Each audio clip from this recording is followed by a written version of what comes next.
Hello everybody, welcome back to another stream. So guys, you join me here for first off we have a NAOS mission.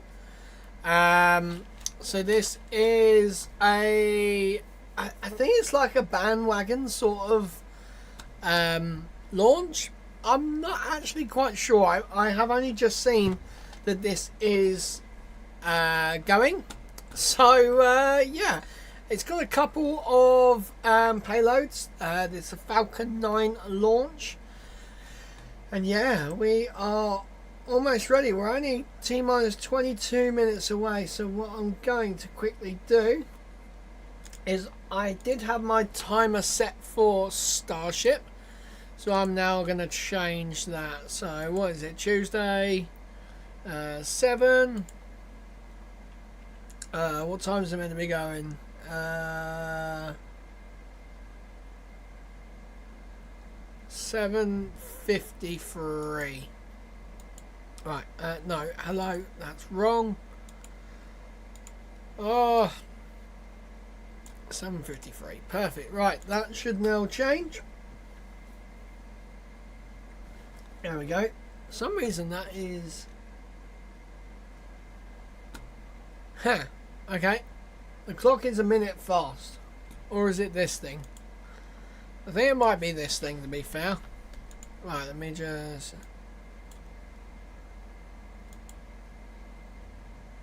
what is it? 53. Oh my god, guys. This thing is like so not intuitive.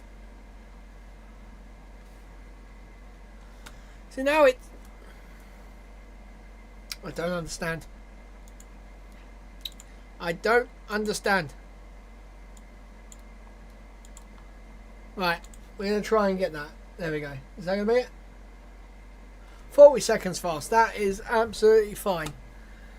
So yes, this is taking off from Vandenberg Space Force Station. Is it station or is it base? I can never remember. Base. Space Force Base. In good old California. So guys, we have the itinerary for today is obviously we're going to watch this rocket launch, and then a bit later on after that we are going to play some KSP2 until Starship's test flight. We have quite a long way to go for Starship. Starship is due in 7, 8, 9, 10, 11, 12. So in 5 hours time, guys, we are 5 hours away from Starship's 10th flight test. Now it has scrubbed twice before. The first one due to a leak on the SQD, and the second time was because of Mother Nature herself. It's almost like, you know, you build a rocket facility where there are storms and stuff like that, you know, you kind of expect it. So my thing is, if Starship is going to be a multi-planetary vessel, surely they're going to have to sort of make it so it can launch in any weather, you know. So let's say they got the tanker version going up and down. They need to be able to launch that. Like, let's say they've got a Starship up in orbit. It needs to go by a certain date to Mars. I know there is like a window for Mars, but like ideally they'd probably have a certain one. So surely Starship's going to be able to have to fly better, like in worse conditions, you know, at a push. It just feels like, I understand, but I also don't understand. Yeah, guys, I'm going camping on the weekend. I have brought a flashlight. This was Oh, right. Okay, that makes sense. There's me spinning it. So, I have brought a flashlight. Now, when I tell you it's a flashlight, I tell you it's a flashlight. It's bloody bright. Alright? There you go, look at that. It is crazy. Like, I've got photography lights up there. And it is crazy. Look at that. It looks like I've got a sun. It is mental. I mean, look. Rah, rah, rah, rah, rah. I'm quite happy with this. So this is now my new toy. And all it does is takes 4 AA batteries, which is the bloody best, to be fair, because like the rechargeable ones, you'd always forget to recharge them, or you know, the battery in the rechargeable thing goes round, goes off. This we can actually just take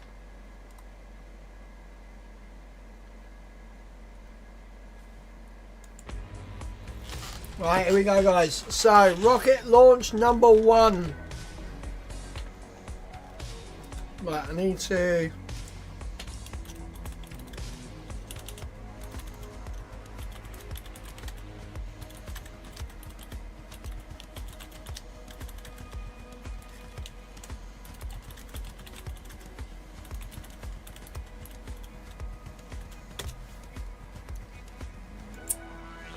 right. The gaming astronaut said first launch is a Falcon 9, then later Starship. Yep, thank you very much. It's meant to miss me.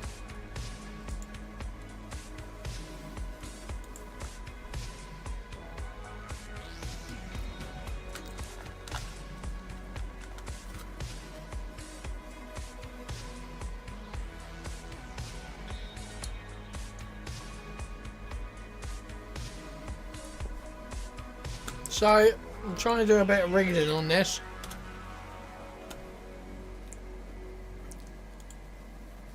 There is not really much about this. So, oh my god. Okay, guys, this will be the 27th flight for this booster. 27 times this booster has flown. That is crazy.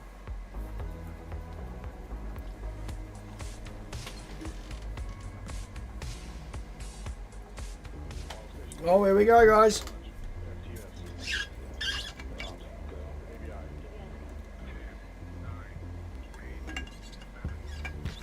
So they showed a different intro for Starship last night.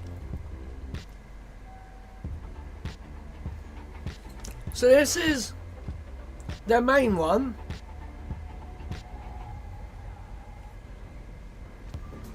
I'm sure we had a different one yesterday.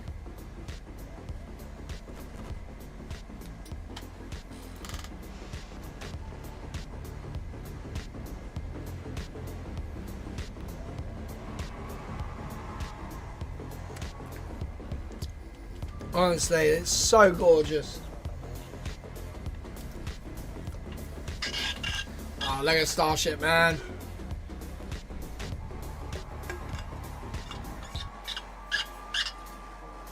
Three, two, one. Wow! Good morning. On your screen is a live view of our Falcon 9 rocket as it awaits its 11:53 a.m. Pacific time launch from Space Launch Complex 4E at Vandenberg Space Force Base in Holy cow! We can actually My name see! is Amanda Yers, and I'm a ground systems engineer here at SpaceX. Welcome to our live coverage of the NAUS mission carrying the National Advanced Optical System satellite to orbit on behalf of our customer, OHV Italia.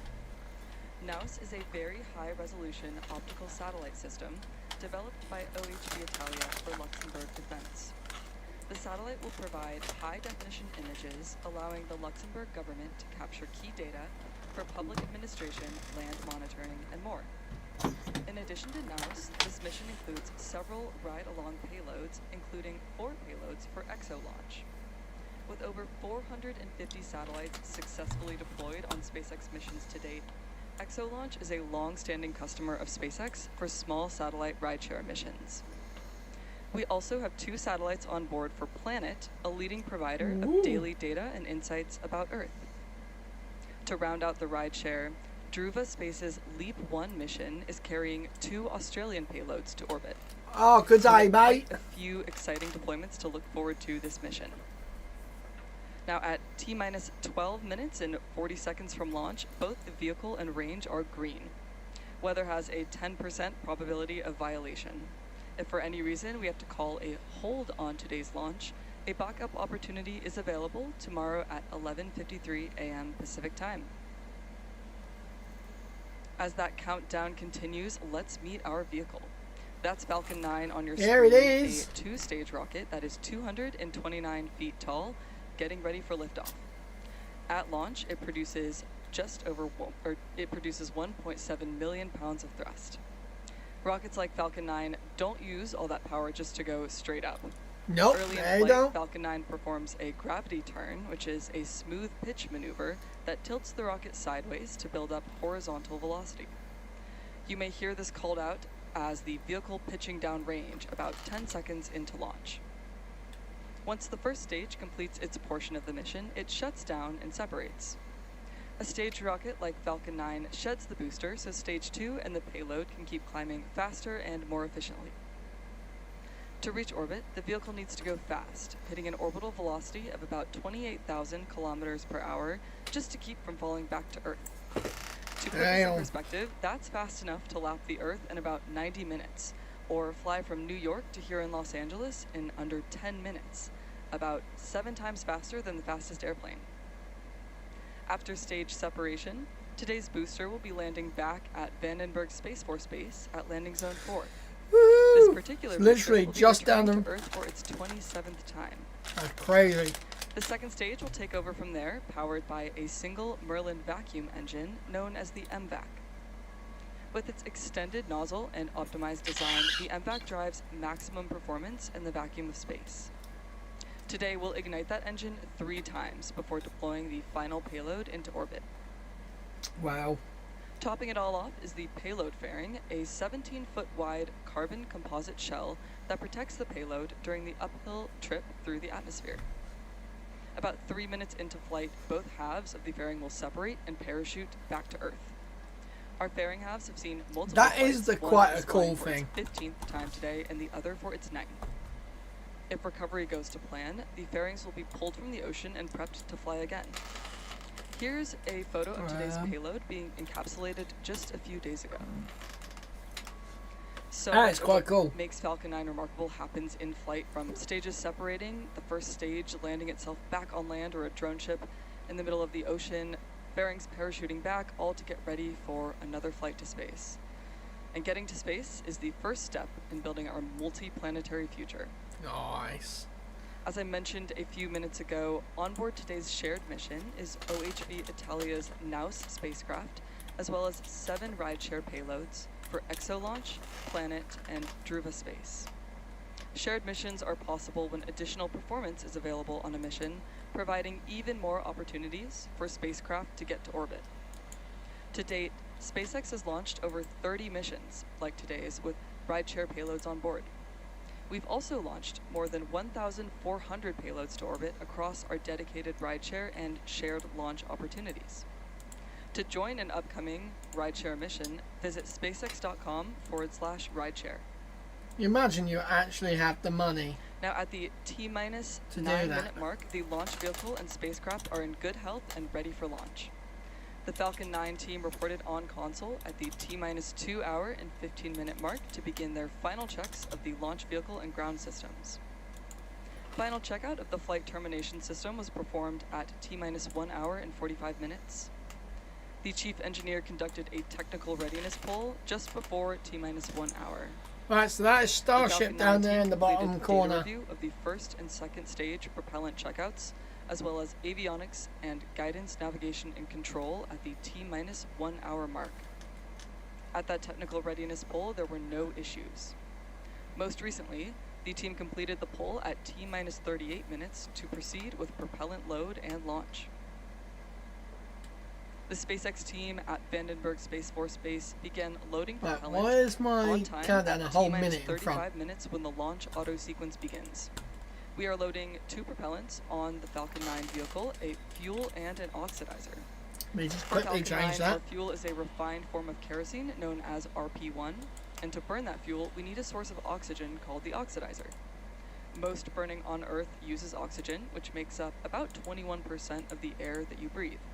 However, in space, there is no atmosphere to provide oxygen or other oxygen-bearing molecules, so rockets need to carry their own. Falcon 9's Hey, that's close oxidizer enough. is a super-chilled liquid oxygen called densified LOX. The liquid oxygen is chilled well below its boiling point to increase its density, allowing us to load more into the first and second stage LOX tanks.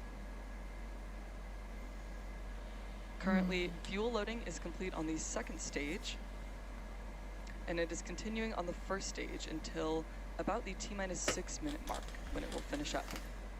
So just think, guys, right? We Liquid got oxygen is loading all the onto way to both the first and second 20 odd stages right seconds now. yesterday on the Starship one. At liftoff, Falcon 9's 2 stages combined will hold over 1.1 million pounds of propellant. Now, we started the day with a 0% probability of violating launch weather constraints, But and right now we are still experiencing favorable launch conditions. did it say?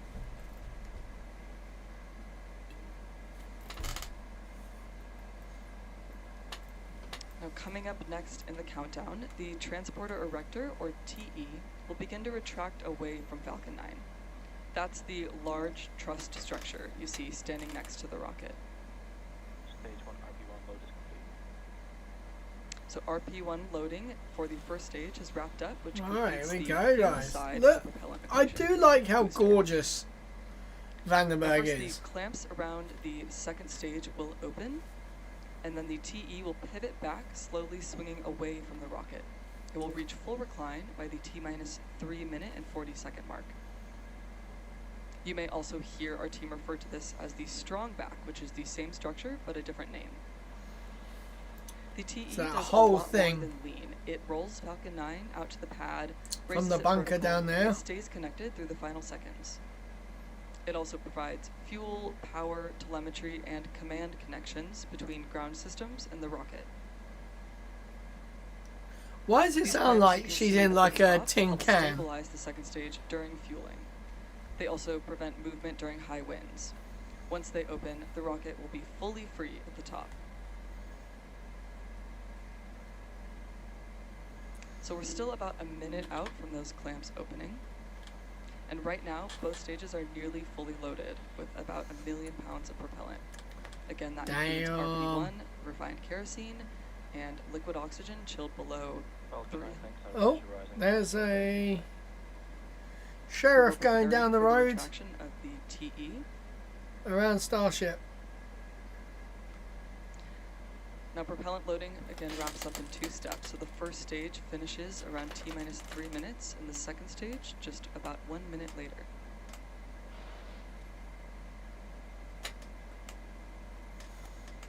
On your screen, you can see we have beautiful weather conditions, Strong back retract has started. clear skies for today. And if you watch closely, you'll be able to see the clamp arms opening up around that second stage. So and the one strong goes back at a retract. time now. So I think it's this one here. At this point, you may have also noticed those white clouds around the Yep, vehicle. that one's and the one that's condensation. moving. As the liquid oxygen then is the other building up one inside the also tank, then some of moves. it boils off, and we vent it overboard to maintain pressure in our tanks. When that vented oxygen hits the warmer outside Right, the other one should, air, there you it go. instantly condenses into clouds.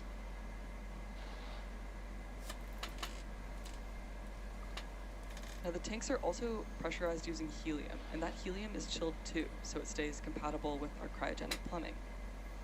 During flight, that pressurization helps force propellant into the engines as the tanks empty.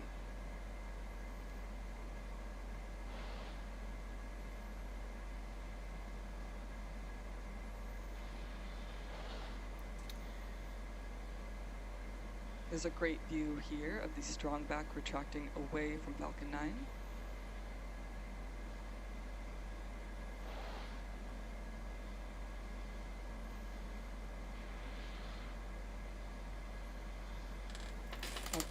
next, we'll shortly be hearing confirmation of Stage 1 LOX loading completion, Stage And- 1 logs load is complete.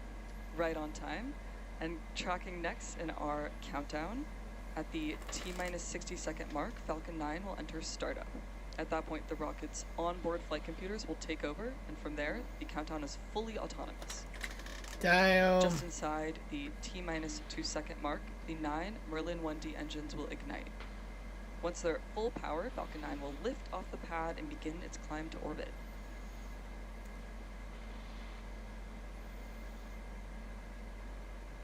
As of right now, the satellite remains healthy and the rocket is tracking no issues.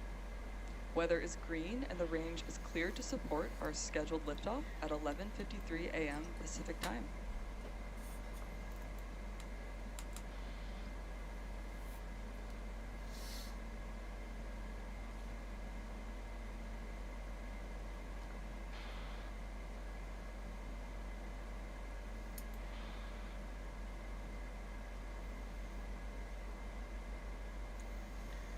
Right, guys, we're getting close. 1 minute and 50 seconds. Stage 2 logs load is complete. With the completion of Stage 2 LOX load, the second stage is fully loaded. Now shortly here, you'll see a white cloud venting from the TE LOX line. Ground gas clear out. Oh, here we go. I love the hissing and all Gas that. closeout here refers You to can really venting like of hear the gaseous pad systems, coming like alive. topping off the tanks and then sealing vents to maintain pressure.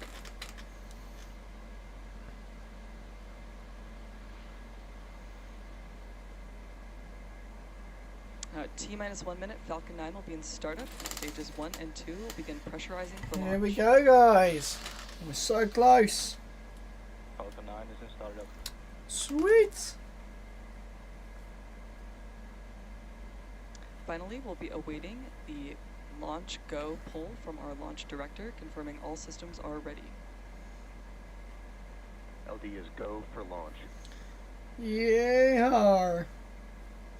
We'll go for launch, There we guys. heard our launch director. Falcon 9 is go for launch, so let's sit back and listen in to the final countdown. T minus 3 seconds. Here we go.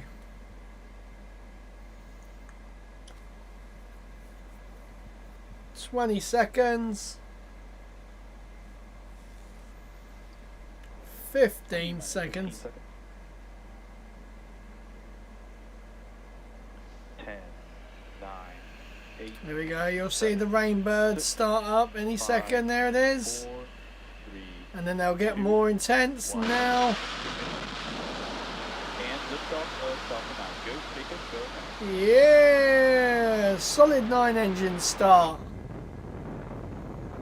Oh man, that looks gorgeous. Stage 1 propulsion is nominal.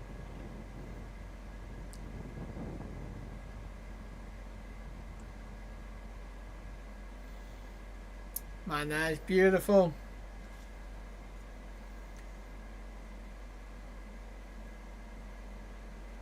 Oh, look at the T+30 lens seconds flare. and counting, Falcon 9 has successfully lifted off from Space Launch Complex 4E, and in just a moment we'll throttle the engines down in preparation for max Q, a period of maximum aerodynamic pressure. This is See, a notice the critical moment G-force during has gone flight down. because That's the combined actual stresses- throttle down. stresses Telemetry nominal. caused by Falcon 9 accelerating through the atmosphere and the ambient static pressure are at their greatest. Falcon 9 is supersonic.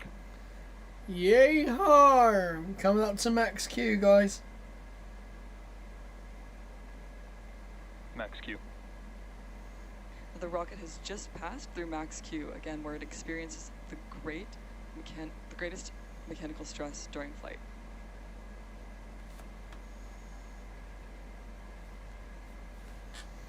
You can track our progress to orbit by watching And the back chill. left corner of your display showing first stage, velocity, and altitude. Now, we Damn. have several events coming up in quick succession, and we should hear these all called out by mission control, starting with main engine cutoff, or MECO, then stage separation, stage 1 flip, second engine start, and the start of boost back burn. Main engine cutoff is where we shut down all 9 Merlin 1D engines Trajectory nominal. on the first stage. Stage separation is when the first and second stages of Falcon 9 separate from one another. Stage 1 flip is when the booster uses its nitrogen gas thrusters to flip the booster around. And depending on the mission, it will perform a fast or slow flip. Today will be a fast flip, returning to the landing site on land. Second engine She was start going will to say the be launch like site. back engine, What is she doing? and a few seconds later, Starship? the boost back burn will begin as the booster heads towards landing zone at Vandenberg. Main engine cut off.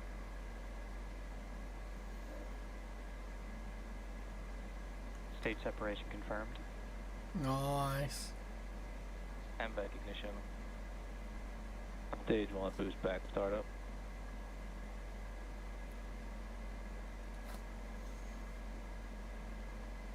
And there we heard the callouts for a successful main engine cutoff, stage separation, stage 1 flip, and second engine start 1, as well as the start of boost back burn. We're now waiting for fairing deployment on the second stage. Up. Fairing separation confirmed. Great views here on your screen. And confirmation. Look at that. of So fairing basically separation. it's going that way. It's now flipped around and it's burning back. So it pushes it that way again. Now the boost back burn is ongoing and we expect shutdown shortly here.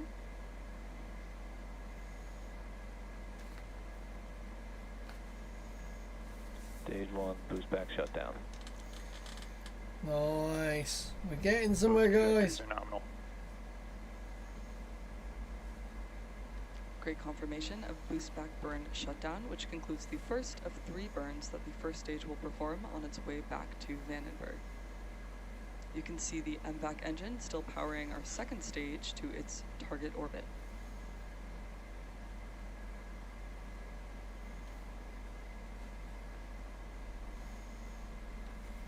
Right.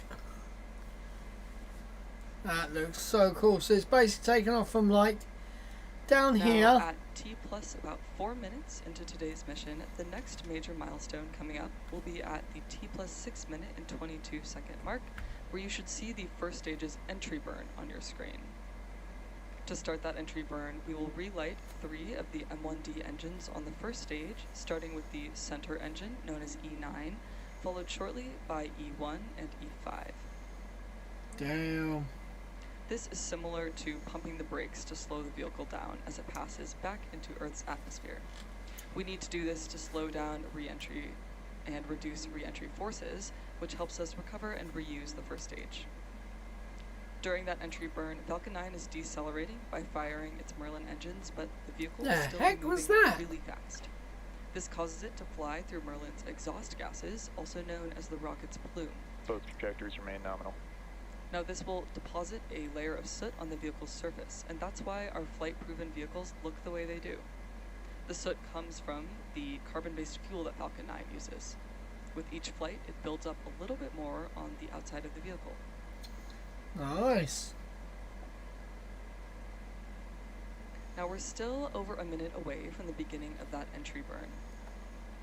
You can keep an eye on the first and second stage telemetry on the bottom of your screen. Second stage is still increasing speed and heading to its desired orbit. It's looking good. Reusability is Falcon key to 9 lowering just, costs, the with spaceflight mission enabling is more so investments in critical space infrastructure. easy. They've really made, like, imagine what Falcon we're 9 going to be stage like performing when today's Starship mission is this easy. Performing this entry burn for the 27th time tonight. Like, we've not even had 27 landings of the booster. So, you know, it's just mental.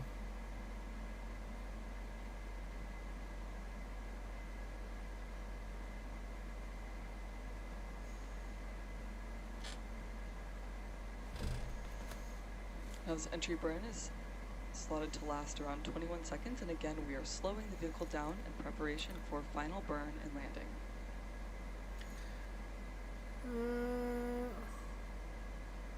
Stage 1 entry burn startup. And this should point it sort of more towards...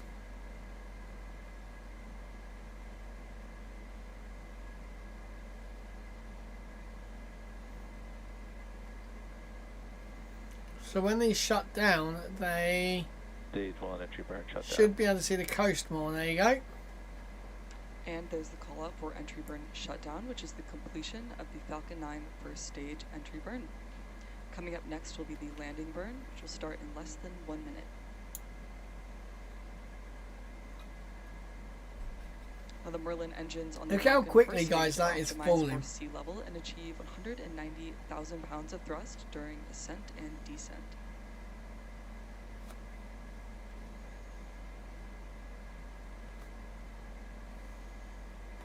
The landing burn will be the final burn of the Falcon 9 booster, Stage 1 transonic. and it's used to reduce the remaining speed of the vehicle for a gentle and precise landing. Here we go, guys. Stage 2 FTS is saved. Oh, here we go. We're going to get some gorgeous Stage views. 1 Look at airplane. that. Landing Look burn at will that, be the Falcon guys. 9 first stage. This is the final burn the booster will perform before touching down.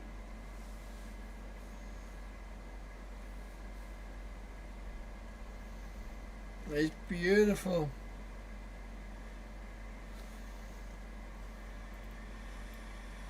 Landing light deploy.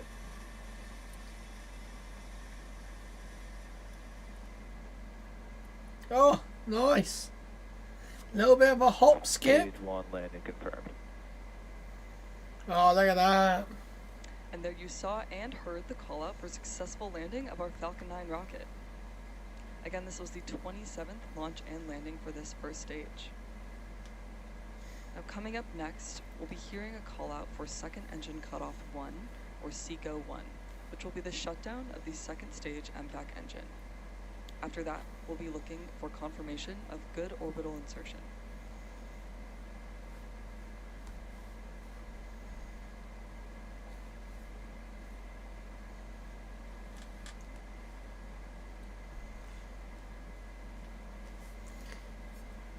God, look at that.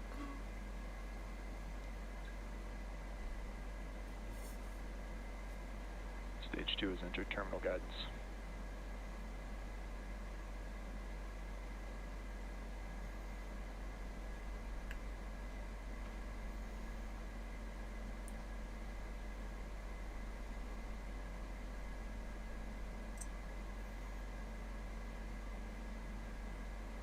Look at all the ice build up on around the part there. Again, we are awaiting second engine cutoff and confirmation MVAC shutdown. of good orbital insertion. Right.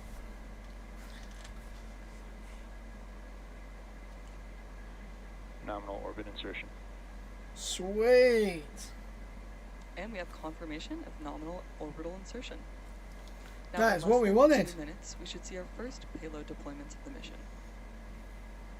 The first payload is our primary payload for this mission, NAUS, and that will be followed by 2 payloads for Planet, Pelican 3 and Pelican 4.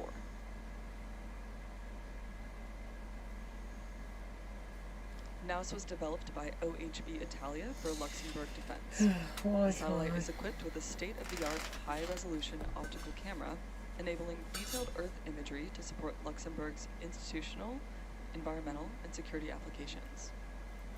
NAUS will provide high-definition images from low Earth orbit, allowing the Luxembourg government to obtain key satellite data for public administration, land monitoring, and national resilience objectives.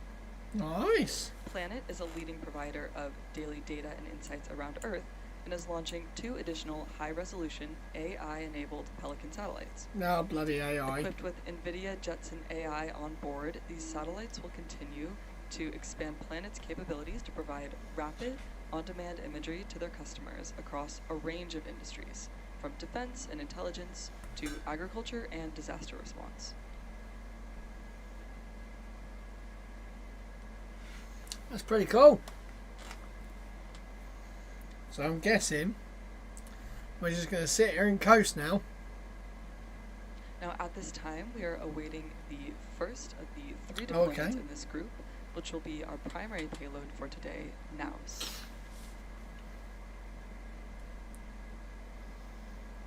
And this should be coming up shortly within the next. Now separation confirmed.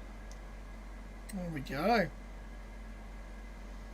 Great confirmation of the now separation and a beautiful view on screen. Bye.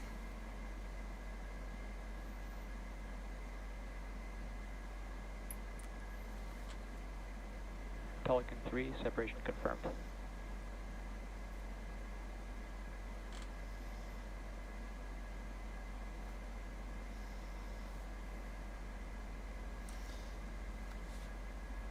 So where's that?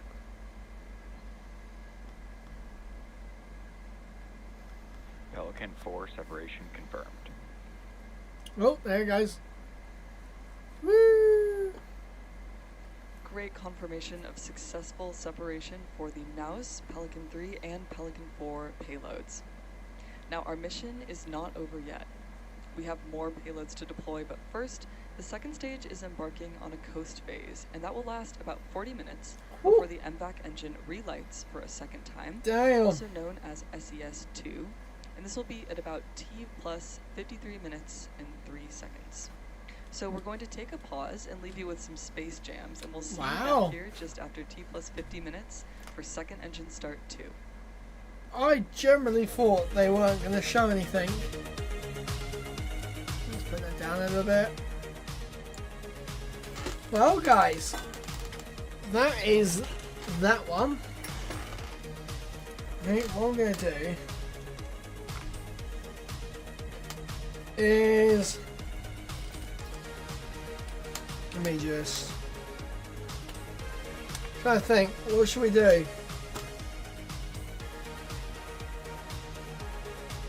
Do I make me smaller? Right, so I'm just going to set the time for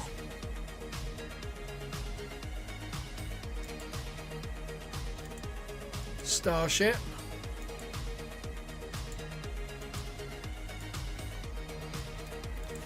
Right, so Starship is now 4 hours 22 minutes.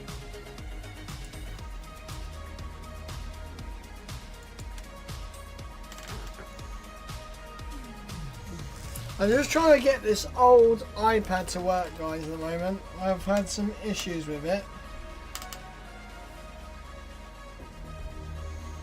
It's just not working.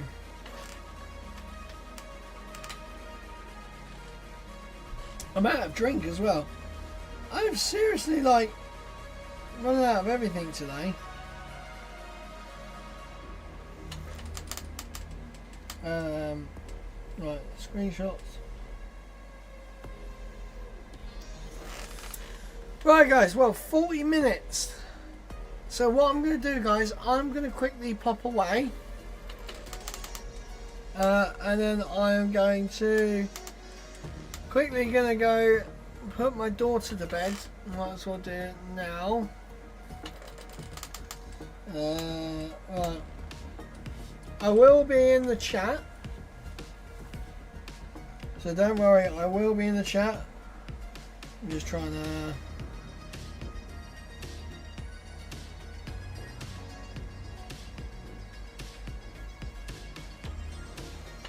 Oh, my toast ready out of me as well. Right, Tubblesmeister said, "Oh, I missed the rocket." yeah, you missed the Falcon 9. Good one as well, because it was a landing,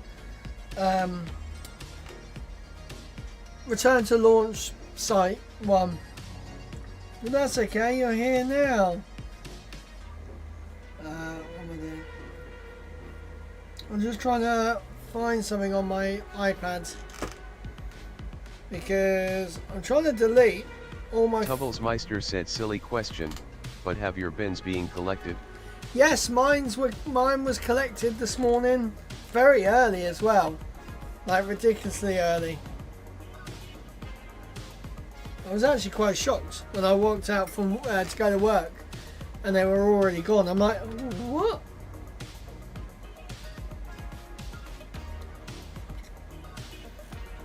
Something is going wrong.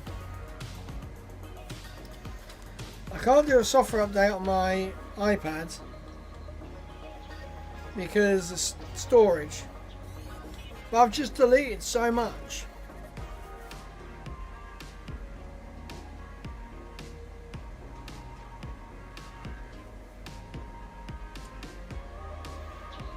Right, software update. Oh my god. This iPad, like for a 2020 iPad, it's not too bad.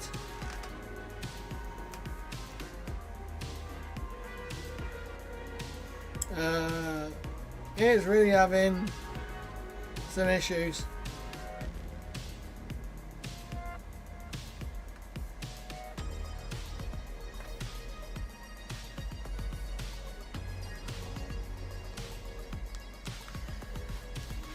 Right guys, I am going to be back in a minute. I'm just going to go put my daughter to bed and make that a bit bigger. There we go.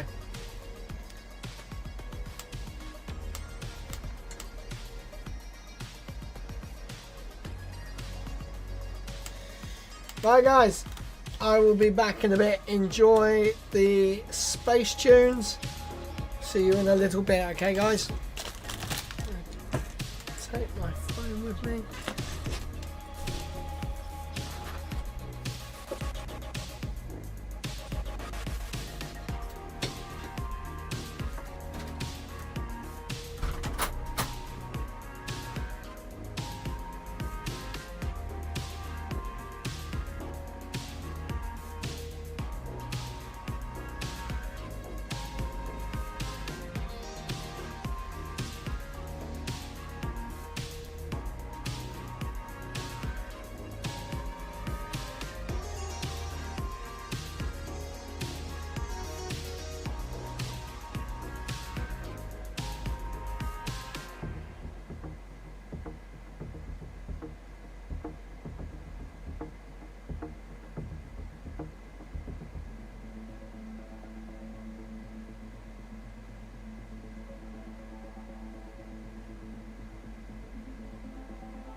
back for a brand new attack.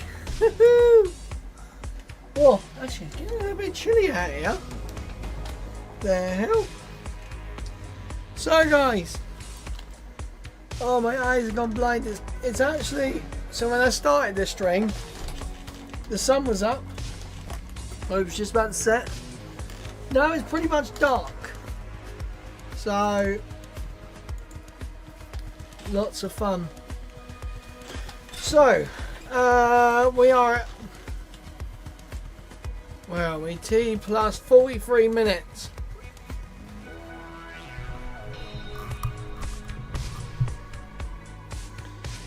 So, what I do need to do before I do anything is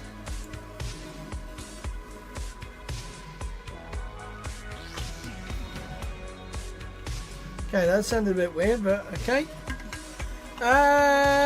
We are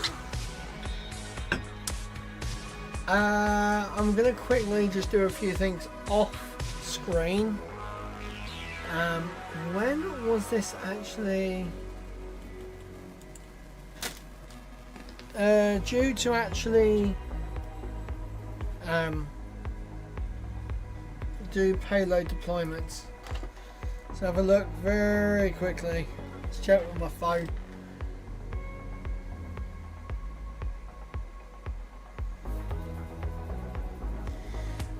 Timeline.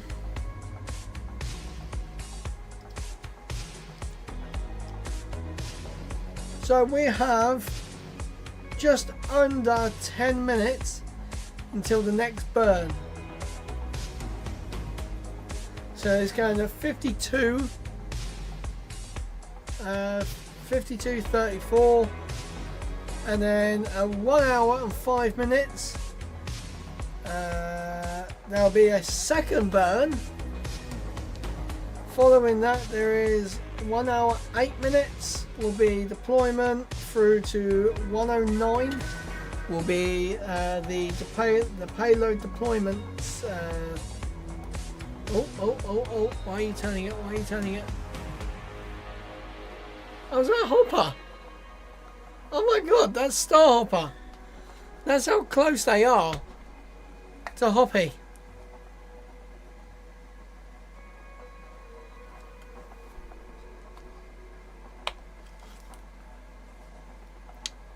There's the dance floor.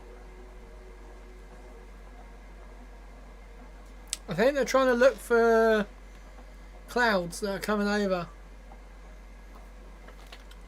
I mean, we have 3 hours and 51 minutes until Starship. No, hang on, 3 hours and 50 minutes. Okay, my timer's out by 41 seconds? 42 seconds for some reason. So, I want to quickly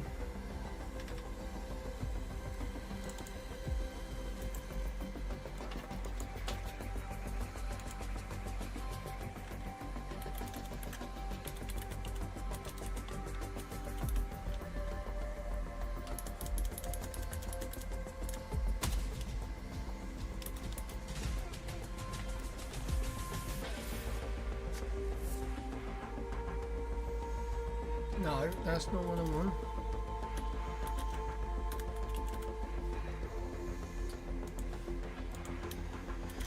Right, guys, so we go up one.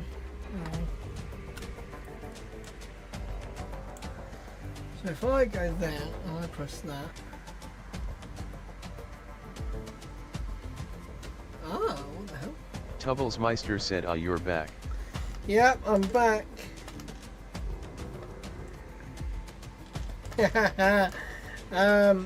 Tuesday, so roads RHI. Give me 2 seconds, guys. A friend of mine needs a help tracking a plane. Give me 2 seconds.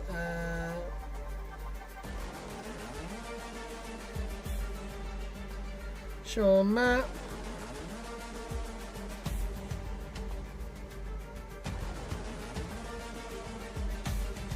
where they're going into Gatwick.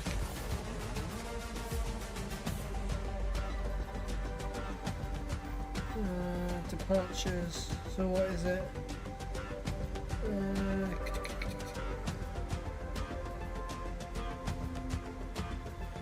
2240.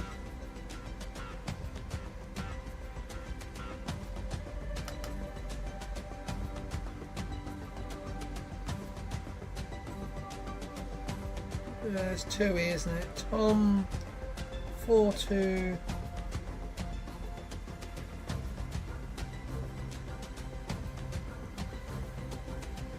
Okay, well that's not.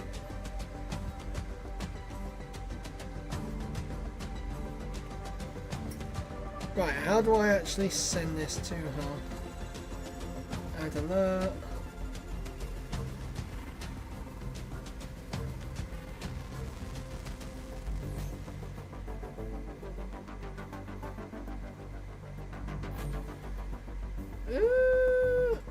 Right. Okay, we have, guys, 3 minutes until engine relight.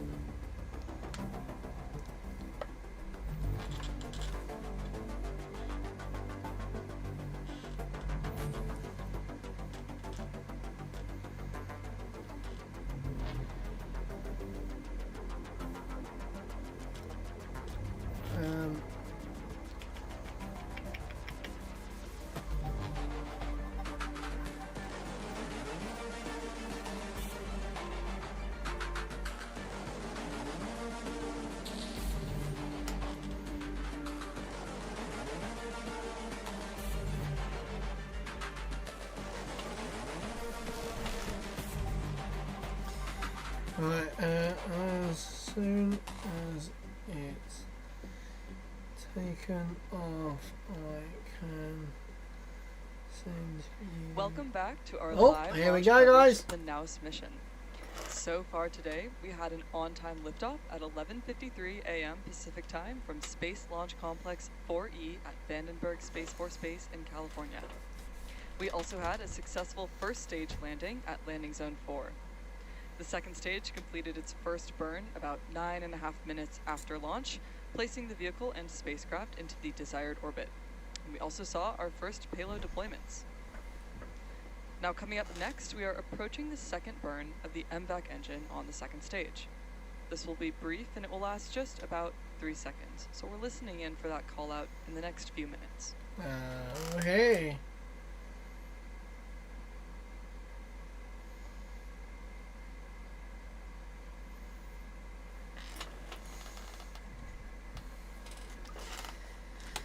Oh, guys, come on, let's get this If you are going. just joining us, so far in today's mission, we have successfully deployed our first group of payloads. This includes NAUS, the National Advanced Optical System Satellite, on behalf of our customer OHB Italia. NAUS is a very high-resolution optical satellite system, which was developed by OHB Italia for Luxembourg's defense. We have also had successful deployments of planets Pelican 3 and Pelican 4 payloads.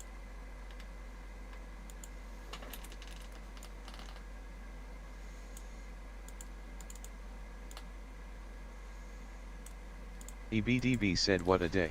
Hello, EBDB. Yes, we're back. We've had Will be 1 rocket launch already. after the T+1 hour mark.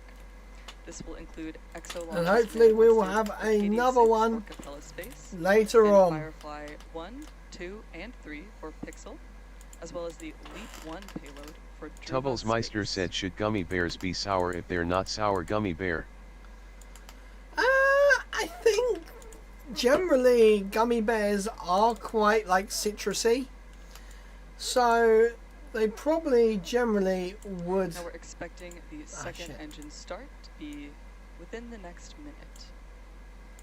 EBDB said, I was up at 5 a.m. with the dog shitting his brains out, thankfully outside. Oh god, oh my god. Yeah, I know what that one's like. My daughter has apparently pooed everywhere in our bedroom, and my wife has said that it's pretty much just everywhere, and I've got the part of the bed that I didn't paint. EBDB said lovely. Yeah, the part of the bed I didn't paint, she got poo all over. So I've had to make a new bit for there, and then also then put you know, I'm now going to have to paint the whole thing. There we go, engine ignition again.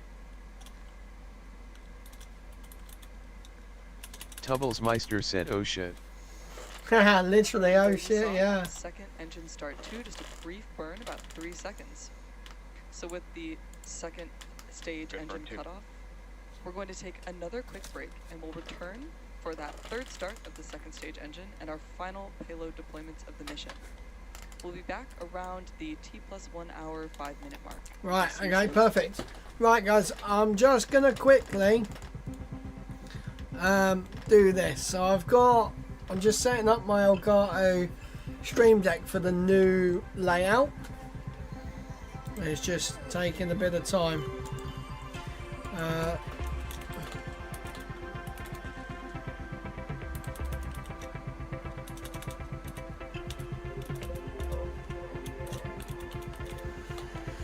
Oh, there we go. Right, now we can go in here. Look at that, looks beautiful. So, what I need to do is stick the stream button there. EBDB said El Gato means the cat in Spanish. Really? Oh my god, I never knew that. Thanks, EVDB. That is kind of funny. Right. EBDB said we gato is cat. We go, is cat. Oh, that's... EBDB said L is the. Oh, nice. That's wicked. That is very, very funny. What am I trying to do?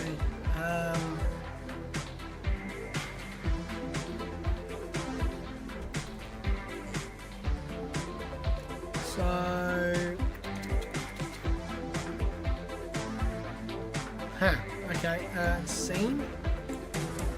We're gonna go here. So, countdown. It's the final countdown. Do-do-do-do. Countdown. And then I want another scene. That'll be intro. And guess what? That'll be intro. And scene live. And that will be main rocket stream. There we go. And then to end it all, this is how I literally have to do stuff. Like, I have got that on this little OLED Elgato Stream Deck, Stream Deck. That was right. I thought it's a Steam Deck.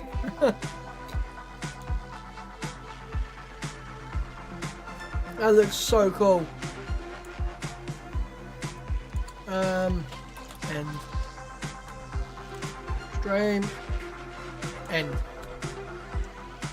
Cool.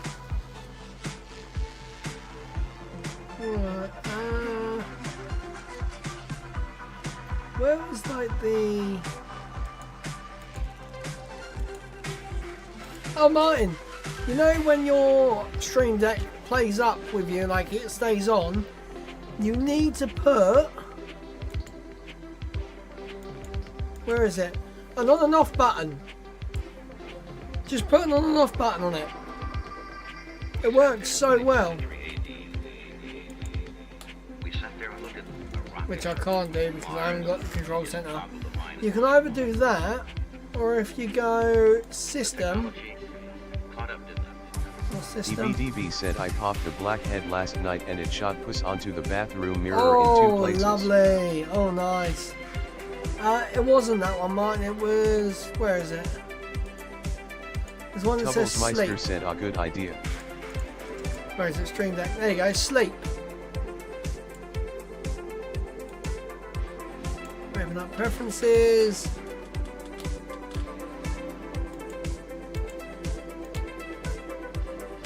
So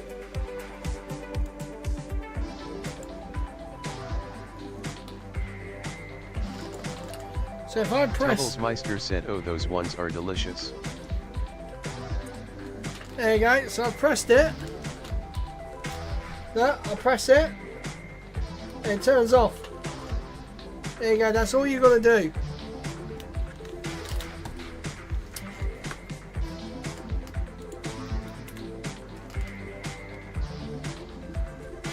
Right.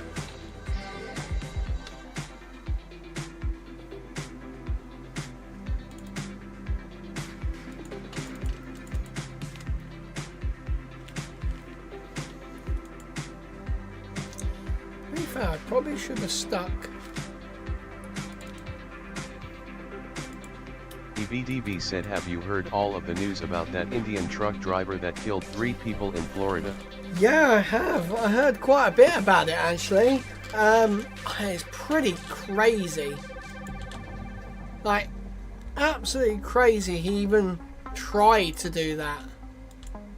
There, you know, that was absolutely crazy. Meister said, "Yeah." I heard something about like he wasn't illegal or whatever they, you know, whatever you guys actually call it.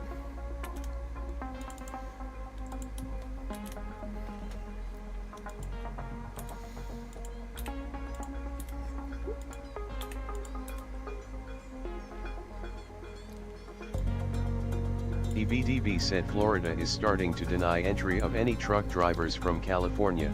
Wow, that's crazy.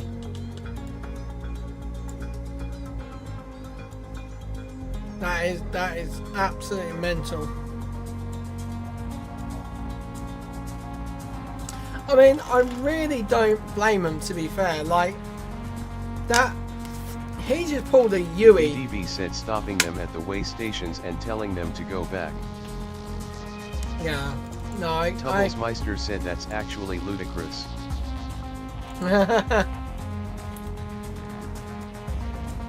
It's just, oh wow, hang on, we got a, oh okay, it's the same view.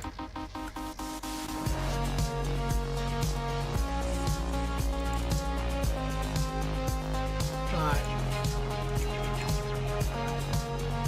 EBDB said, "I love the Florida sheriff." Yeah. Meister said, "Like, how fast was the car going?" Well, the car was, they said the car was doing the speed limit. They said they weren't speeding. Like, if they were going like 5-10 miles an hour over the speed limit. Come on, Florida people don't speed. they half the time they can't drive on a straight bit of road when it's raining. Oh my god. EBDB said last week he was doing a press conference wearing a $50,000 gold chain they seized from a drug dealer. Oh my god, that's mental. Fair play to him.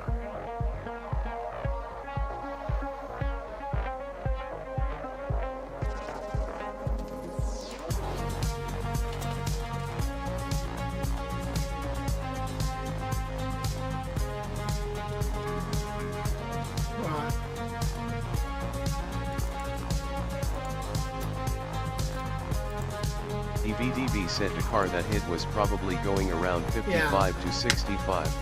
I say, you know, it's not like here in the UK where we're probably doing about 80 miles an hour.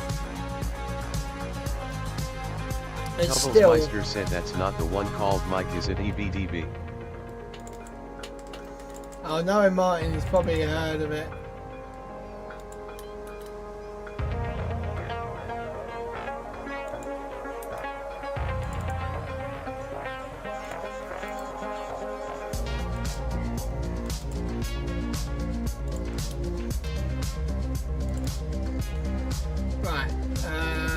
EBDB said highway speeds, but nobody expects a truck on the right shoulder to whip across 3 lanes to do an illegal U-turn. Exactly, yeah. No, it's crazy to think they even thought of doing that. That is the crazy bit. Like, just come off at the next junction, go around and come back. That's all you had to do. I never understood people that do these risky moves for literally no reason at all.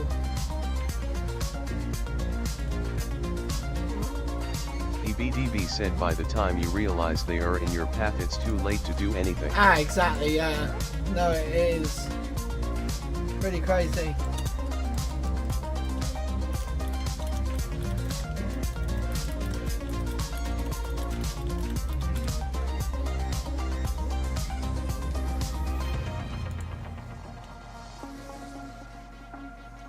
See if this works. The gaming astronaut said don't forget to like and sub. It worked! Yay!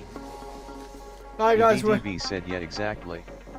Risk everyone's life to arrive 3 minutes early. Exactly. That's crazy. I am surprised that they even thought that was a good idea. Like, did they honestly think that, you know, people are gonna just, you know, stop for one? Like, how did he even come up, like, as he's slowing down to turn? EBDB said no brain. Just toe. Yeah.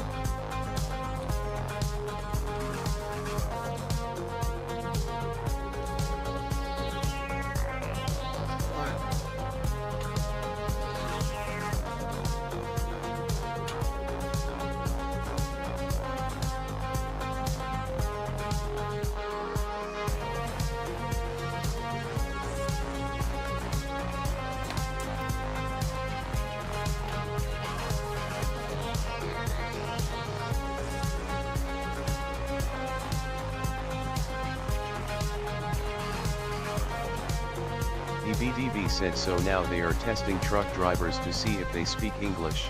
Yeah, no, I think that's 100% a certain thing should happen. EBDB said Trump made it a requirement. Yeah. Before the break, we saw the second stage MVAC engine relight for a second time, and we are now approaching the third burn to reach the orbit needed to deploy the next series of spacecraft. Now, similar to the second burn, this will also be brief, lasting about 3 seconds. We'll be expecting that call out within the next couple of minutes. If you're just joining us so far in today's mission, we did have an on-time liftoff at 11:53 a.m. Pacific time and a successful relanding of our first stage booster. Woo! We successfully deployed the NAUS payload on behalf of OHB Italia, as well as Planet's Pelican 3 and Pelican 4 payloads. I love the names of them.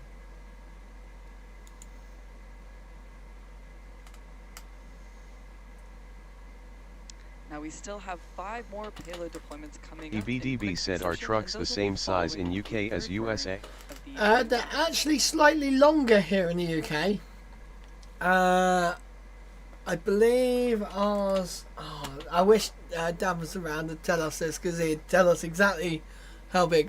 Our father is a truck driver. Brief. Keep an eye on the telemetry in the lower right-hand corner of your screen.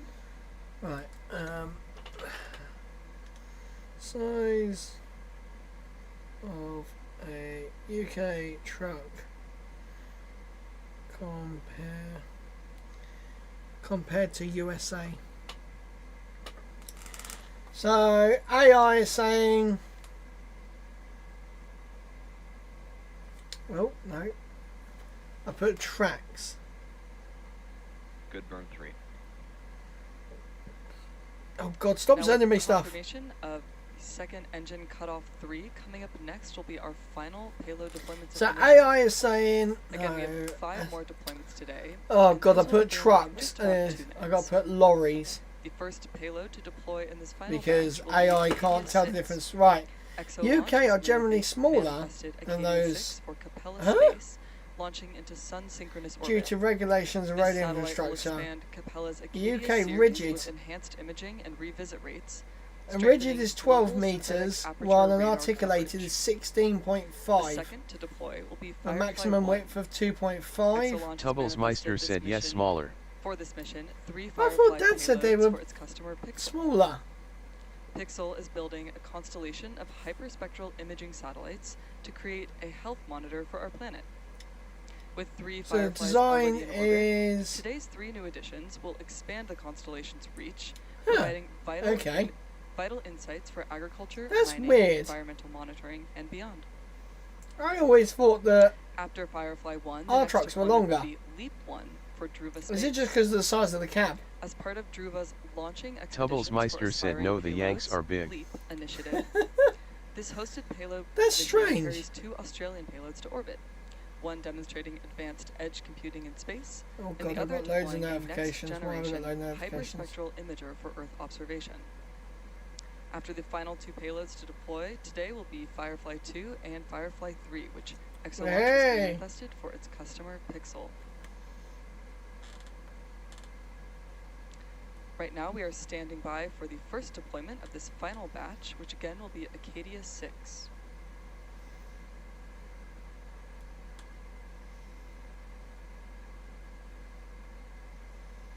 Tubbles Meister said you need to listen what I sent you. Oh god.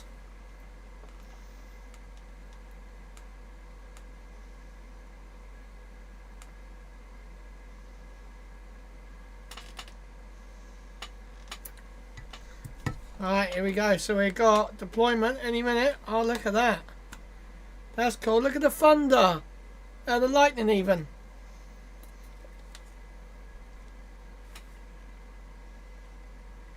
That was sick.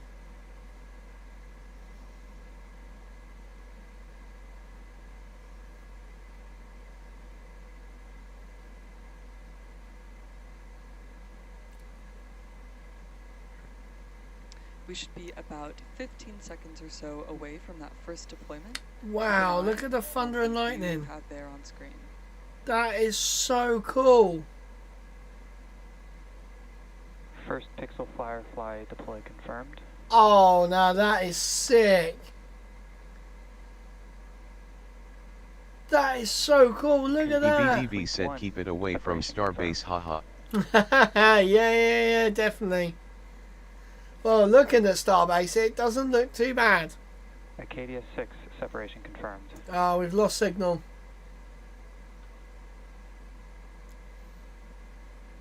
Where is that? Is that like Italy? Second Pixel Firefly separation confirmed. That generally looks like Italy.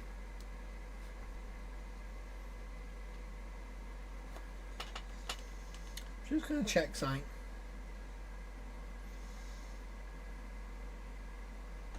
Third Flight Pixel Firefly simulation. separation confirmed. We have confirmation of all payloads separations. There you heard it, confirmation of the deployment for Firefly 1, Leap 1, Acadia 6, Firefly 2, EBDB and said look Firefly Lee. 3. And with these Look, final Lee, deployments, look. we will bring our webcast to a close. Oh, there we go. Okay, well done. Thank you to OHB Italia, So that ExoLaunch, is- Planet, and Druva Space for entrusting us with today's mission, as well as the Range for their support. To stay up to Turkey. date with all of our upcoming missions, going be sure over to check Turkey out right now. SpaceX.com/launches for schedules. And That's follow pretty us on good. EBDB said SpaceX Turkey. on Yep, X. Turkey. We Go, also go, go, recently go, go, rolled go. out a new departure board on the SpaceX website that features our upcoming launches, so be sure to check it out. Coming up later today, tune in for the 10th flight of SpaceX's Starship launching from Starbase.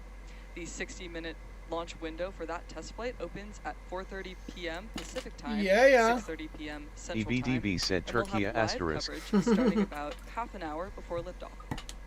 That will do it for us here at SpaceX. Thank you for tuning in, and we'll see you again soon. Alright, guys. Well, that was launch number 1 EBDB done. said they changed how it's spelled a few years ago. Did they?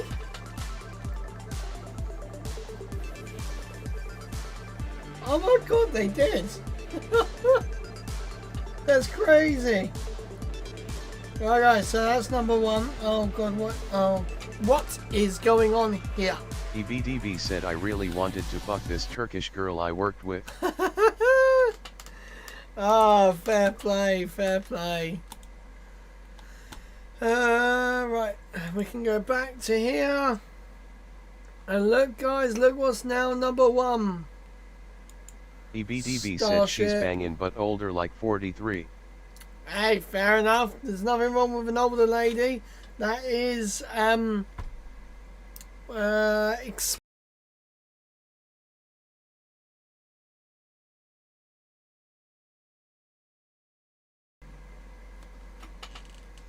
right, okay, my microphone just decided to die.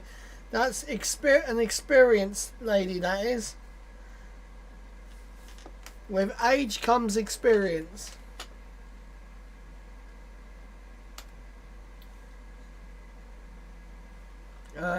Right. So we are 3 hours and 22 minutes away, guys, from liftoff of Starship 10 flight. What we are going to do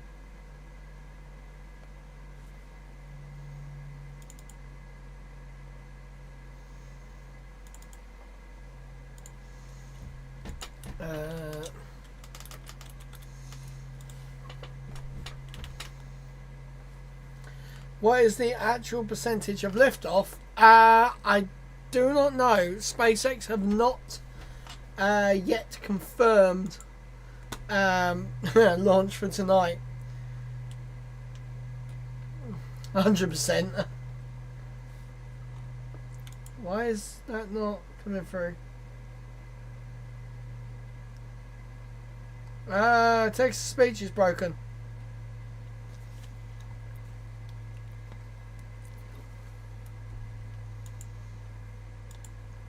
What the heck? Settings.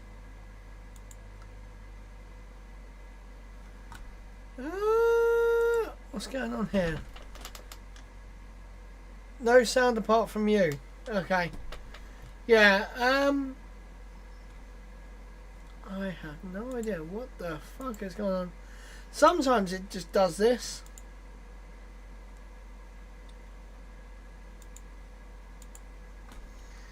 Right. Same for EBDB. Let me just close them out and see if I can get it to restart.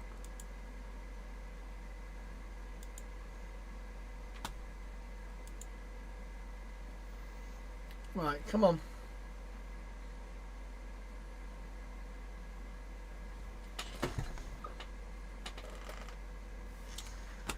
Right, what's this? What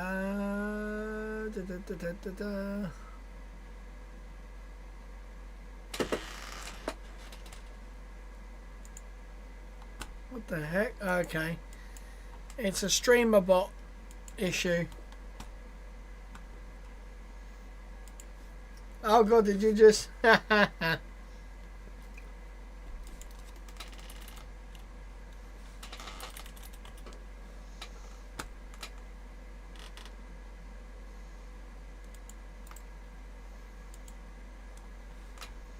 Right.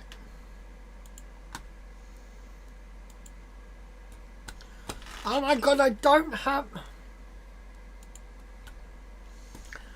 not have it running. Look. Play a video or something. Oh, the video will work. That'll be fine. It's not that. It's... So it's kind of my favourite. There you go. That's fine. I know that's there.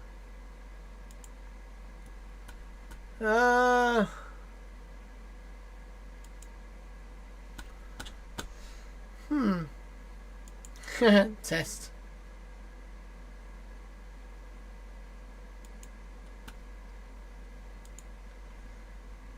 Right, let me see if I can...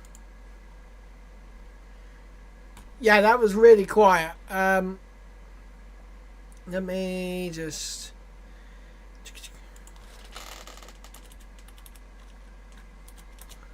Right.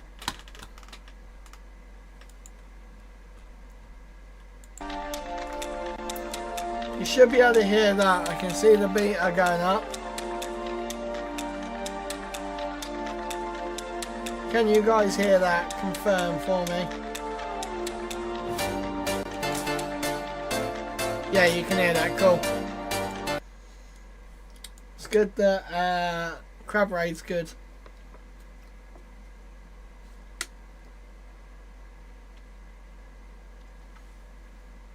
Right.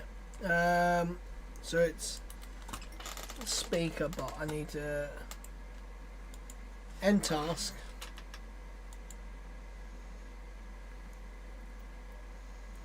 There we go. I think this is about to load up. Text to speech started. Right, we should be back.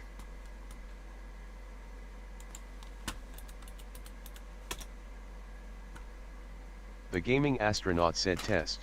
There we go, guys. It just sometimes SpeakerBot just decides to itself.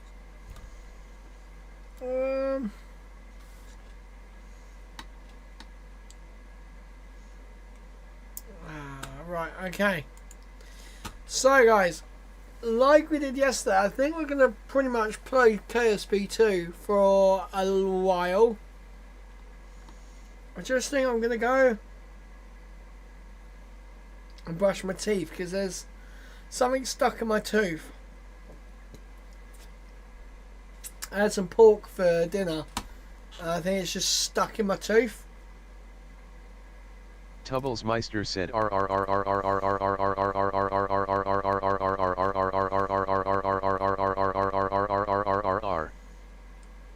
Goodness sake. Seriously? EBDB said Elon is reportedly considering banning thunderstorms and other foul weather from Starbase. TX. Oh, that would be so funny. You could just imagine it, couldn't you? Right.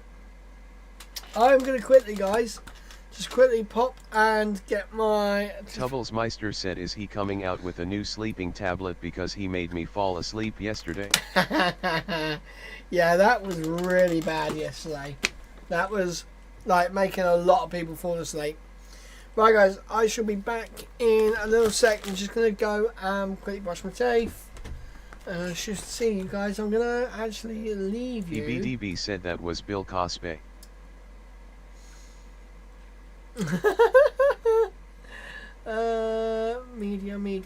Media sources. Add from existing. There we go, guys. You got some music just while I disappear. I'll see you guys in a couple minutes. Tubblesmeister said haha.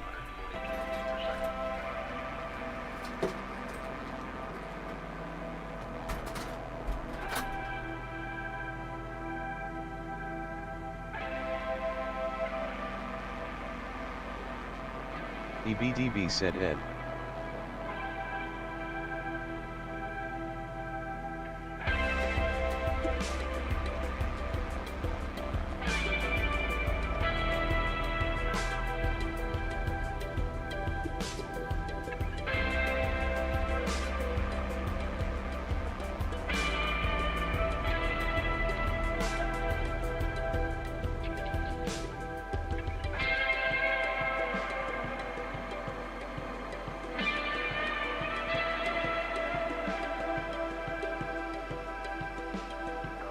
EBDB said Tubbles, let's blow up the chat while he's gone.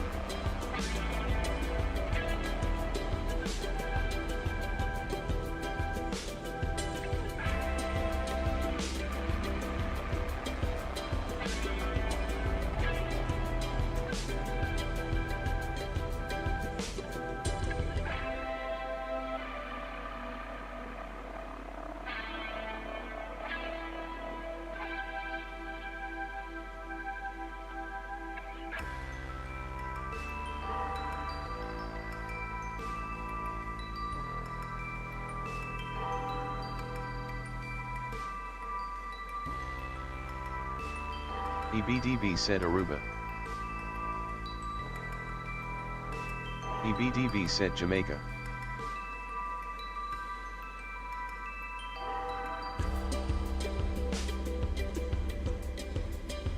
EBDB said, oh, I wanna take yak.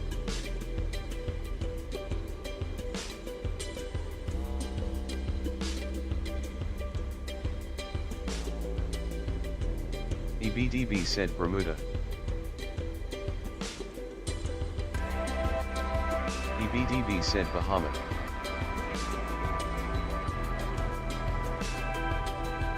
EBDB said come.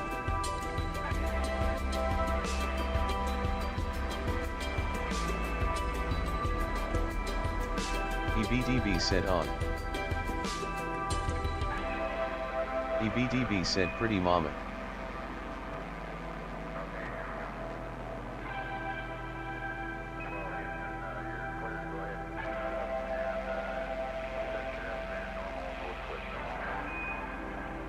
EBDB said Key Largo.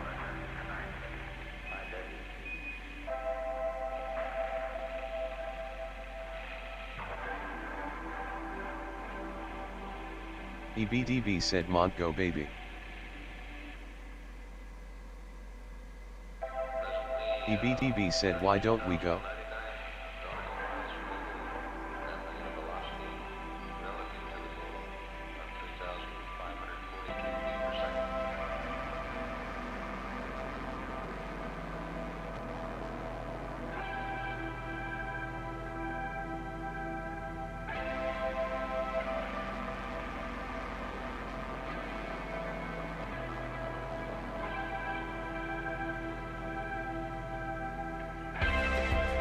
EBDB said well I caught my wife with another man and it cost me 99.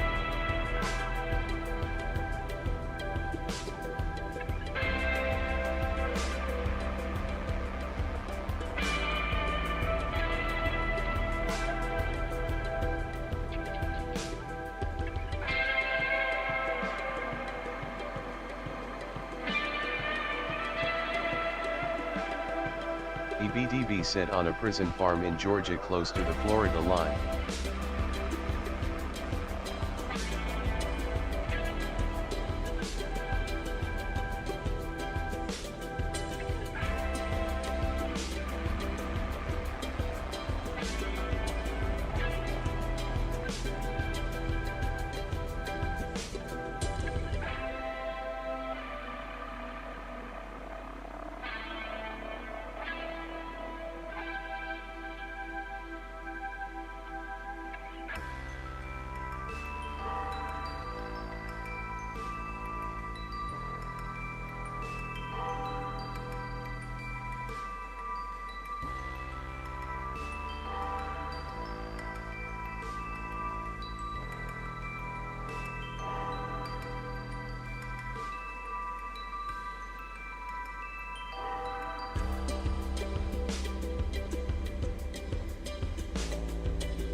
EBDB said well, I've been here for 2 long years.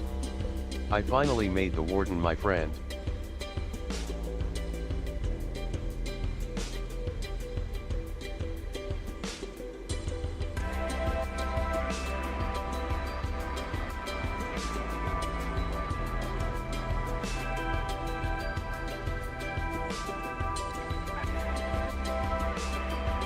EBDB said and so he sentenced me to a life of ease, taking care of OL Red.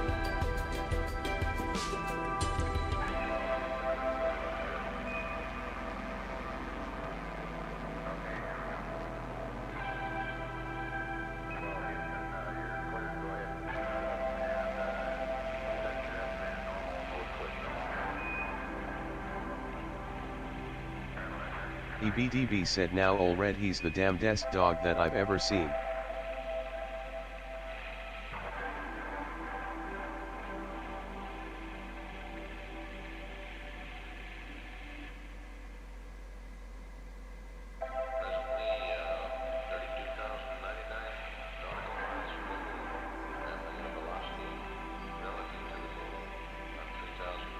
EBDB said got a nose that can smell a 2-day trail, he's a 4-legged tracking machine.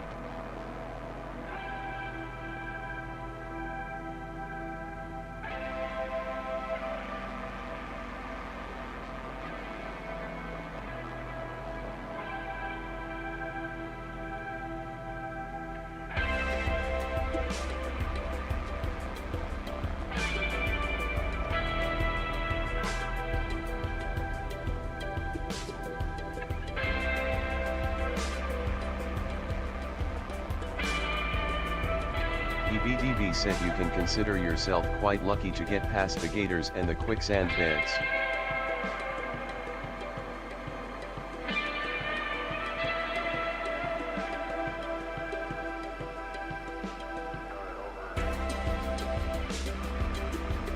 EBDB said, but all these years that I've been here, ain't nobody got past red.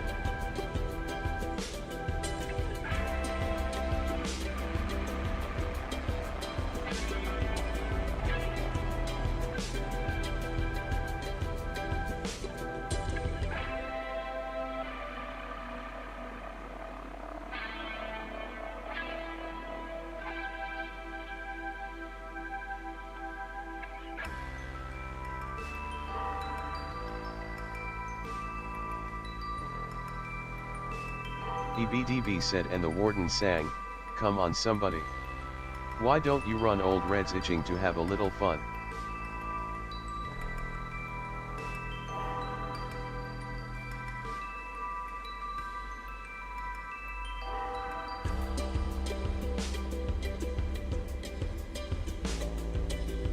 EBDB said, well, I paid off the guard and I slipped out a letter to my cousin up in Tennessee.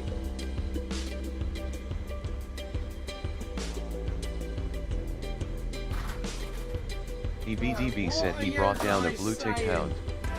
She was pretty as she could be. EBDB Oh my said, God, well, EBDB. they pinned her up in the swampland about a mile just south of I the will gate. blind you. Look at that.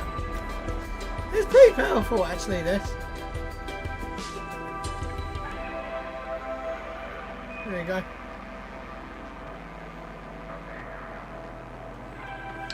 EBDB said, when I take Old Red for his evening run, I just drop him off and... EBDB said, wait. I love it, EBDB.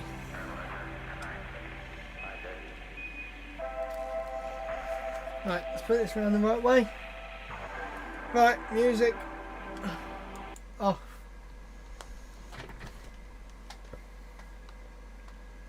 EBDB said, now Old Red got really used to seeing his lady every night, and so I kept him away for 3 or 4 days and waited until the time got right. Oh my God, EBDB.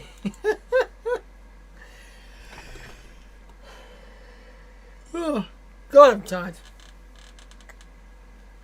Oh, why are there cars to the pad? Uh-oh. EBDB said, well, I made my run with the evening sun, and I smiled when I heard them turned red out. Oh my God, EBDB, you're crazy. EBDB said, because I was headed north to Tennessee and Old Red was headed south. Wow. Right, we are going to start up KSP2.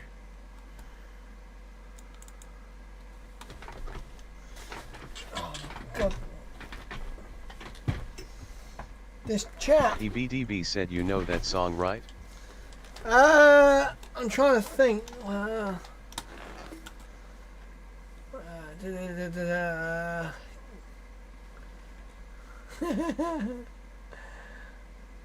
work on that, man.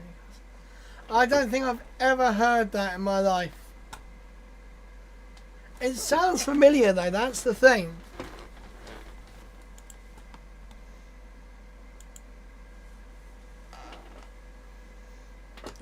Come on. EBDB said, absolute banger. It's Old Red by Blake Sheldon. Blake Sheldon. Okay. I'll have to have a look at it. EBDB said 2001. Jeez, 2001. Good years. Bloody hell, I was bloody hell, what was I doing? 2001. Oh, for fuck's sake, it's moved to the wrong one again.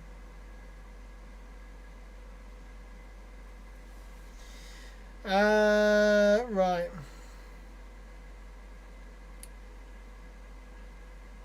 EBDB said, I was 3, haha. You were 3.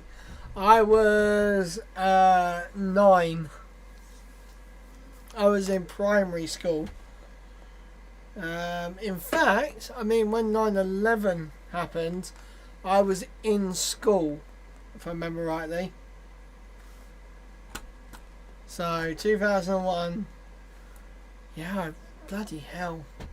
I still remember writing 1999. said sad day. Yeah, very sad day. Very sad day. Yeah, I still remember writing 1999 and then going... Tubblesmeister said 8. 8. Was I 8? Oh, yeah. No. Wait. Tubblesmeister said 7. Oh, God. What are you doing? Why are you counting down? Tubblesmeister said 6. Oh, my Christ. Tubblesmeister said 5. Quickly, EBDB, jump in before he completes it. Tubblesmeister said 4. Tubblesmeister said 3. Oh, God, he's going to get it. Tubblesmeister said 2. He's going to get it.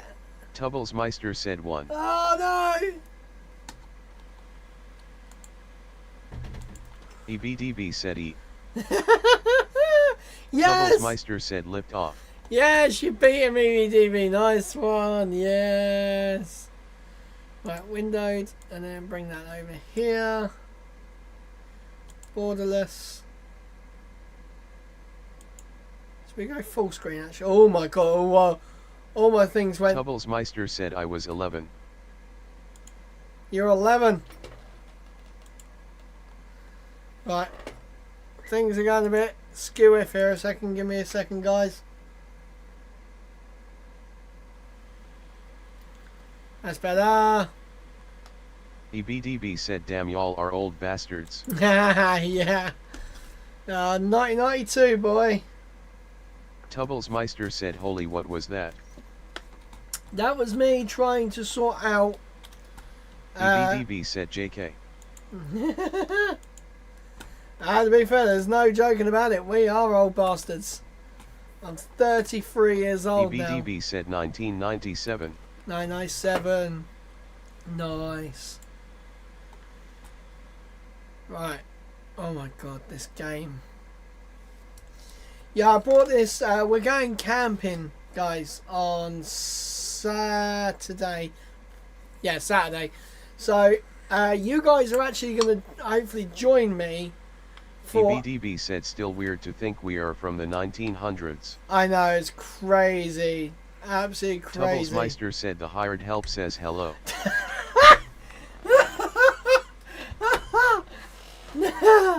No, the hired help. Oh my God. Say hello for me. Oh my God. The hired help. Oh my Christ. Right, okay. We are going to name this Starship Flight 10 third try. We are going to give our rocket a nice colour. I actually really want like a blue and like a pink. I like that. It's good.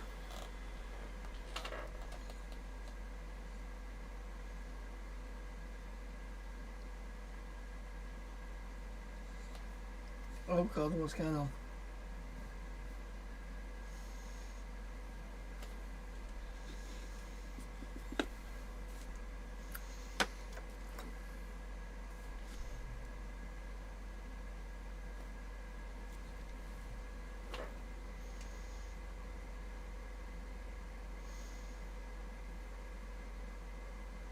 EBDB said I can't believe I'm still at work. Oh my God, honestly. I couldn't wait to get out of work today. Honestly, if I could rant about what went on today at work, I would. But HR would definitely get me in trouble. So, my lip is saying zip, apart from work annoyed me today. EBDB said well working from home but still doing stuff here. Ah, right, yeah. I say I would love to work from home. In my line of work, if I could get a works oven home and deliver the food safely, I would. Tubblesmeister said what was for dinner today EBD. Oh yeah. Tubblesmeister said B.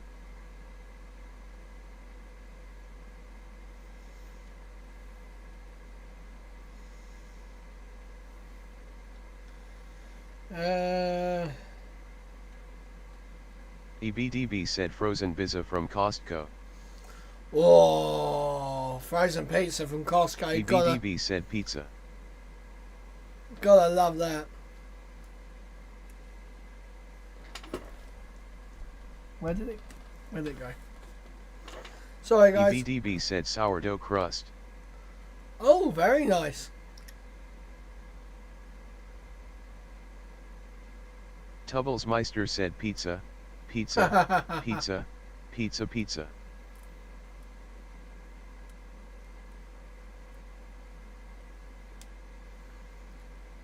I seriously got, like, something stuck in my teeth. I still can't get it out.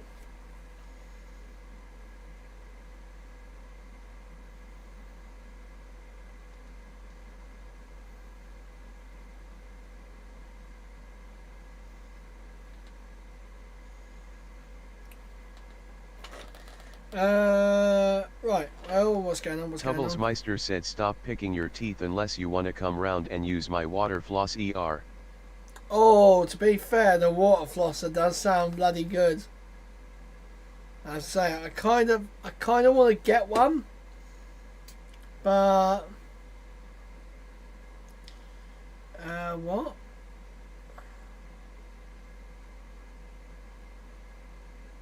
What the hell's happened? Okay, there's.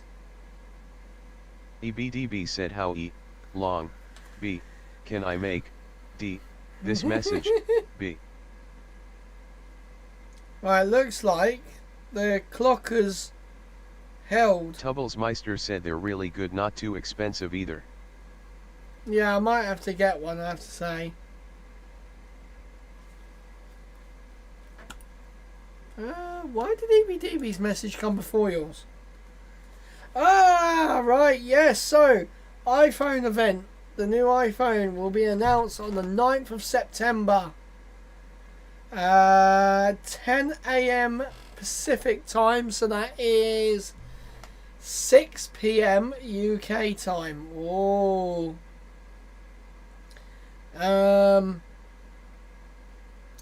Oh, and Taylor Swift and Travis Kelce are officially getting married as well.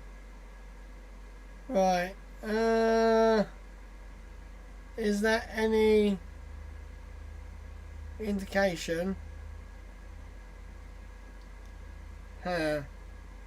EBDB said I'll need a 3000 psi pressure washer at minimum. Oh my god, you can imagine, can't you?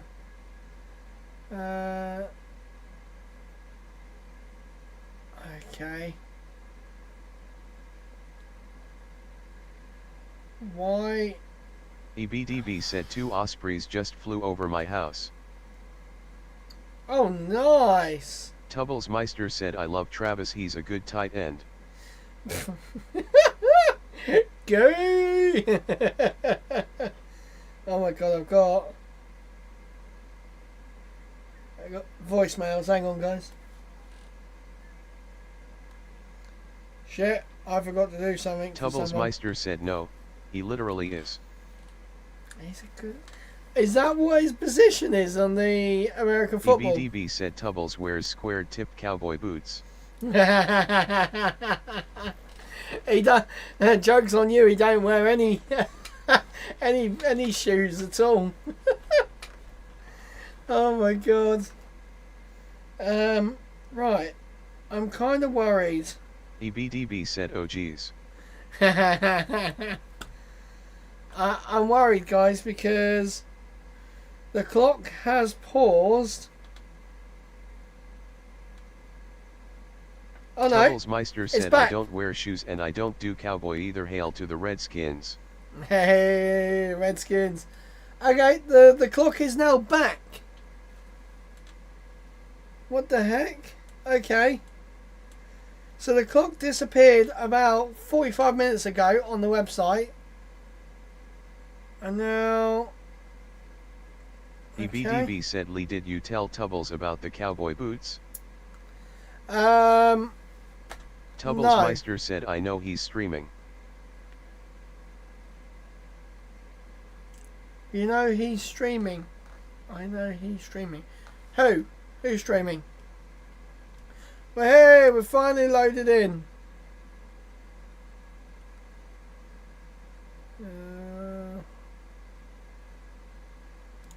Right, let's go into here. Oh my god. Tubblesmeister said the cock. The cock. Wait, what? I'm so confused. Right, how far are we? Okay, so it's literally the Tubblesmeister said, you said the cock started again. Oh my god. EBDB said, cocking Nora, James May. Ah, right. I didn't know he streams. So there are cars at the pads. So that could be a minor thing. But I mean, it could be something, but it also could be nothing. Right, guys. Oh, fuck's sake. Bloody PC specialist trying to get me to buy another computer. I'm not. Tubblesmeister said no, you bellend.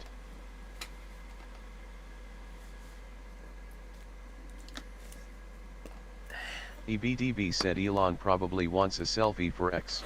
Do you know what? I wouldn't put it past him, to be fair. He is a bit of a nutter like that. Oh, right, okay. I need to plug my phone in because my phone is going crazy. Oh, someone just sent love hearts. EBDB said, yeah, me either. I'd do it if I were him. Oh, 100%. Right, so this is going to be a very different Starship. Right, so we're going to do... EBDB said drive down and check it out before it goes. Literally. I mean, he technically can because he's the boss man. You know. Where am I going? Here. No, not here. Batteries is what I need. One there. One there. Should we make a HLS? And see if we can get from... we're going to try and land on the Mun. On the... Yeah, the Mun.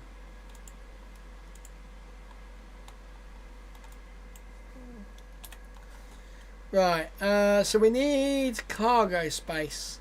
EBDB said those colors are abusive to my eyes. They're really bad. They are really bad. I might have to change the colours. But you can only do that when we get to the end. Oh my. Why did I pick these colours? Right, so we're now gonna go here. EBDB said, oh god.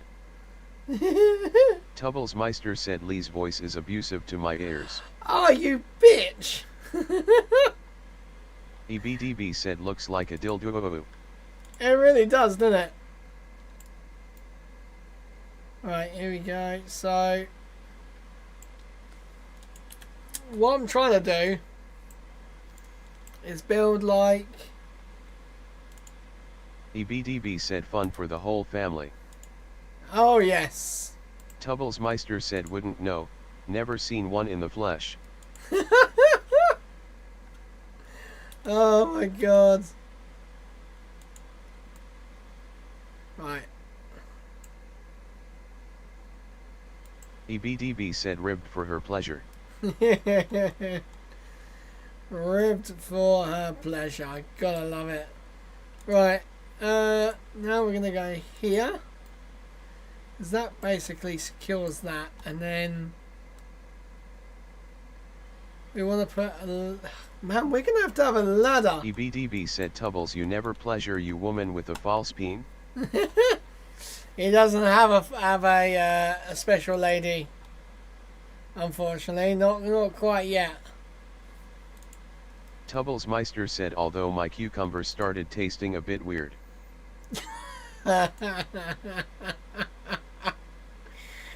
Oh my Christ.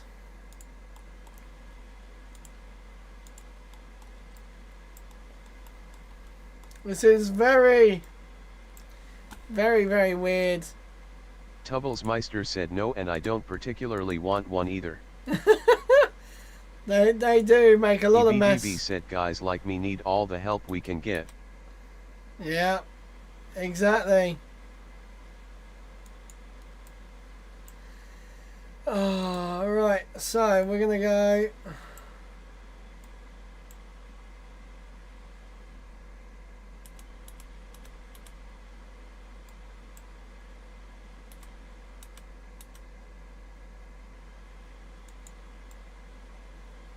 Tubblesmeister said I seriously don't know how Lee ended up with a wife. Thank you. Yeah, no, I fully agree with you there. How the fuck I managed to pull that one out the bag is crazy.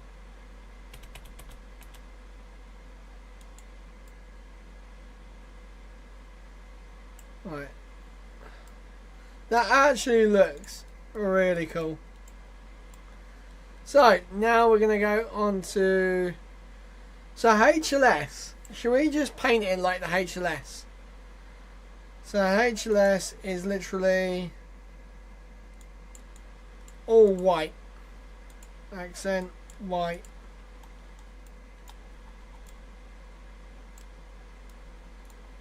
Tubblesmeister said must have been your Saturn V that did it. Yep, it was the Saturn V, the whole thing. So it's got red NASA decals, hasn't it? It's got. Let me get a full look at this. New tab. HLS Starship. Oh, okay, so actually it's got black on it at this middle bit here. So what I need to do is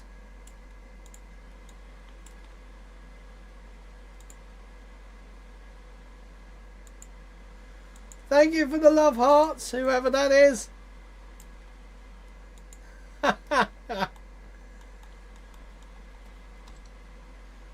That's crazy.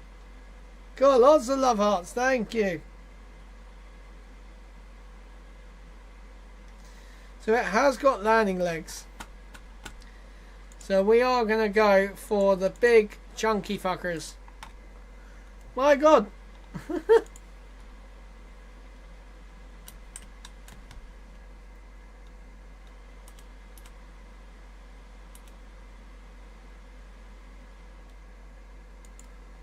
Right, let's have a look. Perfect. Oh my Christ, dude. Who's liking this? Who's loving it? Ba, ba, ba, ba, ba. Right, so I need to just make sure that that side, cool. So this side has to have all of the what do you call it? The solar panels.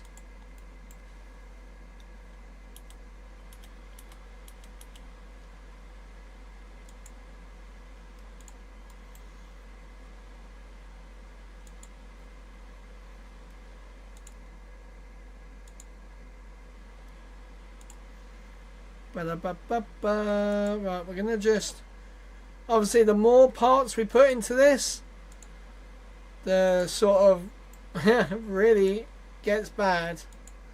So we're just doing this.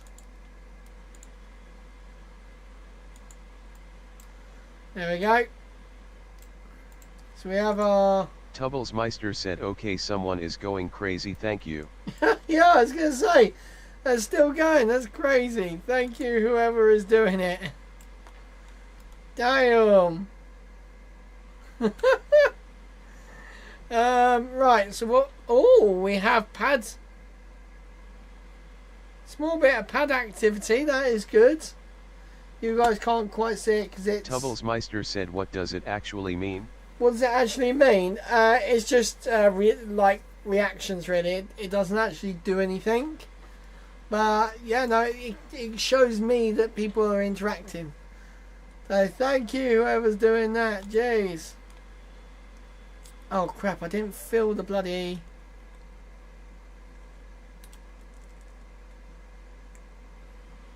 Right, let's stand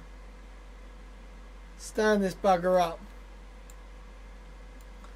I just want to see, do we have enough thrust to take off?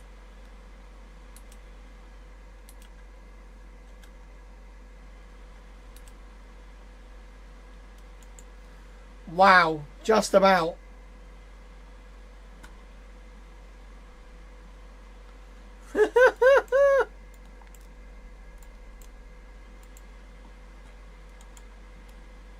EBDB said that's a no, haha. Oh, we've lost the skirt.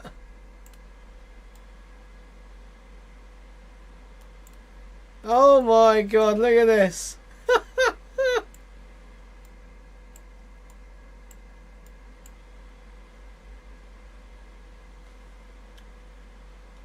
Right, I wonder what happened. Oh, so you guys can't hear this. I wonder what happens if I cut the throttle and try and catch it. Cut the throttle. And... ready, we're going to try and catch it. 3, 2, 1, go.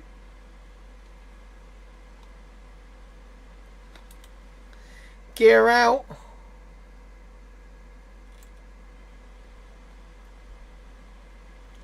Oh my god, this is proper suicide burn. Ah!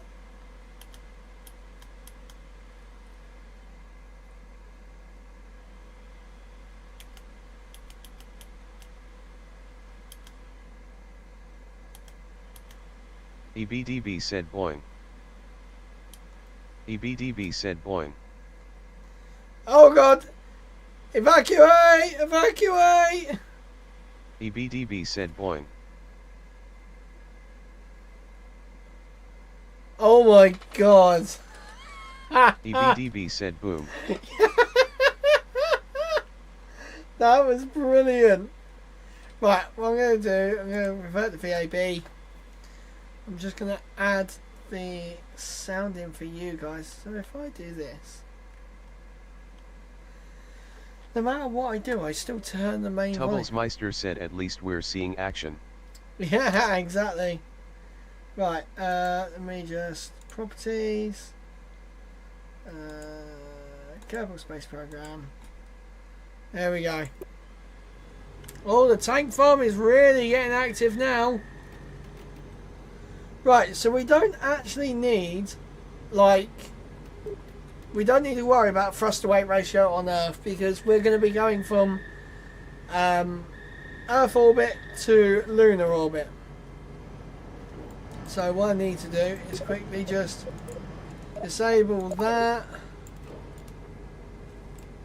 Right, and then fill our thing up with people. There we go. Shall we go to the Mung, guys? We're going to go there. Actually, 1 minute. Oh, no! Oh, I just... no! Guys! I just Alt F4'd.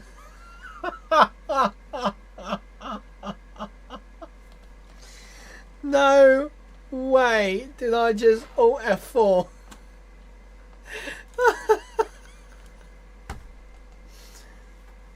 Oh.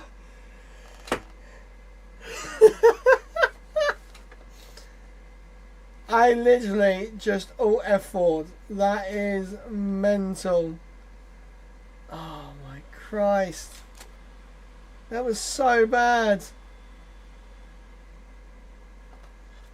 Oh, I can't believe I just done that. That is mental. Thank you for the laughy faces. Oh my god. Right. So we're just going to now wait for this to load up again.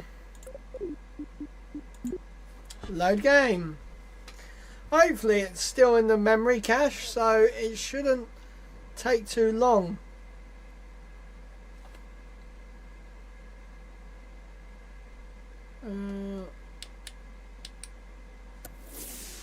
There we go. God, I've just seen that that's really up high. We're not going to do that. There we go. Right, Alt F8. There we go, guys.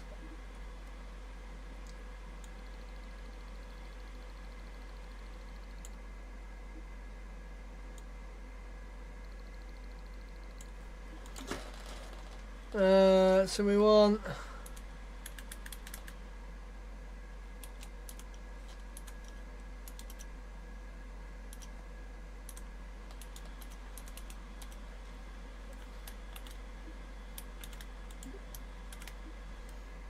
teleport. Let's teleport. So we want 100 by 100. That's what we want.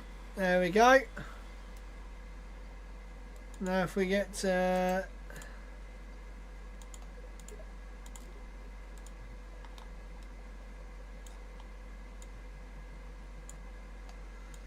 here we go.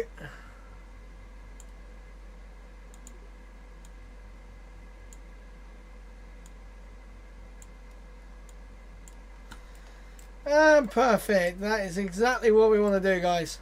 Wow, that takes us, like, using the gravity assist, it gets us down. So that one burn actually gets us out of the sphere of influence of Kerbin. I forgot also I don't have any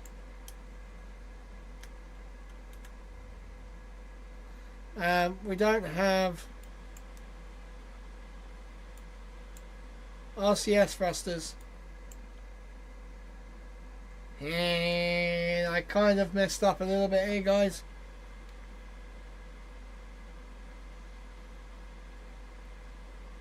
Right.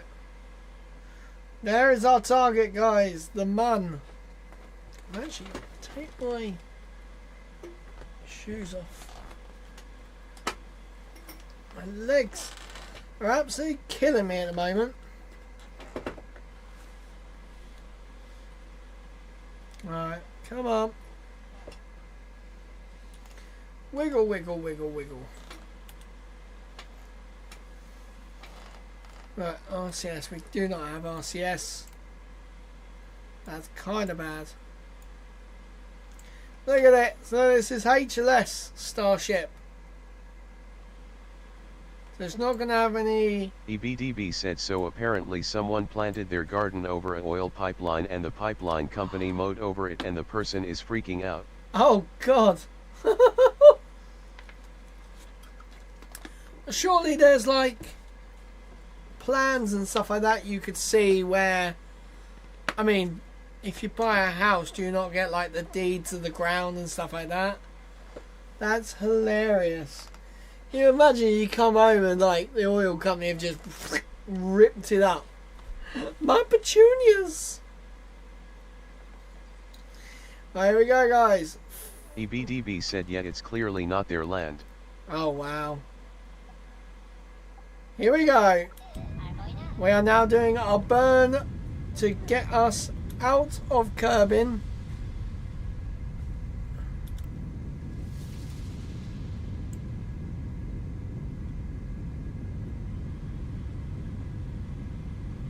Oh my god, it's doing this thing again.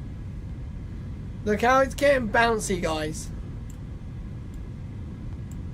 So look, it's bouncing around. EBDB said I almost bought a house next to an oil line, but it was kinda scary.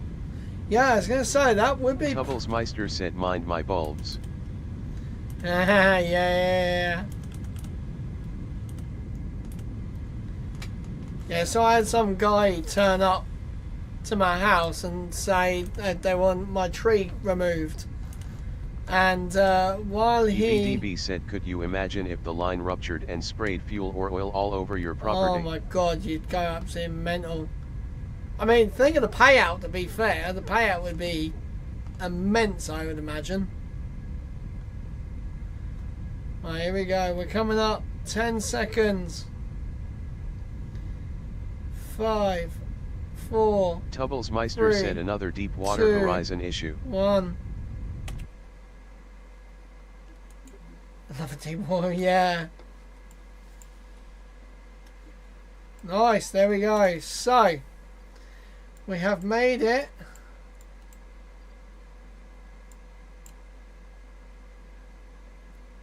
EBDB said you forfeit your rights to that kind of damage when you buy the property. Yeah, that's probably true, yeah, jeez. Tubblesmeister said, I'm such a heartless bastard. I made money out of that. Oh, yeah. EBDB said that's what makes it really scary. Yeah, exactly, yeah. That's mental.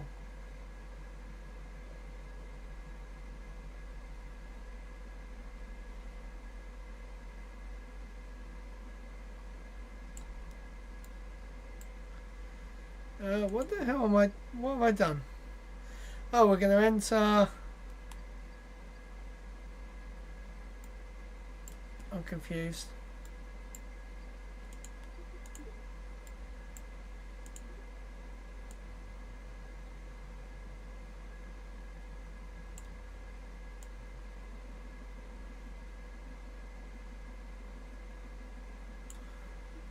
What have I done here, guys? I'm confused.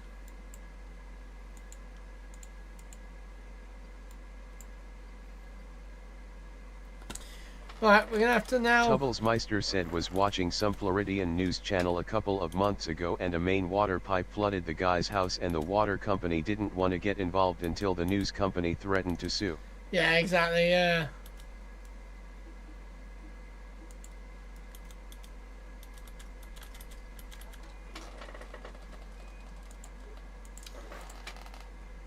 Come on. EBDB said, I wonder if Taylor Swift will have her private jet take her down the aisle at her wedding. Oh, I love it, yeah. Tubblesmeister said that's why Channel 6 always gets results. Oh god, that's why Channel 6 gets results. Fuck. Tubblesmeister said, I reckon it will be one of her cats. One of her cats! Oh my god. That would be hella EBDB funny. said nothing beats a Jet 2 holiday. Yeah. Nothing beats a Jet 2 holiday. Right, so what we're doing, we are using... EBDB said, and right now you can save £50 per person. A family of 4, that's £200, which you can then use in... you can then use in the duty free to buy alcohol and fags. Actually, I actually did something. Tubblesmeister said you could save £50 per person, that's £200 for a family of 4. I actually brought some fags today for a friend. I'm actually quite shocked how expensive they've got nowadays. Like, I remember when I when I first started my job, I used to buy them for a friend on the way into work. And they EBDB said what brand? So these were, so this is proper backy, as we call it, proper roll. You do it yourself. And it's called Amber Leaf is the brand. It's like the cheap one. I mean, there are. I mean, they also do have B&H cigarettes as well, but they mainly smoke. They're roll-ups. I think it's called roll-ups. I don't smoke, so like I've only had friends EBDB that smoke. said AHH, I used to work for the company that makes Camel. Oh, nice. Fair enough. I actually went past American Tobacco a couple of weeks ago when I went to South. EBDB said British American Tobacco. Yeah, I actually went past there the other day. We got a big one in a place called Southampton. It's about 45 minutes to an hour from me. And they got a big Costco next door, and then there's literally British American Tobacco right next door. EBDB said they own RJ Reynolds. Yep. Where I used to work. Oh, nice. Oh, fair enough. Do you know what I've realised? I've got loads of snacks in front of me. I've not eaten one bit. It's pretty good. Right, here we go, guys. So we are going to get in a lunar orbit. This is lunar orbit insertion. Here we go.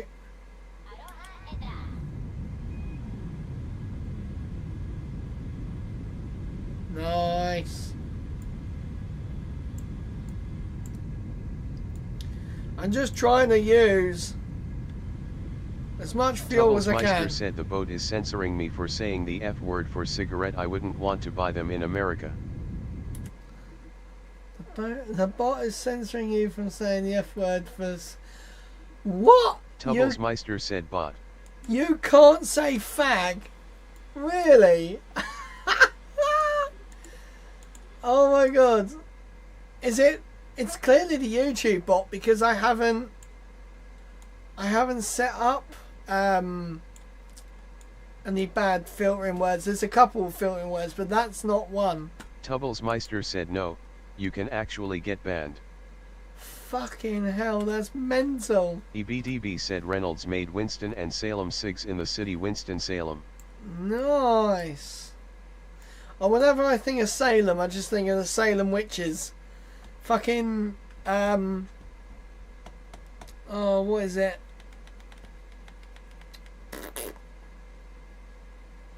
Meister said as in you, the streamer. Oh, what, me? EBDB said not sure if you've ever heard of them. I think I've heard of them. EBDB said Salem witch trials in Boston. Yeah, I've heard all about them. In Boston, Massachusetts. Am I right with that? The only reason why I know Massachusetts is because when we went to Florida, we actually... EBDB said Boston. Boston. EBDB said Boston. Boston. Oh, that's so funny. Alright, this is going to be quite difficult, guys, I think, because one thing I do need to do is get rid of the suspension and have it quite... EBDB said down at the Haback. Yeah, the only reason why I know Massachusetts is because of... There's a guy I watch, Post 10, on YouTube. He basically goes around Massachusetts, all that sort of place. I think he goes to North Carolina, actually. I think. And he, like, unclogs, Beachnut like... 985 said third time is a charm. Hey, Beachnut, welcome, sir. Welcome to the stream. EBDB said massive atwoshits. Massachusetts. Meister said I managed to get a Massachusetts hat from the Claw in Ponderosa Steakhouse when I was 14. The Ponderosa Steakhouse. Oh my god. I remember that place. Oh, wow. Oh, Martin, you're bringing back some memories there, fella. Right, we're going to do an orbit around the Mun to scope out where we're going to land. Meister said that place made me put on 3 stone in that holiday.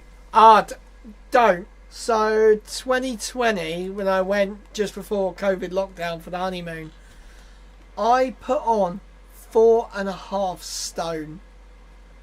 4.5 stone for a 16-night stay.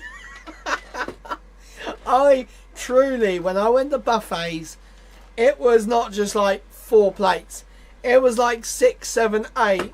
Then Meister said you didn't buy me my Pepsi on your honeymoon. Yeah, that's because Walmart don't accept Apple Pay. You can blame Walmart for that. If they weren't so stingy in making everyone use their own bloody...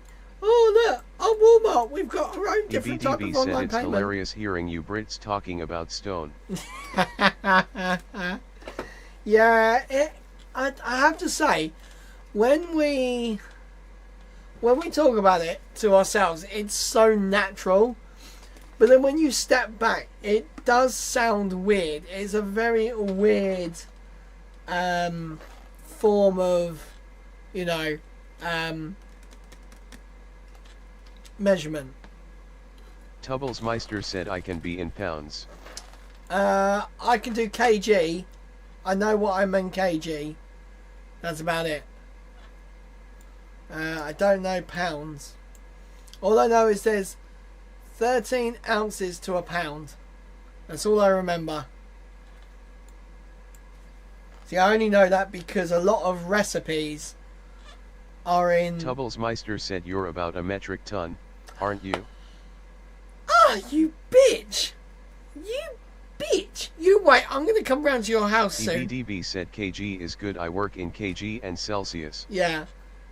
I was going to say a lot of items like food stuff come in kg. EBDB said 16 ounces in a pound. Oh, 16 ounces. There you go. I knew it was like not 10. I knew that. Right, guys, we are going to do a fly around the moon. Tubblesmeister said I thought you'd work in Fahrenheit. Now, EBDB clearly knows which one's superior. Right, here we go. So, we're going to... EBDB said I'm in pharmaceuticals. Ah, yes. Yep. Pharmaceuticals will do it for you.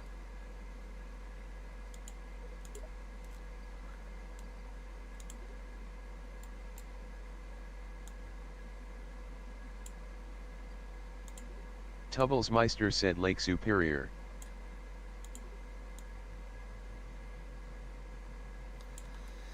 Right, here we go. So, we have... EBDB said one of our deep storage freezers is -70C. Nice. Yeah, proper frozen. See, where I work in the kitchen, everything's, you know, -20 to -18. Tubblesmeister said you don't work for Pfizer D, do you? I had Pfizer, I'm still alive, and I'm in the critical age that they had the, what was it, the blood clot or whatever it caused. EBDB said need to wear PPE to go in the freezer. Oh, nice. I'd be sticking my tongue on stuff. That's an old childhood classic, that is. Sticking your tongue on a frozen pole. Now you can't do that because you get in trouble because the Polish don't like it. Alright, here we go. Tubblesmeister said, oh, I hate your hairy feet. EBDB said, haha. Honestly, like, I remember when I first worked in the kitchen and the chef got me to mop the walk-in freezer. Oh, how I had a horrible time. Absolute horrible time. And he knew. He just did it on purpose. Oh my god, it was not a fun time. I'm there with a mop, and the mop stuck to the floor. Tubblesmeister said absolute horrible. Literally, it's stuck there to the floor, and I'm like, how the fuck do you clean a freezer? They told me to mop and sweep and mop the freezer floor. So I'm just like, how? And there's like, when I chucked the water down, it froze, and there's like... EBDB said you know that old German ruler with the funny mustache? Yes, I know that funny one. Yep, the one with the very good sat nav. EBDB said I can't say his name here. Yeah, the one with the funny the car that didn't have indicators, so he had to use his hands. Oh, Tubblesmeister said Angela Merkel. I was expecting some funny comment from you, Tubbles. Oh god, right, okay. So we're going to be landing somewhere around here. I thought I saw... I've got some crap on the screen. How did I get that? Right. Oh, Tubbles. I'm in contact with someone for... Tubblesmeister said, or Elon Musk. No, he's South African. He's safe. I'm in contact with someone to sort out the server. They might be coming Monday next week. Oh God, the computer's like... EBDB said, dang, the bot won't let me say the joke. Nelson Mandela. Tubblesmeister said, Nelson Mandela. Oh my God. That is so funny. Right, we're gonna activate time warp. EBDB said, Gandhi. Gandhi. yeah, Gandhi. He was a well-known German. Right.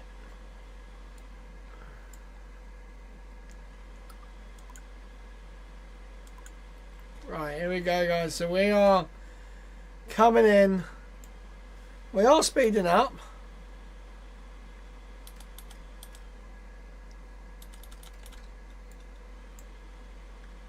Tubblesmeister said he nicked Mahatma Gandhi. EBDB said, I've got to step away for a few. See you later. Yeah, that's okay. I'll see you in a bit. EBDB. We're trying to...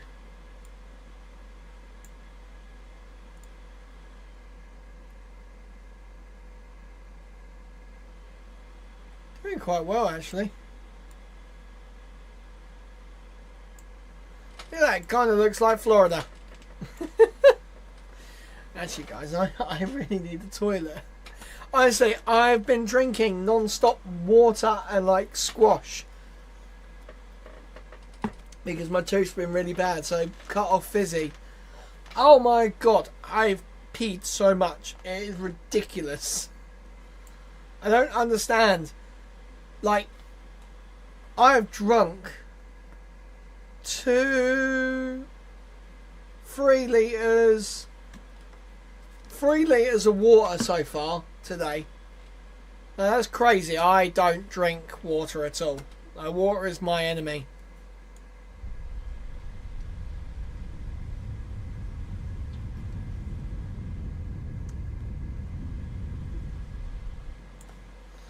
There we go.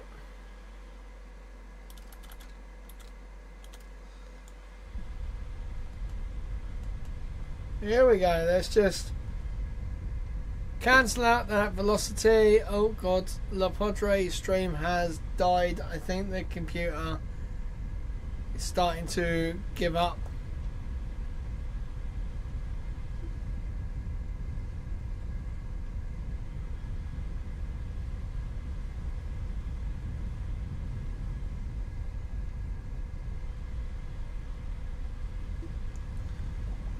Right, here we go.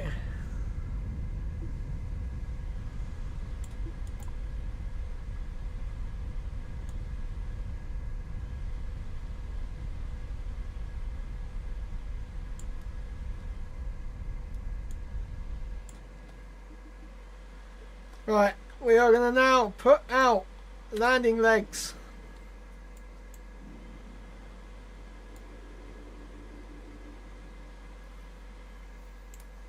Right, here we go. HLS is coming down, and we've got, very luckily, the solar panels are facing the right way.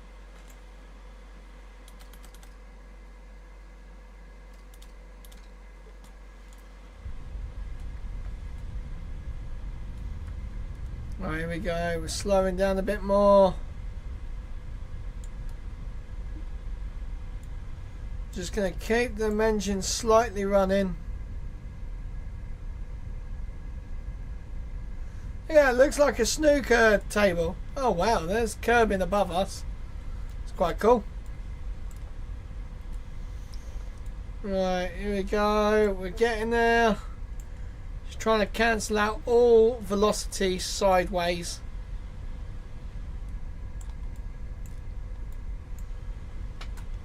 Oh shit, I didn't have the... Oh, okay, it's good the jetpacks work on the Mun.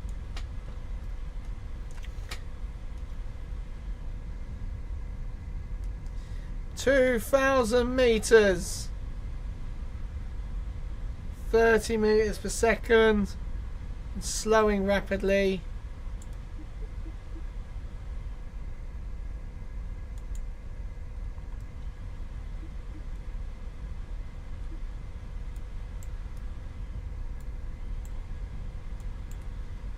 Here we go, guys. We are slowly lowering down. We are slowly slowing down as well. See, the worry is for a real Starship, you don't want the landing legs to get hit. So they're going to have some sort of thermal protection on them. Right, we're 1,000 meters. We're just slowly descending.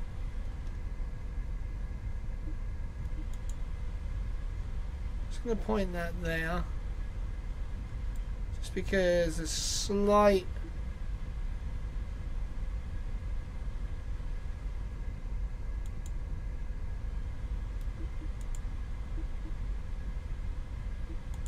Richie Rich 370 Gaming said a platypus rocket. Yes, Mr. Richard, I might do that later. Here we go. So we want to touch down at about 3 meters per second. You want the slowest touchdown we could possibly get.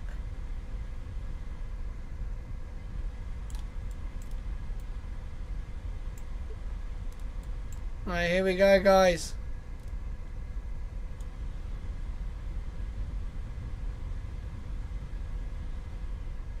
$200 meters now.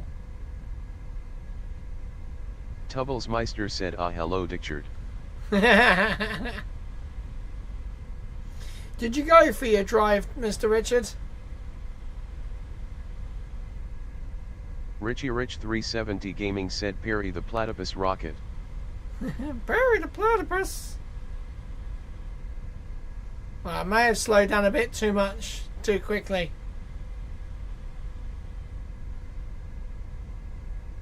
Richie Rich 370 Gaming said, "Just got back."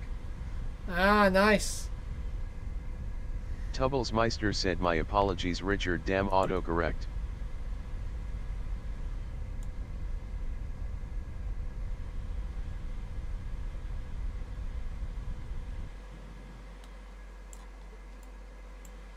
No, no, no, come on. Richie Rich 370 Gaming said, "Hot." Come on.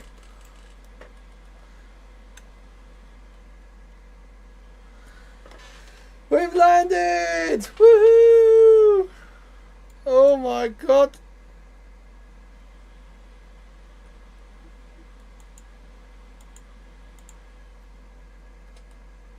Tubblesmeister said, "How's my brother-in-law?"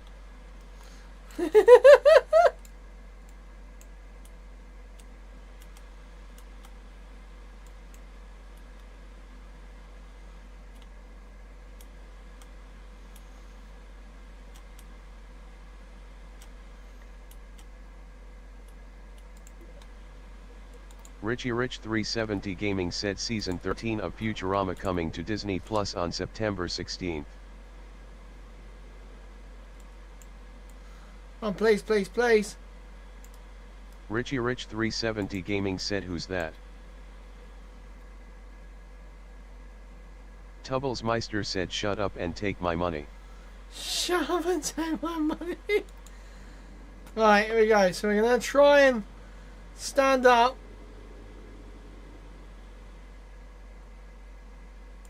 Oh my god. Tubblesmeister said, you plankton." Oh shit. Then we might have to abort, guys. Oh my god, what the hell is going on?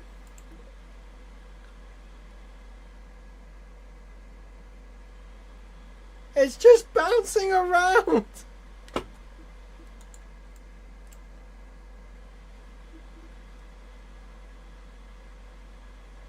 It's going, you're going. Abort, abort, abort.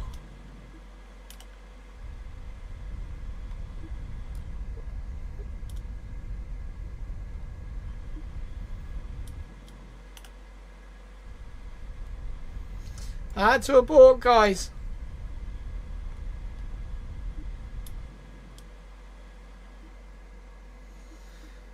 Right, as soon as that.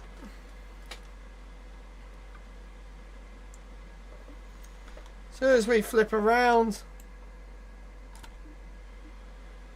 Come on. There you go, now we're on the descent.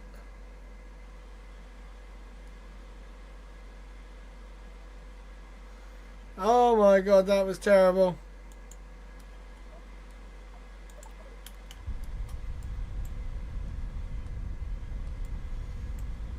Right, here we go. Oh shit, hello. I gotta really remember to use this.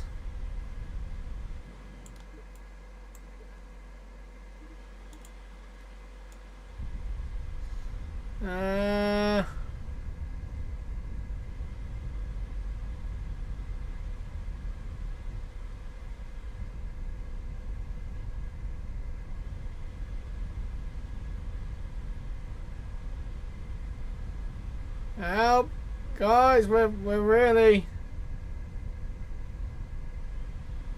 having trouble here. Oh,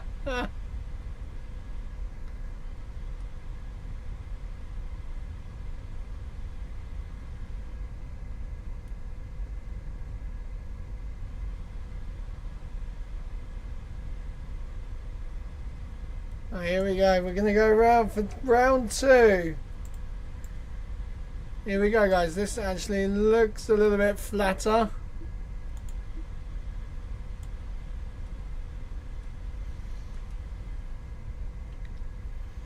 Right, here we go. 130 meters off the ground. 110. 100. 90. 80.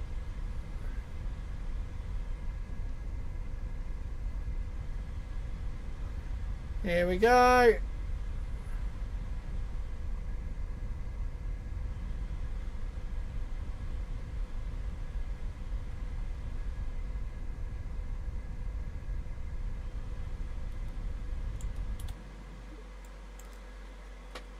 And we have landed, guys. We have successfully landed without a wobble. Right, what I need. So the swaying is caused by the engines. So we're gonna first off find them. Engine gimbal, sweet. There we go, guys. And also we are going to deactivate. Deactivate.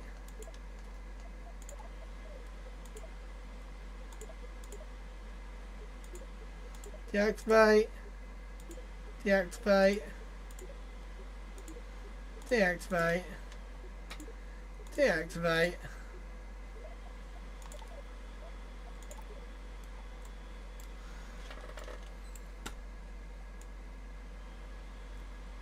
Sweet, there we go, guys. We have landed our HLS Starship. So now one of the guys is going to come out. So we are going to go Richgar. Richgar.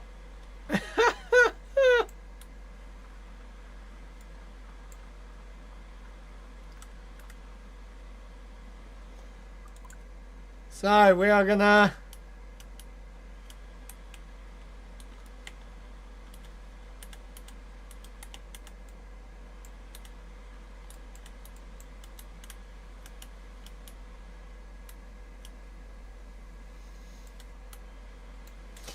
we may have forgot to put a There we go. Our Kerbal is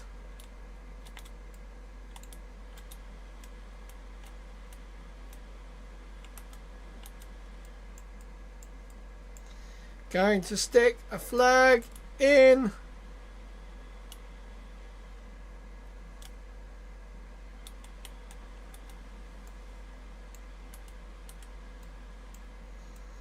Here we go. We are going to put a flag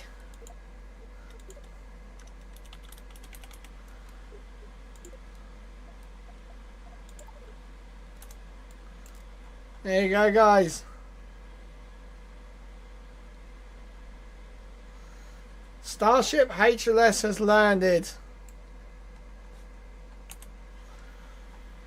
Right, now we're going to quickly do a science run a surface sample. So he's going to dig some dirt up. He's going to put that in his backpack. There we go. Now he's going to run a crew observation. So he's going to communicate to the guys on there. Right, there we go. Right, now we're going to thrust our way back.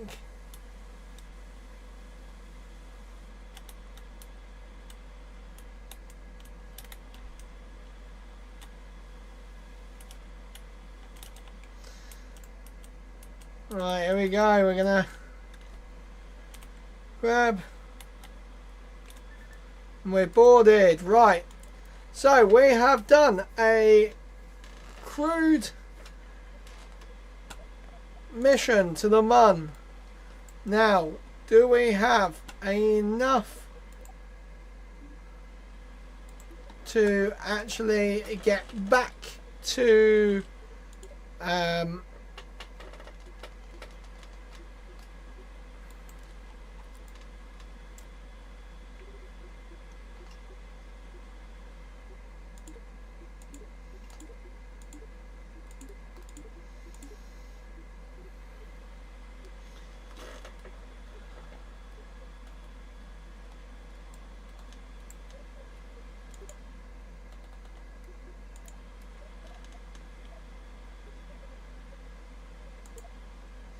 right, here we go, guys. So we are going to take off. Which way do we need to take off? So we want to take off towards the sun. So towards the sun, that is the way we want to go. So north is that way. So we want to go west. Right, here we go. Taking off.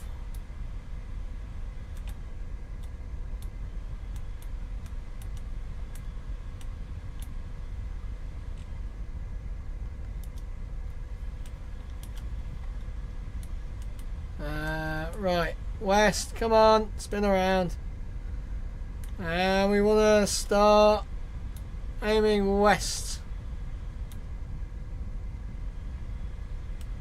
No, that's east. That's east. That's east. That's east.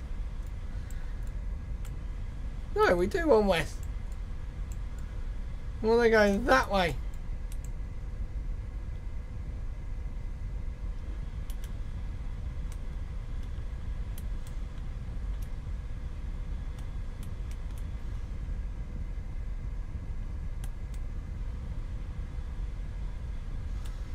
Right, here we go. Here we go. Come on.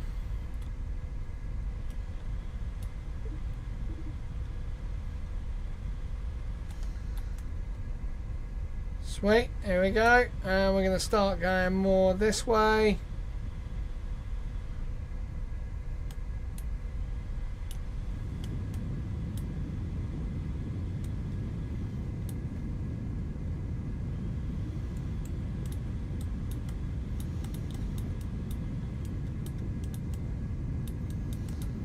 Right, here we go. So that's definitely not the right thing to do, but that is exactly how I've done it. I'm going to coast up to about 20 meters, 20 miles.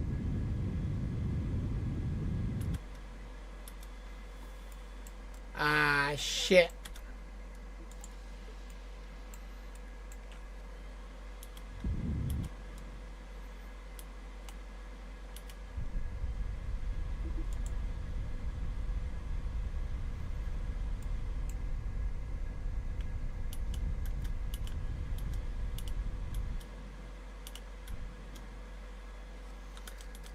Right, here we go. We're going to coast up to...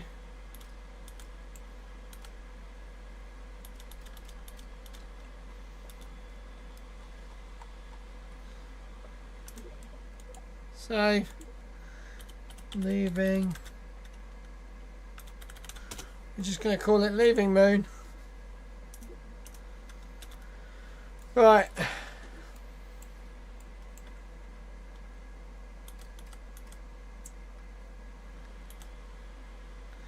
We're going to get up to...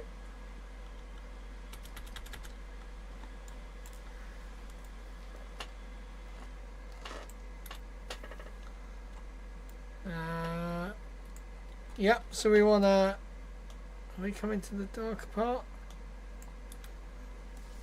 I think we're going the wrong way. Am I right?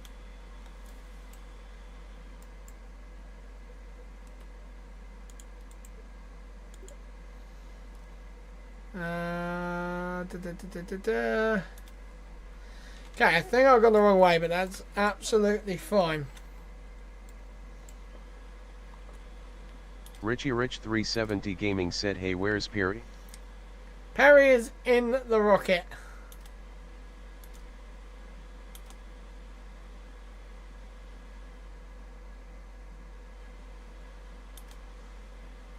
Right.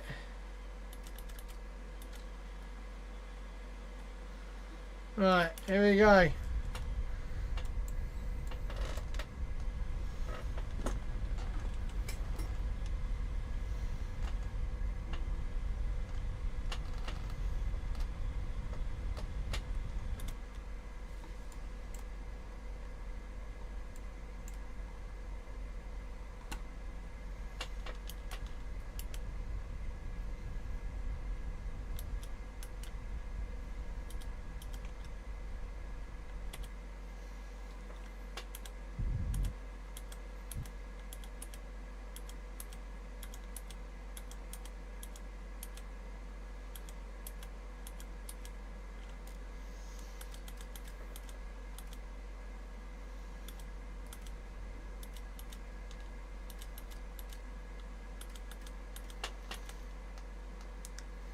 Right, so we're going to go up and around, back down, and we're going to start burning here.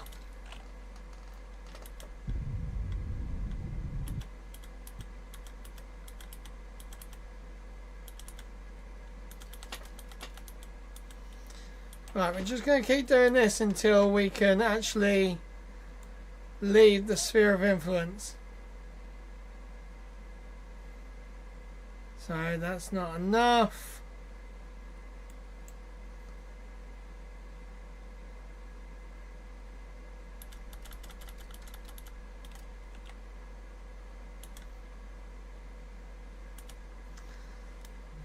Right, here we go. So now we have a line out of here.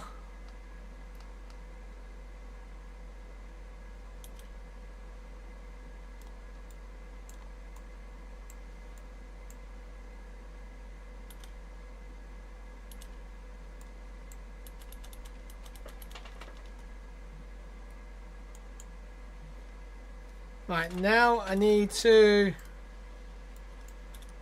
somehow cancel out my orbit. We're at an orbit line. This is not going to be good. 13. Yeah, so I'm at 13 and 9. So this is going to be...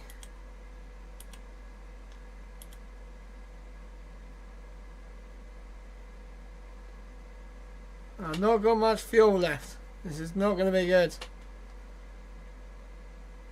Right, we're coming down.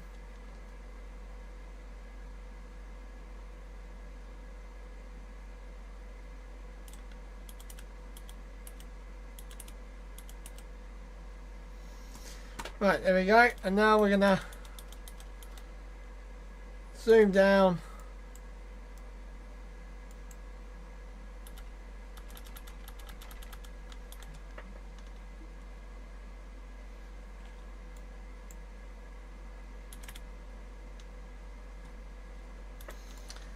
We can see Kerbin. Oh. This is going to be a spicy re-entry, guys. And this one is probably not going to make it back.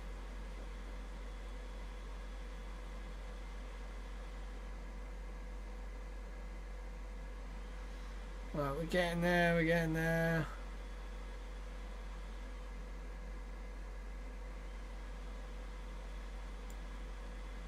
Wow. Okay, we are going to...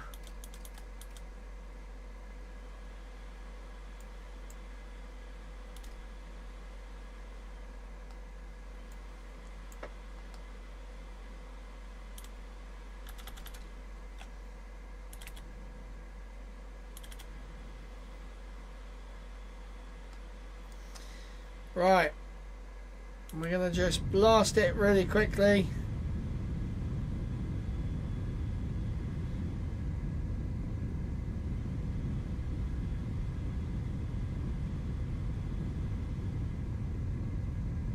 Right, just so we've got enough.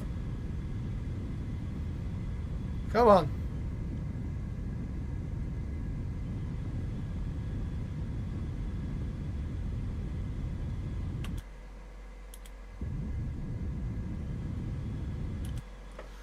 There we go. So we got it down to 600. So now if we flip it around, and then basically once we get to our apogee, we are going to then do our final deorbit burn. I don't think this is going to make it back, guys. If I did like 100 kilometer by 100 kilometer, it's risking it a bit, but I have no more fuel left. This is literally... So technically, this is all that HLS will do. It will go between lunar orbit, so it will fly up to the moon. It will then go to the moon, land with the astronauts when they dock in lunar orbit, and then it will then just take off from the moon, and then dock again, and it just keep going back and forth. It's just a shuttle sort of thing, and I'm guessing eventually they will probably send another like tanker, I'm guessing. I mean, do they really think that Starship HLS is going to be up there for a very long time? Because this is the thing, if it's constantly taking off from the moon and going back into orbit, it's going to need fuel eventually. Right, let's go up to 600. This is our final burn, guys. This is the final bit of our fuel. Also, guys, we're an hour and 48 minutes away. We're like 30 minutes from finding out if they are going for the start of this. Oh shite. Shiza. Right, we're gonna do it as soon as we get here. 3, 2, 1, go. There we go. We have caught the orbit. Okay. Right. We're going to spin it around, try and get it to go. So we're going to do a last ditch attempt, guys. We've got 240 meters per second of delta V left to try and slow HLS down enough that we kind of don't burn up in the atmosphere. But I do not have any RCS. Once these engines are gone, that is it. I do not have any fuel left. Oh, we're going to be re-entering on the dark side.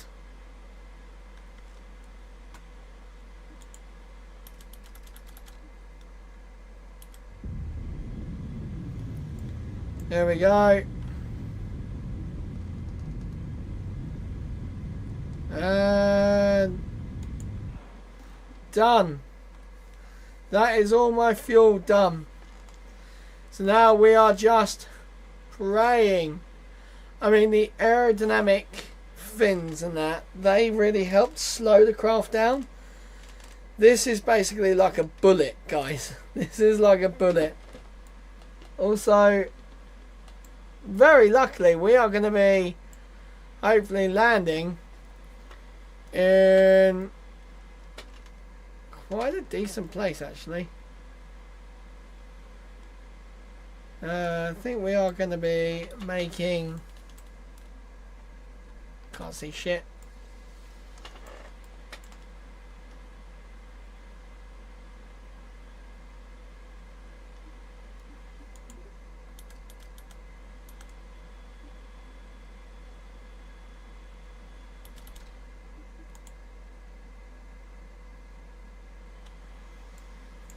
It's trying to go tail in. Here we go, guys. We're going at 2,400 meters per second into the atmosphere, and by the looks of it, I'm going to put the gear out. Just let them bloody explode. Here we go. We have atmospheric re-entry. I'm actually going to just put them onto the sides. Oh, guys, this is it. Say goodbye to HLS.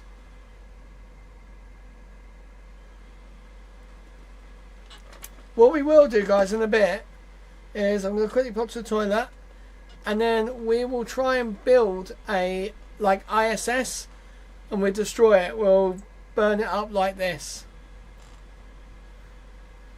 Right, guys, here we go. We are coming in so fast.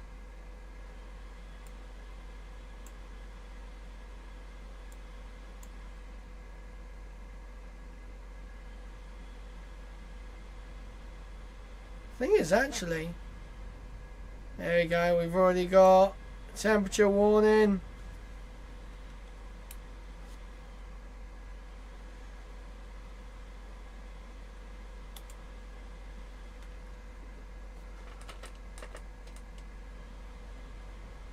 Oh, okay. Weather is. I just missed the update. It is 60%, 45% chance of liftoff tonight.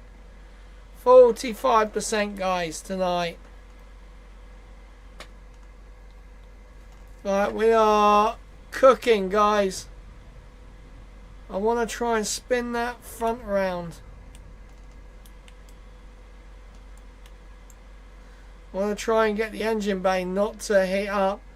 I think what I might do is actually put like a heat shield on the bottom.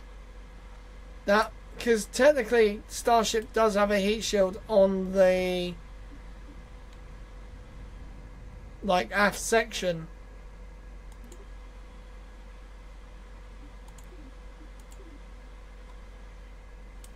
Right, we're turning SAS off. Which, oh my god, where are I?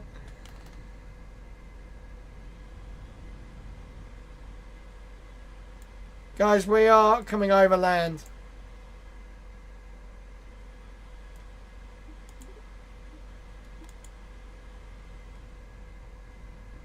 Right, okay.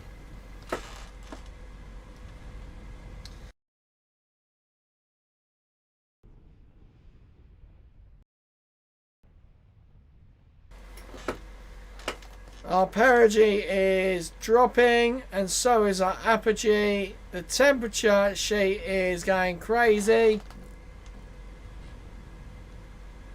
This is not going to be good, guys. I can't see this going well at all. Oh, look at that sunrise. Wow. Once we start getting lower as well, that's the worst bit.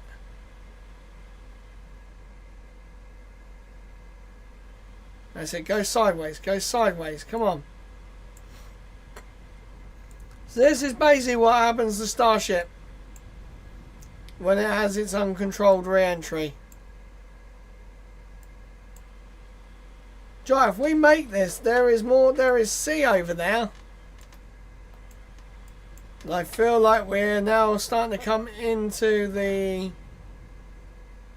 thicker parts of the atmosphere. I'm really worried about that heat thing.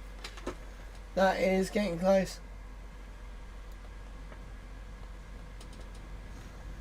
Come on. You can do it. If you're being cute.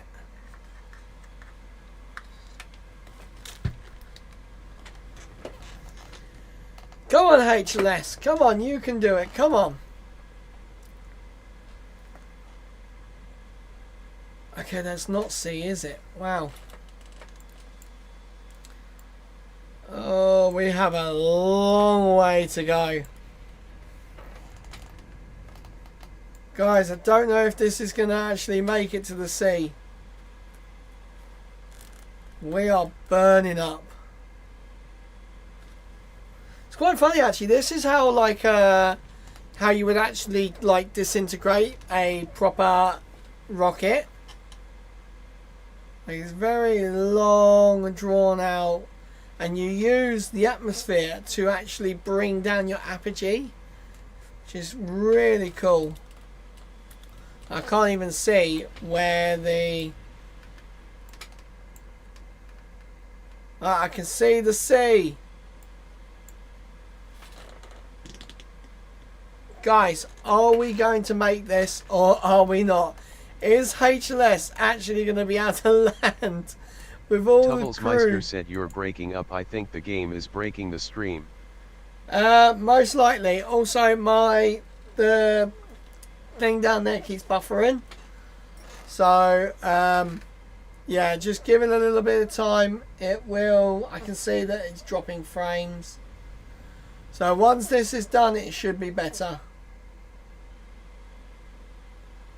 Right, we are now 48 kilometers high. So we should be coming into the thicker parts of the atmosphere now. So I think 40 is the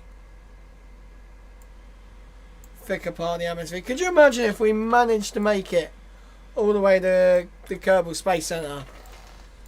That would be hilarious. I do feel like we are going to burn up before then, guys, though. That is the problem. I dare to, like, fast forward because I just know if I fast forward, it's going to, like, just blow up instantly. Damn, look at this.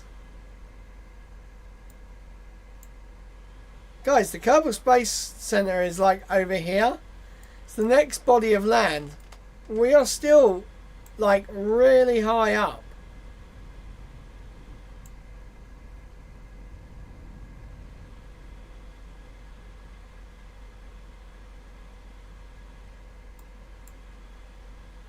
Yo, could you imagine? We're still way too high. We need to start, like, dropping now for it to land there. But the temperature is getting hotter. That bar is definitely increased now.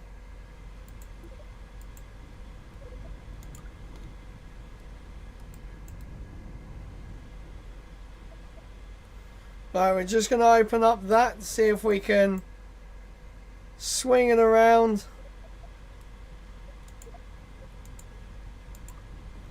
We're going to use them as like proper wings.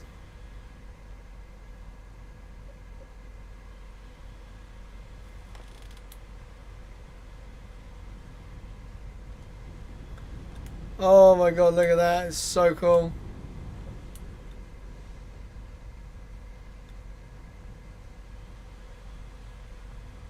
Right, here we go. We are cooking.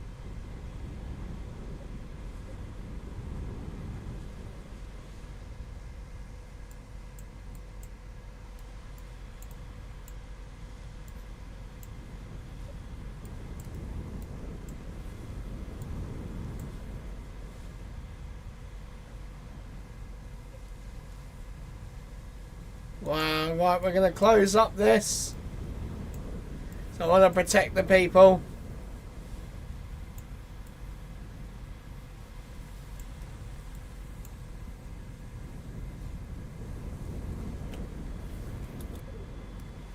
Oh, okay, it's not, it's the it is the next body of land. I forgot, not this one. Because this is still the same bit. Here we go, guys. We are really starting to slow down now. Wowee. Oh my god. Let's try and open these up again. Let's give it an extra bit of...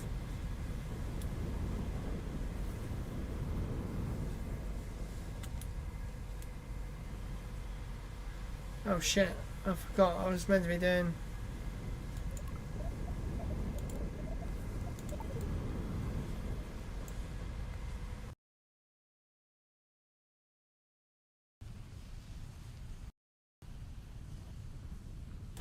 Right, okay, we're getting hotter again. Right, we're going to close that around. No fucking way. No fucking way, guys. Oh, we lost one thing. We lost the engines. That's fine.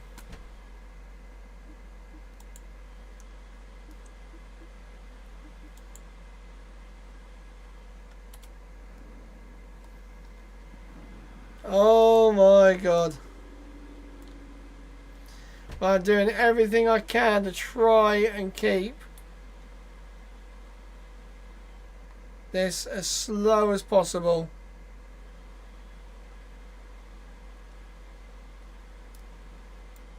Oh my god.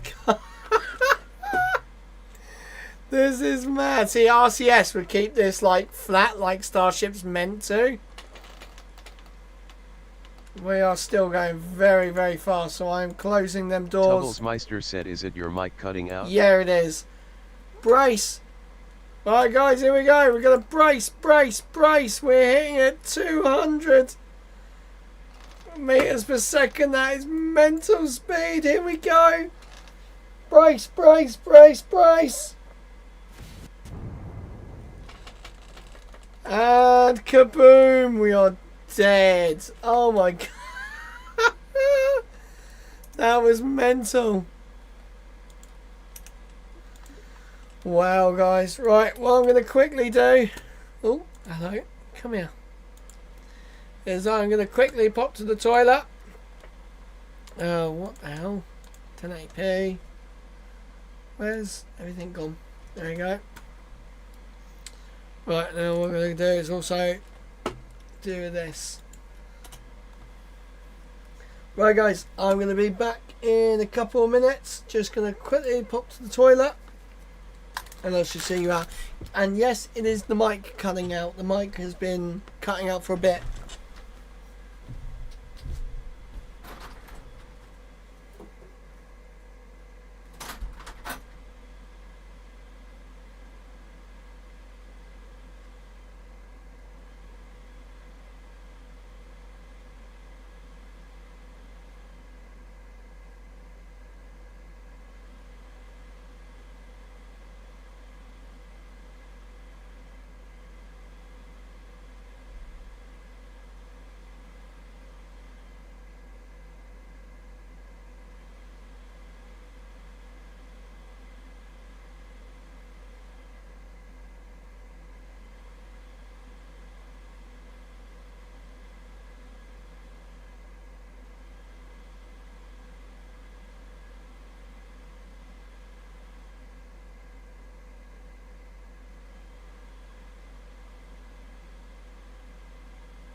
Right, guys, I am back.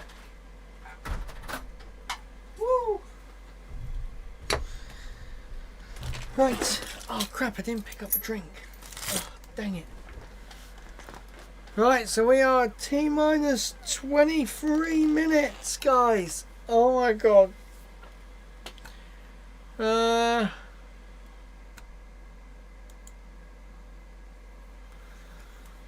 Sweet. Right, me. Where's that? There we go. Right, put my headphones back on. Right.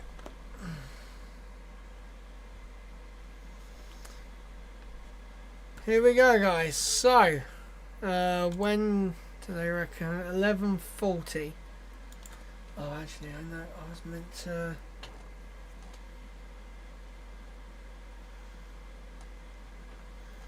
Where are they? Tubblesmeister said sound is still weird. Sound is still weird. Right, hang on. Give me 2 seconds.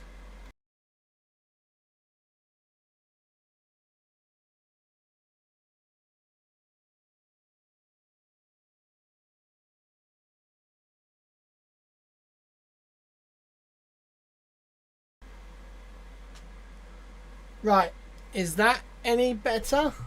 Let's see if that's better. Notes.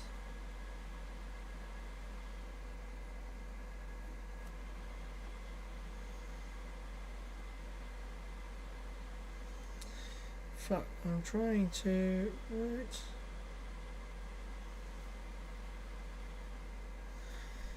Crap, why is this not working? Tubblesmeister said keep cutting in and out. Right, okay, let's get rid of KSP2. Let's see if that possibly be the issue.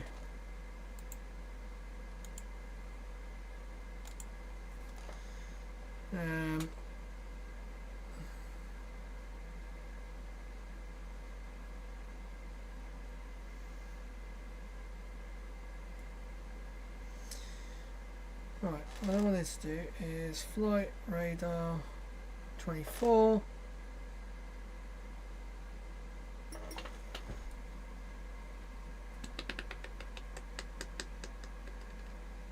Who was that?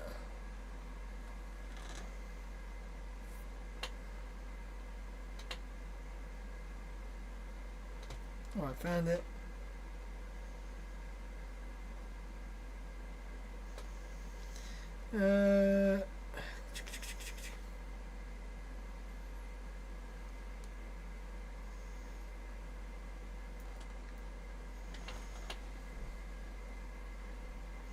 Tubblesmeister said there's something odd going on.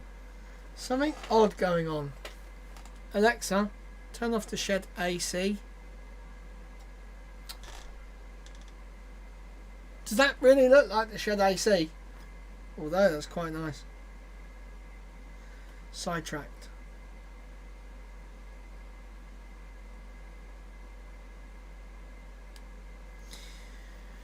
Right, oh my god, it is apparently absolutely pissing it down.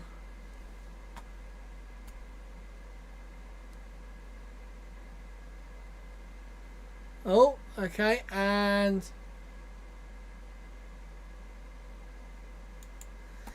looks like it might have had a problem.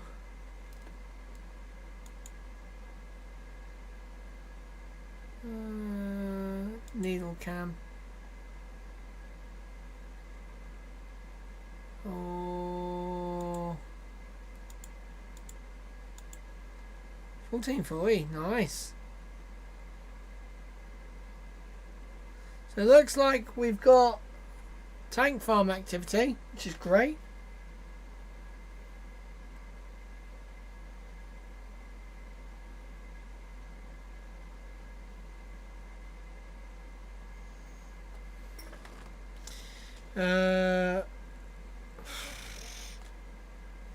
Okay, so SpaceX have tweeted saying it's a 60-minute launch window 45% favour in for launch today.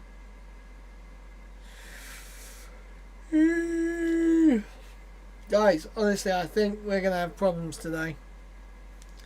Alexa, turn off the shed AC. Alexa, turn off shed AC. Oh my Christ.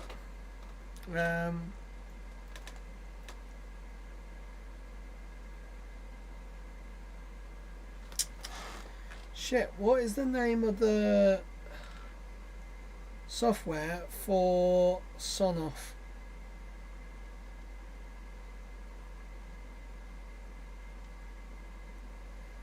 eWeLink, there you go, eWeLink. Oh, hang on.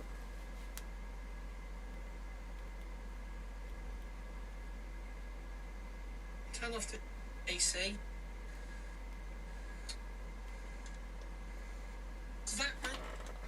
Tubblesmeister said, "What's up, you?" Fine.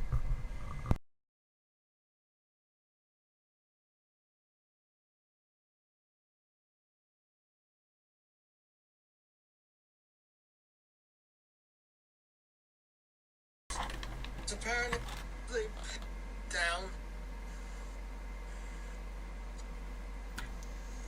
Right, is that down?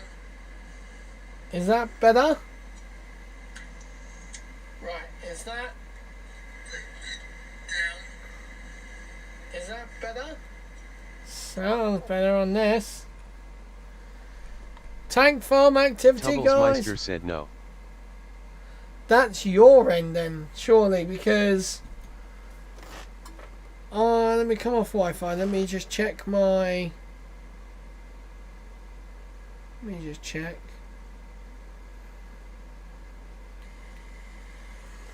Right, that seems to be. Right, that seems to be. Yeah, it's coming through fine. And that's on 4G as well. That's on 4G as well. That might be your shit internet. Anyone in the chat, let me know if you're getting any audio problems from me, other than me stuttering.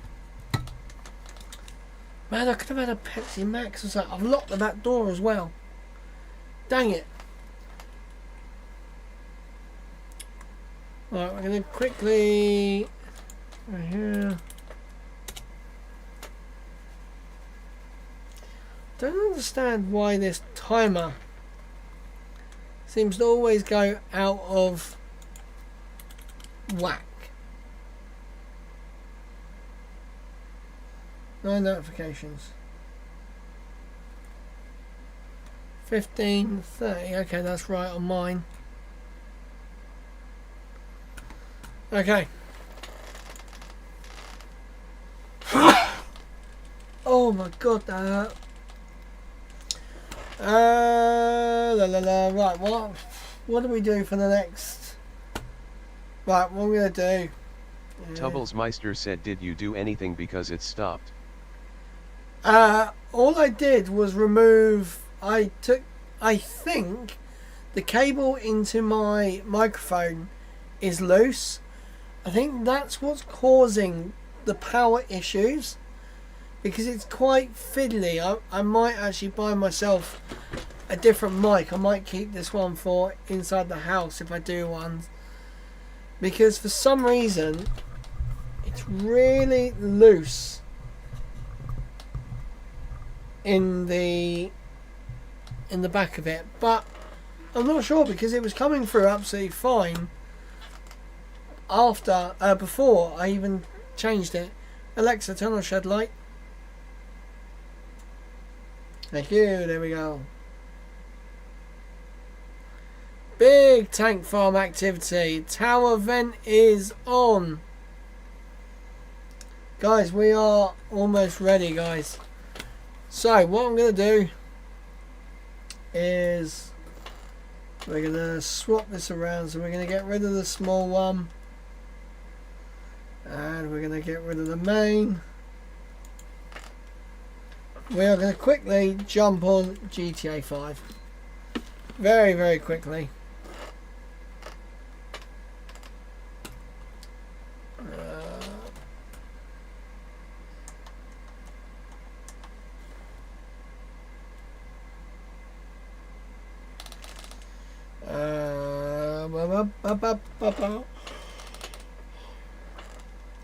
Oh my god, look guys, it's literally kept us exactly where we were yesterday. There we go. Right. Sound.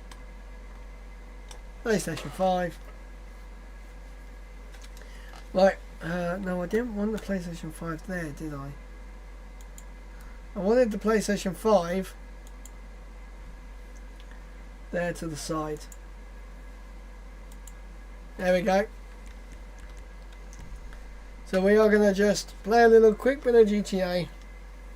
Oh man, I'm sweating, guys.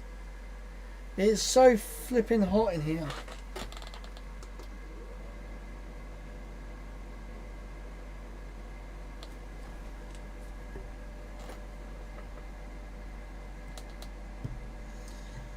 Man alive. Right, bit of GTA while we wait for... Basically we've got...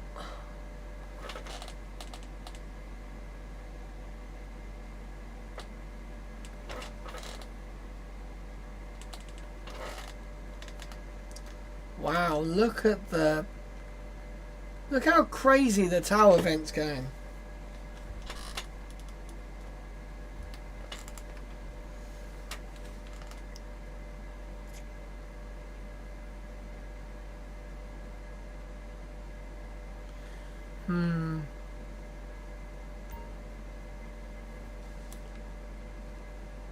Right, we are going to go down to the casino,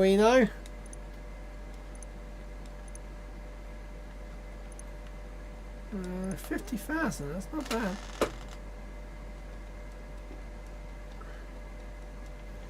Right, casino, boy. Wow, tower event is really going. Literally, really going.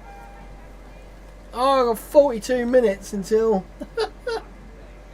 until I can actually do the wheel spin. A reminder to our VIP members, take advantage of our Okay, we're going to just jump straight into a race then.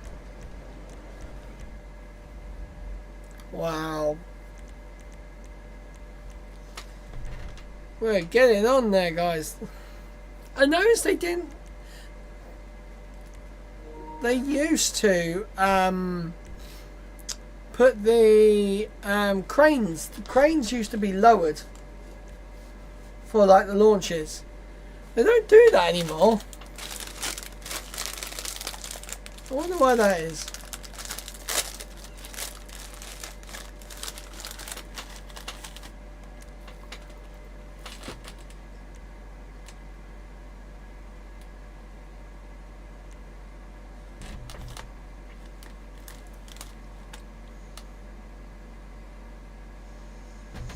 Right, come on, start the bloody race. Oh.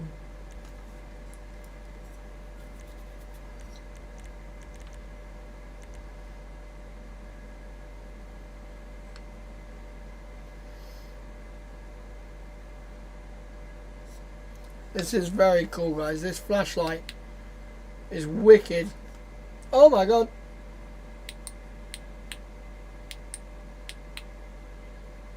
There we go. Wow, that is super cool. Man, it really does like light up everything.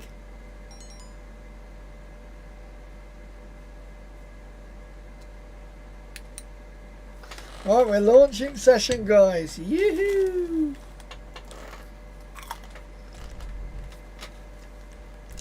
I'm underwater.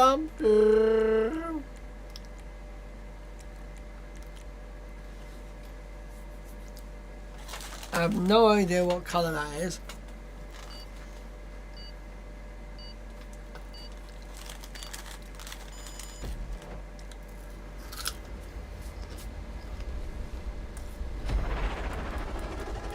Oh my god, it's this race. I just realised what this one is.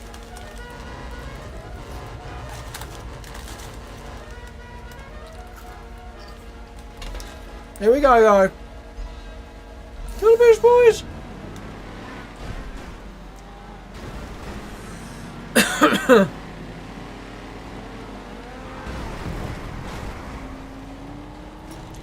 Come on, baby, come on. Whoa!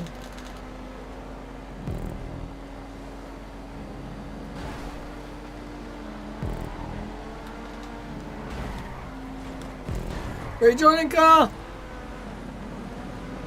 Come on, get over, get over, get over. Yeehaw! Baby Gaming Glitch. Oh god, that's a bit of a cringe name.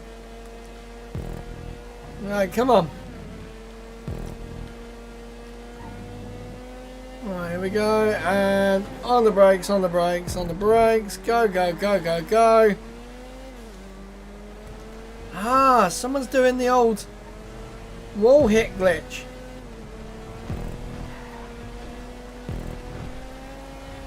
My god, this thing's got some speed.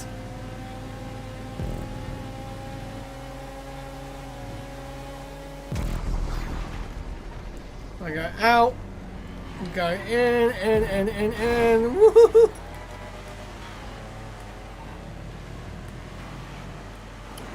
Man, this is like some old Saab or something. This is ridiculous. Oh my Christ, this thing is ridiculous. Put him in the monster truck.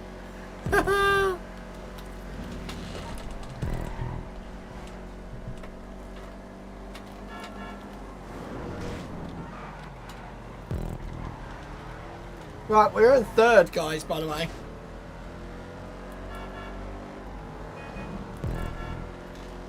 We're in second.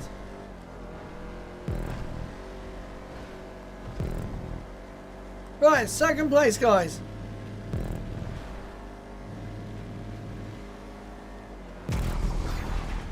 Oh, it's in a go-kart. Actually, go-kart be quite nippy around here.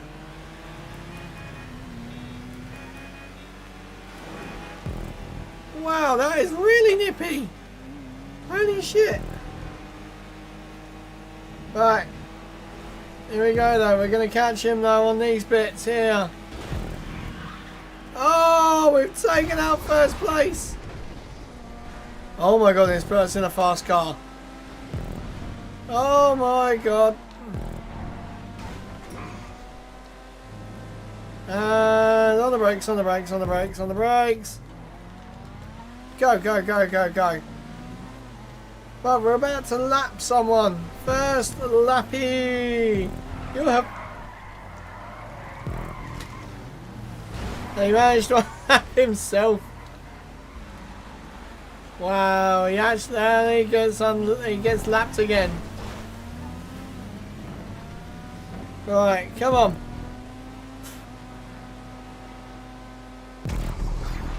Right, prop load. Have SpaceX just tweeted.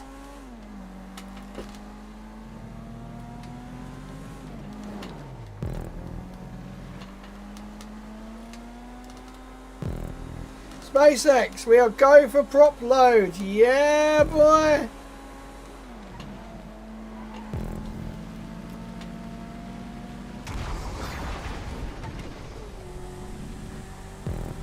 Come on.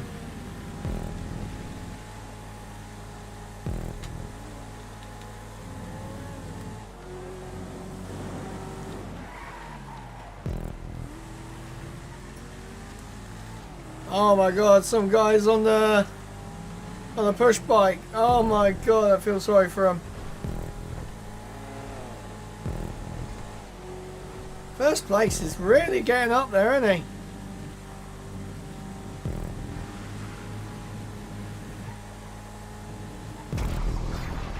Right, here we go. So this first corner I've got to really brake a lot better for. That was better. Right, there is first place. Up there in the white car. This has got like top end speed.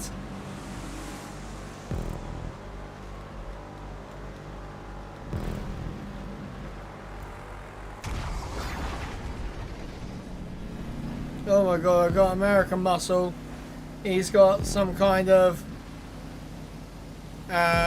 sand dune buggy thing. Wow, look at the bloody tower vent going mental. Come on, we're catching them up slowly. If Slipstream was turned on, we'd be able to do this easy.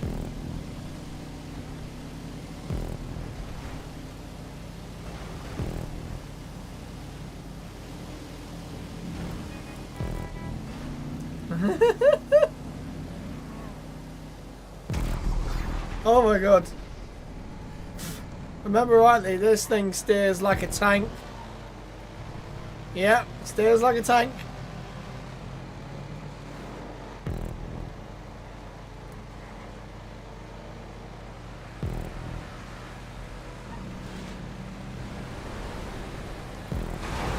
Whoa, shit in Nora. Fucking bell end. Oh, we've lost. We've lost seconds. Shit. Oh my god, Jesus.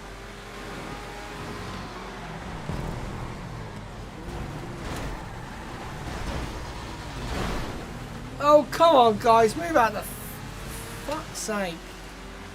Like, I went wide as well, guys. I went wide and it still couldn't fucking get away from the dicks. Right. Fuck's sake.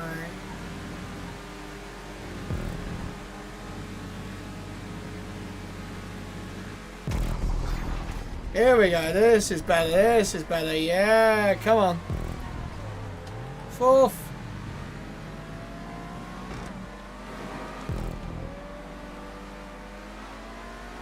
Come on, come on, come on, come on, come on, come on.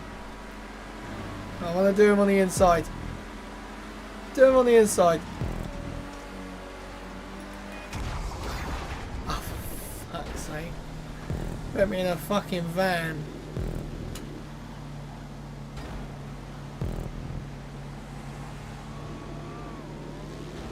Jesus H. Samuel. Right.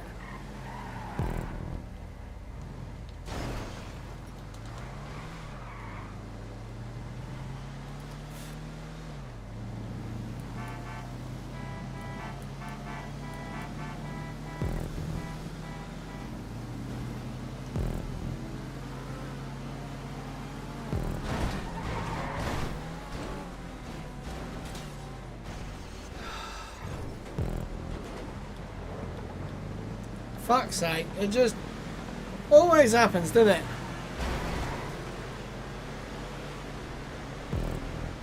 And you start tumbling down because dickheads just take you out.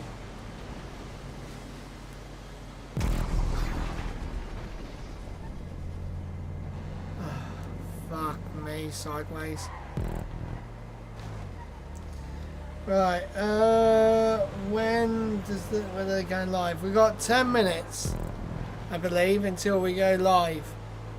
Hopefully this won't be another boring fucking webcast, honestly. I like Elon, I like SpaceX, but that was fucking horrific.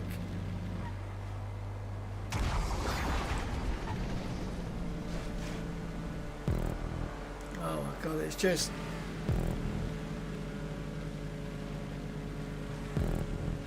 Someone else had the Batman car earlier. Like, why couldn't I get that? Fucking Beetle, come on.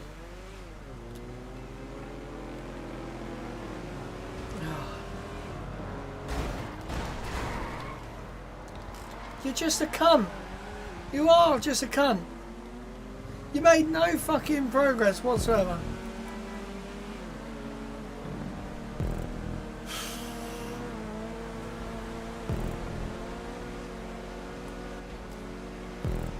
The Liberator's catching up with me.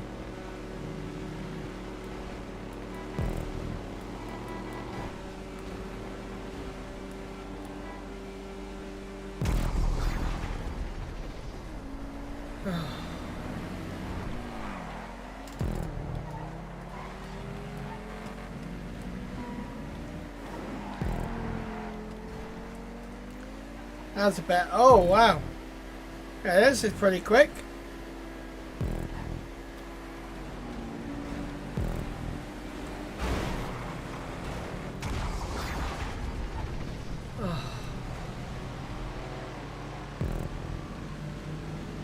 Mate, I hate GTA. It's... Fuck off, you mug!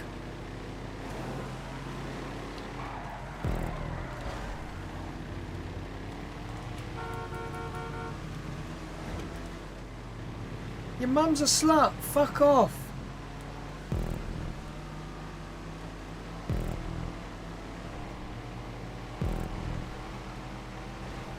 Ah.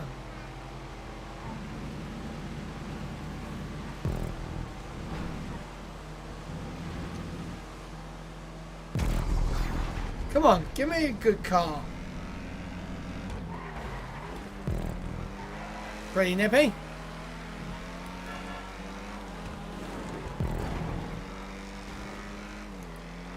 Back in the points, baby.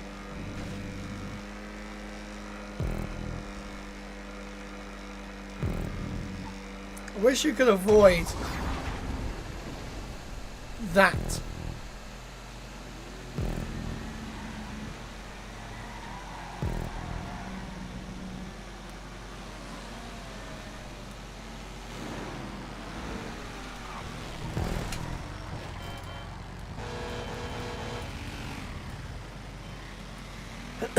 Right, which side is he going?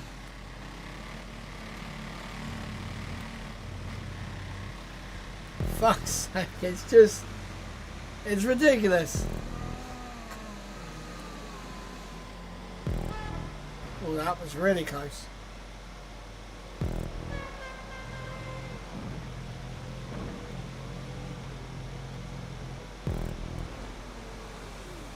Right, come on.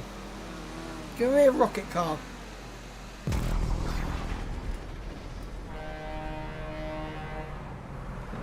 Two of us are in this.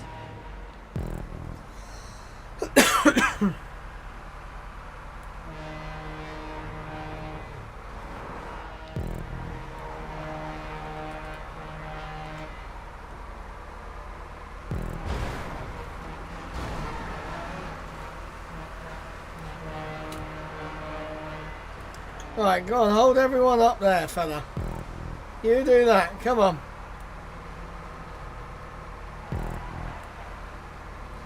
Here we got through, I think. They did. Right, come on, come on, come on, come on.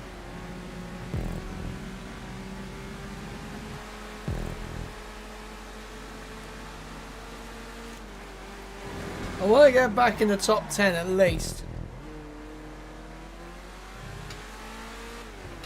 Right, we have just over 6 minutes until their stream. No, not 6 minutes.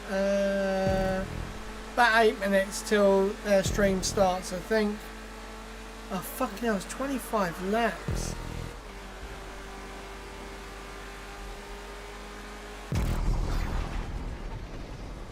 Oh, my NASCAR. That's good.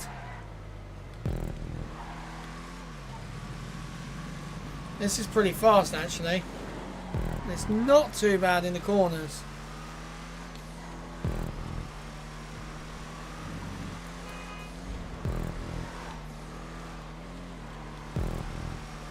Catch now.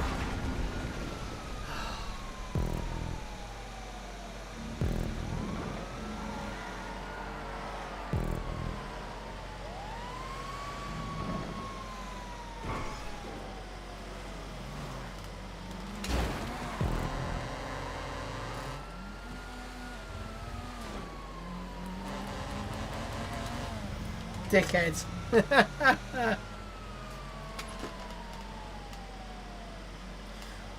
are now 55% chance of favourable liftoff.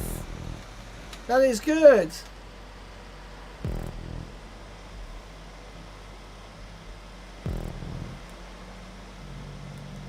I'm luring someone this way. No, maybe not. Come on, give me a boost car.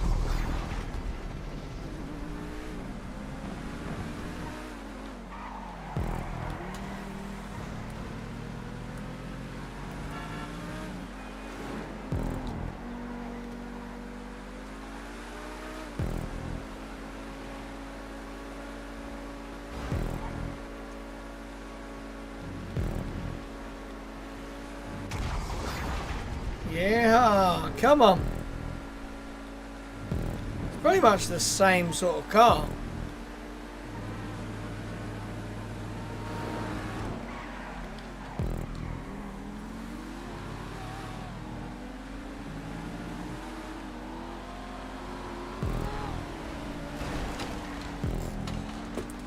Fuck. I got scared, guys. I got scared and I...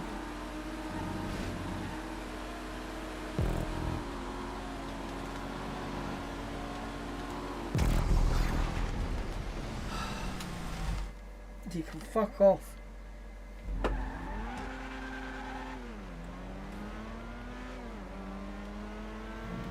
Absolute cock muncher.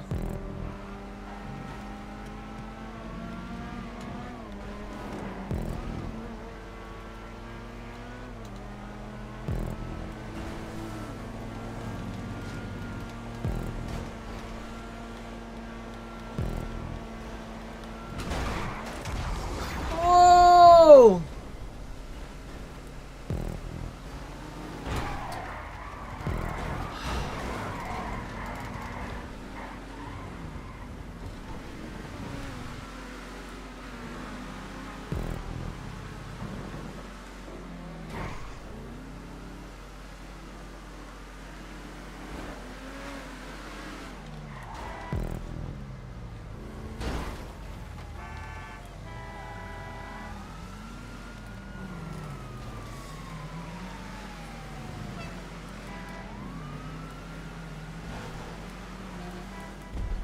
I've been lapped by first place.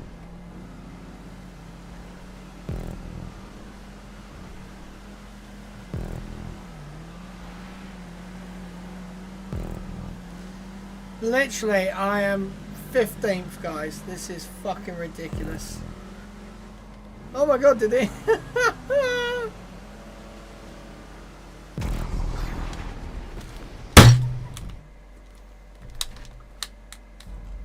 Fucking hate this game. It's just ridiculous.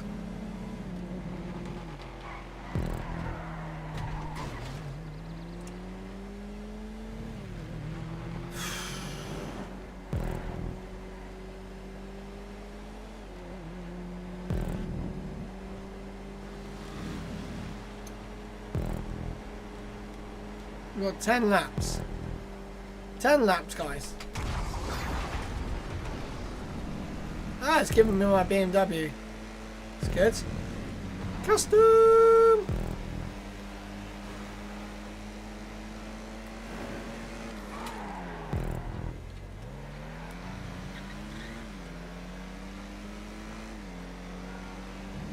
Come on. Make up some speed. Come on. Whoa! What a drift.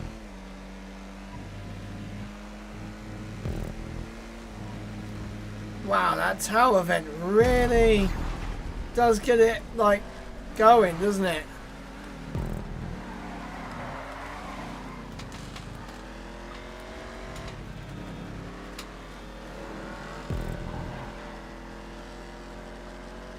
Live webcast starts now. Okie dokie. Goodbye. Right. Watch now. Watch. Okay.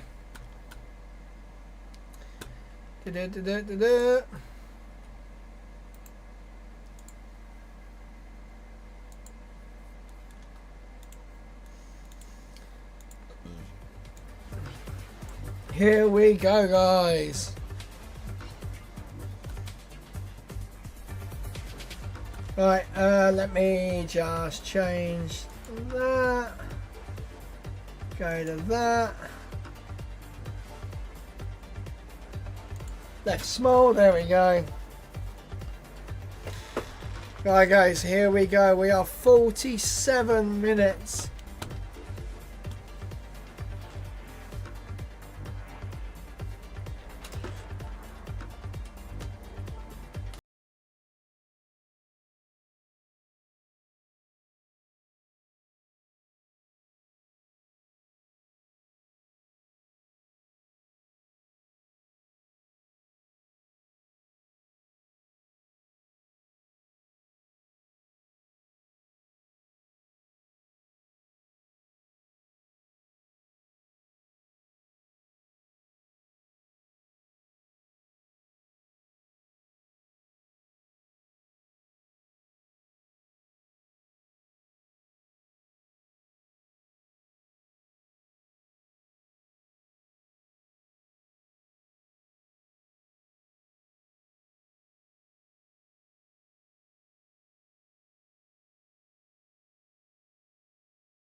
Guys.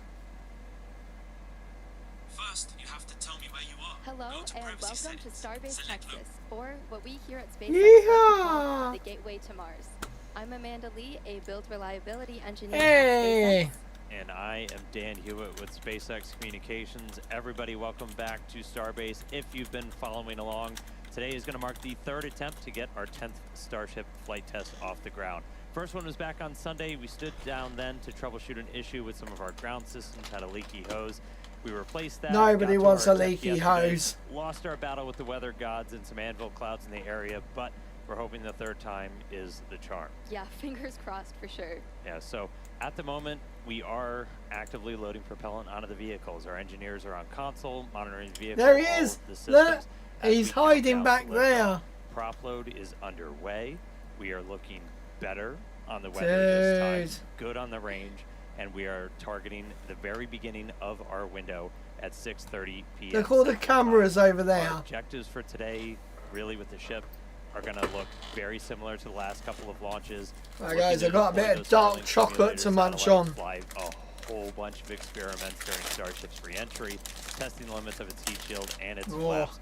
Ultimately, we want to see ship do controlled descent, soft splashdown in the Indian Ocean. That's really what we're looking for today. Yep. Regardless of the outcome, though, goal is always to collect as much data as possible. That gets us one step closer to a fully operational Starship. That's right, and either way, flight tests guarantee the maximum level of excitement, and Starship will allow us to fly the heaviest payloads ever flown and ultimately fly humans further into space than ever before, even all the way to Mars, as we always talk about. Our progress here at SpaceX is measured by getting closer to establishing a self-sustaining civilization on Mars, and these are the flights that are forging that path. That's right. Now, a whole bunch has happened to get us to this 10th flight test. We're not going to go all the way back to the beginning, but we're going to start with Starship's 9th flight test, which lifted off in May. That one did end with what we call a rapid unscheduled disassembly, or a RUD, on both the ship and booster. Let's take a quick trip back. So Flight 9 marked the first reflight of a super heavy Look at booster. them. We I was saw gonna say. successful hot staging and the first ever deterministic flip, which gives us extra performance. The reused booster was flown at a much higher angle of attack to push the envelope on capabilities.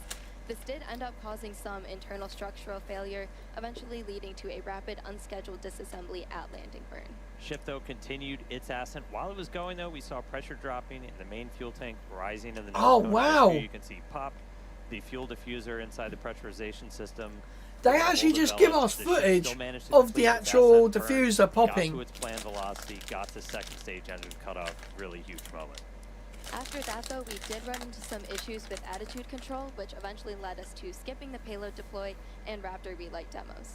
Starship eventually Wow.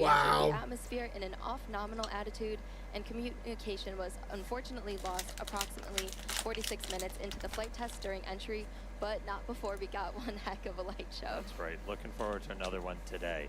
The booster rud, we went back and looked at it. That was caused we had a much higher than predicted forces on the booster structure, really honing in on that internal fuel transfer tube inside. That was all due to that angle of attack experiment we were running for today's flight and any of the remaining ones on this version of the booster. We're just lowering the angle of attack for the booster as it comes in, relaxes those forces, minimizes the likelihood that we see that kind of structural failure. Yeah, Nice. and then over on the ship side, we redesigned the part of the fuel pressurization system that failed on Flight 9. We put it through a more rigorous test campaign and subjected it to flight-like stresses. And eventually we were able to actually run it for more than 10 times the expected service life with no damage, which was super Wow. exciting. That's Our pretty goal is crazy. always, of course, to make it through all of the objectives we set, but any result that teaches us more about Starship performing in the real-world environment helps us to make those targeted iterations and improve quickly. Yeah, that's kind of been the secret to our success. That's how we developed Falcon 1, our first rocket. That's how we developed Falcon 9, which we've already flown more than 100 times just this year. A little insane. And 500 flights overall. Yeah, super exciting for Falcon 9, and again, we're trying to follow their lead and launch, learn, and repeat. Yeah. So we finished Flight 9. We were getting ready for Flight 10, and if you followed along, we originally had a different ship number 36, that was slated to fly on Flight 10. Rip. That experienced a pretty major anomaly during its static fire test out at our Massey's test site. We were actually in its second static fire, a 6 engine. We were loading cryogenic propellant on board. We saw a sudden energetic event, complete loss of Starship, damage to the stand, and some of the immediate area surrounding it. The most likely root cause that we were able to identify was undetectable or under-screen damage to a composite overwrapped pressure vessel, or COPV, in Starship's payload base section. To address this probable cause, we are operating the COPVs on Starship at a lower pressure and also implemented additional proofs and inspection methods. Meanwhile, though, got to maintain our launch schedule, got to keep testing, so we pivoted to Gotta actually keep using our testing. launch pad, the same one we're stacked on right now, to do ship static fire tests, something we had never done before. A retrofit Mental. was the fastest path to get back to flying. Absolutely The team mental. was able to engineer, implement a solution. We used a ship transport ring, sawed some stuff off, welded some stuff on. We're able to mount the ship, load propellant using what we usually use for the booster, and then do 2 different static fires on that orbital launch mount, doing that in a matter of weeks. Yeah, it was really an incredible turnaround to see. And the static fires did give us the data we needed to progress to launch, and are a prime example of our engineer and technician teams working together to build creative solutions to keep us charging forward to bring Starship online. Even while we did all of that, we're still in the process of rebuilding that Massey's test site. It's where we want to continue testing our ships in the future, and we're getting it ready for that next generation of Starship version 3. Yeah, very excited. Looking forward to it. Yeah. Okay, back to the rocket on the pad currently. Starship is the first orbital launch vehicle engineered to be fully reusable. It's built for frequent flights and a significant amount of payload. It is EBDB the said largest hello. rocket Hello, ever EBDB. made, Welcome flown, back, sir. Welcome largest flying back. object We in are history. here. It's going to be the T-minus vehicle 40 that enables minutes. our foundational mission to eventually bring humans to I Mars. don't know why my I one. recently, just yesterday, got a chance to do a deep dive into kind of everything big picture Starship.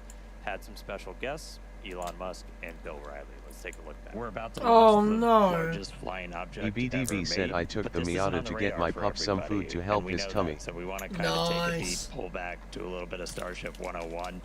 To do that, I've got some special guests crashing the webcast today. No, Joining me now please, in Star Factory, no. Elon Musk, Chief Engineer at SpaceX. Bill Riley, our VP of Starship Engineering. Thanks for being here. Come guys. on. We got a rocket about to get off the pad, but let's start people off like high level. Like, why are we here? What the hell are we doing here?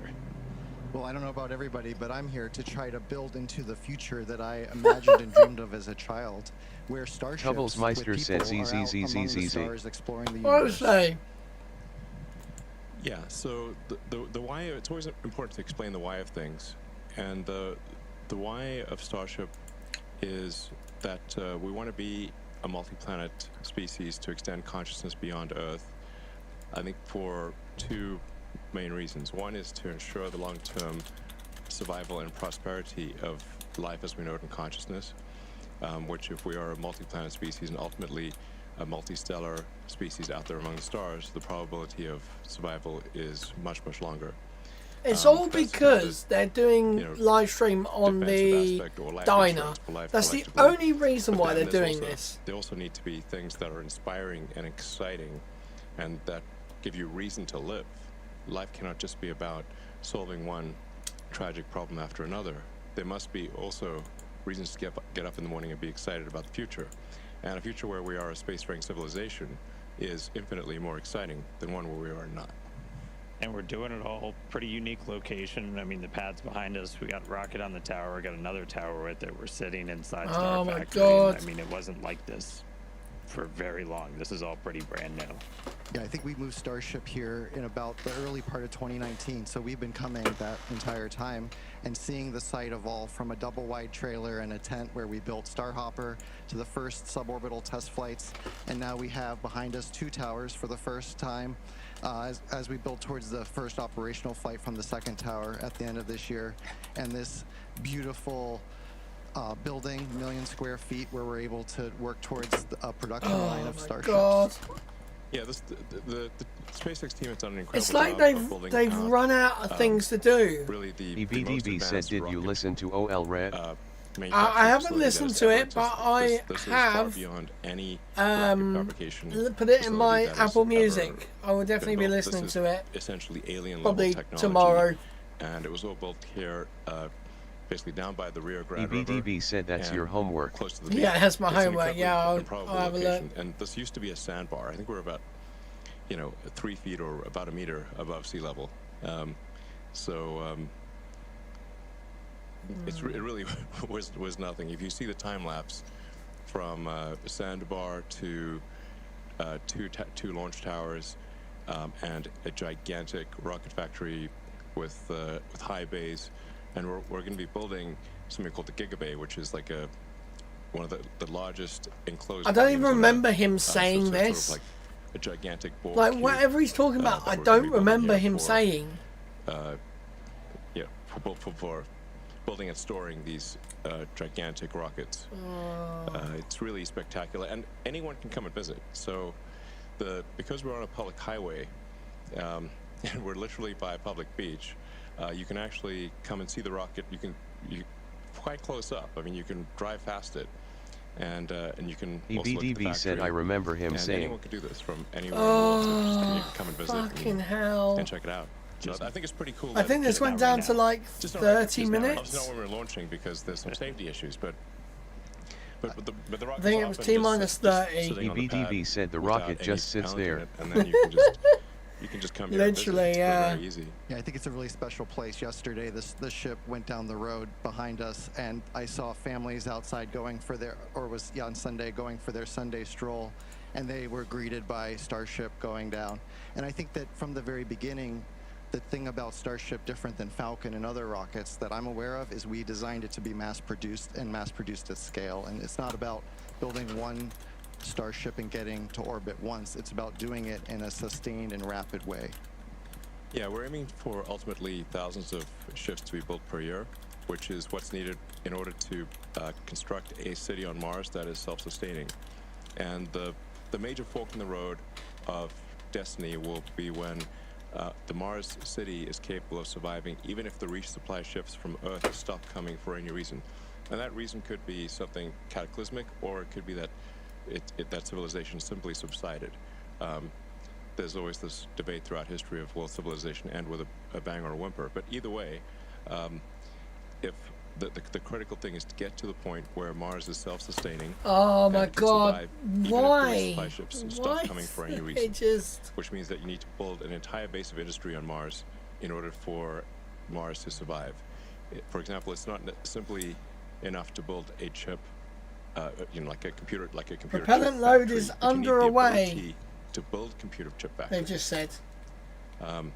So this is going to really take a lot of tonnage. Super Heavy booster is now being filled. Maybe it takes less than that, but it's going to be a lot. God. But this is a very exciting future. is one which will ensure the long-term survival and prosperity of life and consciousness, and it's the critical stepping stone to get from this solar system to other star systems, and perhaps go out there and explore, and perhaps we'll encounter alien civilizations that maybe they're alive now, or maybe they enjoyed a period of prosperity for millions of years, but also died out millions of years ago. So it's humbling to think of the age of the universe, Oh my according to God, the standard model of just physics, shut being up. approximately 13.8 billion years old. So an incremental million years would be 3 digits past the decimal point. And if you look at, say, our civilization and measure our civilization by the first evidence of writing, which is about 5,500 years ago, civilization as measured from the first writing is only 1/1,000,000th of Earth's existence. Or blip. Yeah. I Flash need in the like pan so far. Well, we're getting some cool shots. Rocket out on the pad right now. We tell people, like, come down, see it. It's hard to get like a sense of scale of just how massive this thing is, and we were able to catch somebody working on it a little while ago. And like, part of the reason you said we're sending millions of tons, that's kind of why this thing I is think so in this massive image, as it Dan, you is. can actually see the person working at the bottom of the ship, and as we zoom out, you see the full ship, that sort of two-tone silver and black, and then the booster below it, right? And it really sets the scale, which doesn't come across, I think, other than in person.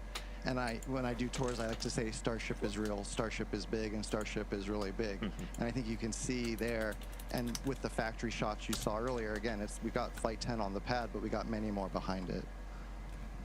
Yeah, so I posted a video yesterday of just a brief scan of part of the Starship factory, and you can get a sense of the scale of the factory. Yeah, I guess we can talk a bit about why Starship is the way it is.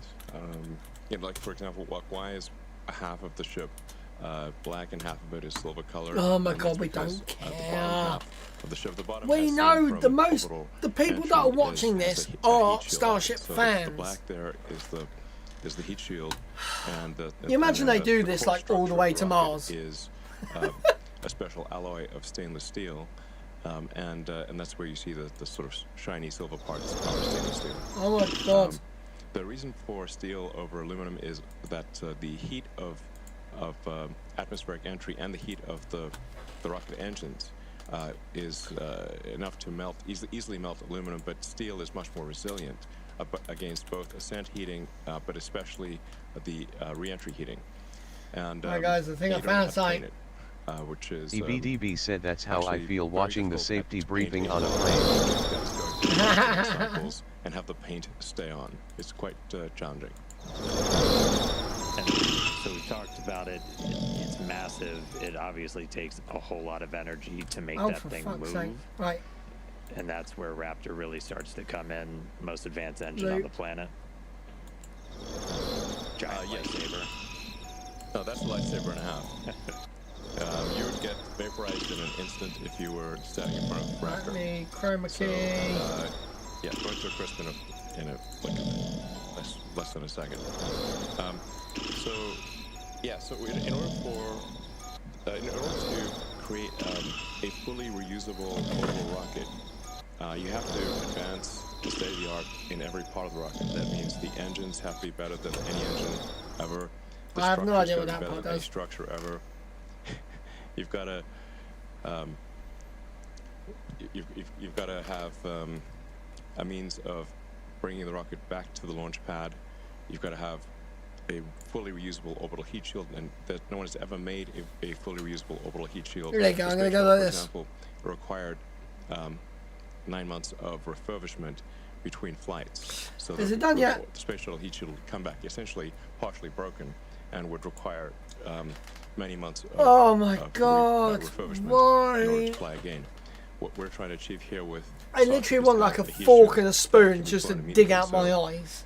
the ship, both the ship And my and ears. the booster would be caught by the tower arms, and the booster would be placed immediately back on the launch stand, and the ship's got to orbit Earth at least once, but then could be back potentially in one orbit, but in most cases several orbits. So the ship would come back several hours later, but then be caught by the arms and placed on top of the booster. You could also have multiple ships ready so that a single booster could service 5 or more ships, so that you could be flying the booster in theory, every hour. This is Oh my kind of a god! profoundly fast Why do they speed, do obviously, this? for the We largest heard flying this object by yesterday. far ever made. But it's the reason why we catch the tower. We catch the booster with the tower arms, and the ship also will be caught with the tower arms, because that's the fastest way to get the booster and the ship back to flight. If we had instead put landing legs, which we have done before for the ship tests, we actually had landing legs that flip down, and the ship we've successfully demonstrated landing with legs.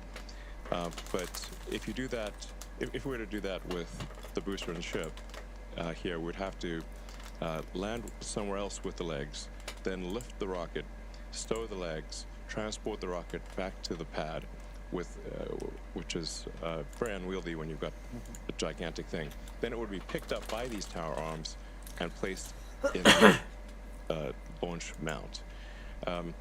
That would Tubblesmeister said, you know how I know this is pre-recorded and not just you pre-recording it, you're in a great t-shirt today. Because it's the same tower arms. Could you imagine? The launch mount. That would be kind of funny. To catch the rocket. And that means that we can put the booster back in the launch mount in less than an hour after liftoff. In fact, the booster is going to come back very fast. Like, 5 or 6 minutes later, this booster is coming back one way or another, or not coming back. So then you really have oh guys, look at this. Brought down to about 30-40 minutes, and that means it is theoretically possible to fly the booster again in less than an hour. I think when I think about it, guys, look at this. The jet drives up to the jetway, the people get off, new people get on, and it leaves. You don't want to land the jet on a different airfield and then tow it over to the jetway. So look at this, guys. This is live. Yeah, we've had a lot of success with the booster, 3 for 3 on the catch attempt. This is live right now. Reflown one, so awesome. And then again, so this is where Starbase is here. So ship reusability is like what we're working on right now. We've been able to get some really spectacular. This is lightning. On a couple of flights, hoping to get this one. That's cool. It clicks every time there's a bit of lightning. But yeah, that fully reusable heat shield, that thing that has just never been done before. That's one of the things. Wow, we're really look at that. On. Yeah, I mean there are thousands of engineering challenges that remain for both the ship and the booster, but wow. Maybe the single biggest one is the reusable orbital heat shield. We are confident. That's crazy. I didn't know you could do this. Fully reusable orbital heat shield, but it will require many flights, many iterations to figure out where the weak points are in the heat shield, where we need to change the design, either strengthening the tile or changing how big the gap is between tiles, changing what's underneath the tile. Look at that, guys. There's 100 different variables that we could tweak with the ship tiles, the heat shield tiles. But the only way to know exactly what we should be adjusting is to fly repeatedly and be able to examine the ship upon landing. And we have successfully brought the ship back through the atmosphere and achieved a soft landing. So this is a render of the actual so we know that this is possible, ship but we have in the process actually shed many heat shield tiles. So we need to be able to do this without shedding heat shield tiles. And there you go, look at that. So it's going to go over the top of the tower and come I think back what you're in. seeing now is the Starship. This is CG of it coming in and landing on the tower, much like the booster, but there's some additional challenges there where we need to make sure we don't scrape the tiles off as we slide along the chopstick. We can't shuck the heat shield. Don't crush the ship. Rapid reusability. If we shuck the tiles, then that's obviously going to fail the reusability test. So ships can use the tower to land and catch like the booster here on Earth where towers are available. And for our initial landings on Mars and other planets, we'll need landing legs that deploy much like what you're seeing here with Ship 15 when we did our suborbital test to prove out the precision descent landing. Ferdinand. How's Ferdinand going? Successful test. We actually landed two. One was we were able to actually recover it, and it's you can see it here in the rocket garden if you visit Starbase. That's so crazy. The rocket garden that Bill mentioned, we have actually a whole bunch of boosters and ships, and we'll be adding to them over time. So you can see an evolution of Starship just by driving down the highway. Wow. Yeah. So reusability is key. There's some other technologies we're still looking to prove out. Really big one is going to be the on-orbit refilling. EBDB said, Lee, can you come cook me dinner? Really what's going to Certainly, yeah. I'll just jump on a flight and I'll be right over. Everywhere beyond Earth. EBDB said it's just again, pizza. Never been done before. Hey, pizza's super easy. Reusable orbital heat shield. But And the best thing, a lot of people don't understand this. If you got leftover pizza, we're going to be able to and you want, EBDB said, "Oh, F that I'm not waiting that long." Yeah, I like to think of it as if we you get do to not orbit with a like full cargo microwave bay, but we're empty pizza, on fuel and oxygen. So soak basically, it in we're water, running on literally fumes, get it and we like send other really ships to dock, wet, transfer propellant, and then now we put made it our in two-stage the rocket look microwave. Like many multi-stage It rocket. And we literally get all that transforms it. performance. We can take that So full cargo good. bay now wherever we want to go. Yeah. It's one thing I do all the time, or stick it in the air fryer with a little bit of water at the bottom. Next year is this orbital refueling, much like aerial refueling. It's essential for being able to send significant payload to Mars. So you essentially send a ship to orbit with a few hundred tons of payload, sort of a filled payload bay. But once it gets to orbit, the tanks will be mostly empty, and then you send up additional tanker ships to refill the Mars ship's tanks, so that it can thrust from Earth orbit to Mars. Oh and my have god, enough that propellant cloud for is landing. getting closer. So this is orbital refilling is also not something that's ever been demonstrated before. So that would be a brand new technology. We obviously have at SpaceX figured out how to dock repeatedly with the space station. So in a lot of ways, There's a this drone. is, like docking. I see a drone, guys. And, Oh, in some that's ways it's previous easier recording, in that but SpaceX is docking with its own craft, but no one has ever demonstrated propellant transfer. Oh my In god. orbit, to the best of our knowledge, and so this would be propellant transfer at a very large scale. And, Guys, this is honestly, this is with heartbreaking. And propellant transfer, those are the key technologies needed. I've actually for, stopped recording. building a city on Mars, and I'm confident that the SpaceX team, which is incredibly talented, will achieve these goals, and we will be landing ships on Mars in the future, and building life on Mars, building greenhouses and life on Mars, and ensuring the long-term survival of life as we know it. And it's important to note here that obviously, we are effectively stewards of life here on Earth. That the other creatures cannot build spacecraft and get to. Oh my god, this is where he planets. starts talking So about if they were to fucking be a aliens. cataclysmic event, like a giant meteor that destroyed the dinosaurs, or ultimately the sun will expand to envelop Earth and destroy all life. We know this is an undisputed fact. Then, if we don't take life to another planet, life will be destroyed. So it's incumbent upon us to ensure that we do bring life to other planets and ensure the long-term survival of life as we know it on planet Earth. And I mean, aside from that, there's so much that Starship unlocks by being able to do these things. We'll be able to go to Mars, but there are other just transformational things by being able to take that many people, that much stuff to space for that much less money. Yeah, I mean, I think understanding our planet better, being able to move people around the planet, make it feel smaller and more accessible. Beachnut 985 said wind is light and variable. Yeah, I was going to say, I've been looking at the weather. It's not too bad. This thing that can connect us, Just worried about these cumulus clouds here on the left-hand side. Yeah, so there's really nothing faster than a rocket. Really, an orbital rocket is the fastest thing that we know of. Of the fastest means of transport. So, like, you could go from LA to Sydney in less than half an hour. You could go to LA to Tokyo, you could go from New Sydney York to to. Singapore in half an hour. Oh my god, it's just like. Probably half an hour, basically. But some things might be 10 minutes. Yeah.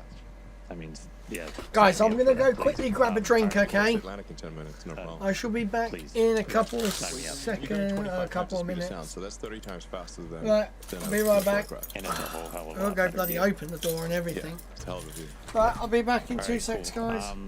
Anything else, guys? Anything else? Well, you're I mean, really there's, excited we about could coming say out? a lot more. Yeah. maybe we should go check in on the rocket Yeah. and get All on right, console. we're going to go back on console to hopefully the weather's supports a launch tonight. Yeah, thanks for tuning in, and yeah, thanks for your support. All right. Obviously, that was really cool. There's probably not anybody else cooler on the planet to talk Starship with. Still very ready to sign up for that point-to-point travel too. Also, though, it's really hard to relay just how much power is being generated by these engines on this rocket. We try to compare it to something like a little bit closer to home for people. We've used an airplane a lot of times. That's just something a little more tangible to folks. Yeah, if you were to stack Starship up against one of the biggest airplanes out there today, the 747, just one Raptor engine is double the thrust of all 4 airplane engines. Super crazy to think about. And the Super Heavy on the pad right now, which has 33 Raptor engines, is putting out as much power as about 64 747s. Yeah, it's, again, just a tremendous amount of power. World's largest flying object. It's crazy. And again, that was really cool to just go through that. I love to geek out as much as everybody else over all the nitty gritty, but always important to remember there's a lot of people that just don't know that all of this is happening. So it's cool to remind them, cool for everybody else out there to help us spread that word. All right, so right now we are 17 minutes, 12 seconds and counting until the 10th Starship flight test. While we do have a moment though, let's check in over with Tyler Lionquist over in Hawthorne for the latest on Starlink. How's it going, Tyler? Thanks, Dan and Amanda.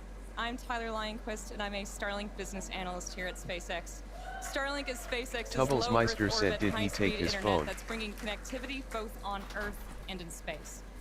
Now, for today's mission, Starship is outfitted with 4 Starlink terminals, allowing us to get live views of ship while in orbit and what we all the way down to splashdown. Hello. Our Who are you? Starlink satellites are built in Redmond, No, I Washington, didn't take which my is phone. also where we monitor the health of the entire constellation. So let's take a quick look for more on Redmond. Right, I'm here. What people might not realize when they think about the scale that we're operating is that actually 2/3 of the operational satellites in orbit are Starlink satellites. And then all of those Starlink satellites came from right here in Redmond. I have to say the buildings do look really cool. EBDB said, I've been there. You've been there? Oh, dude, that's sick. We've currently got a constellation of over 8,000 satellites. Tubbles Meister said, oh well, Tyler's on. So they're working together to fill out the whole EBDB said surface area Redmond. to make sure everywhere can have Nice. service. So I we have love these this. laser links This that look. are connected between the satellites, so each satellite can pass data from one to the other. That is what allows us to have these hundreds of gigabit links between satellites, and that's what allows us to connect every corner of the Earth to high quality, high speed, low latency internet.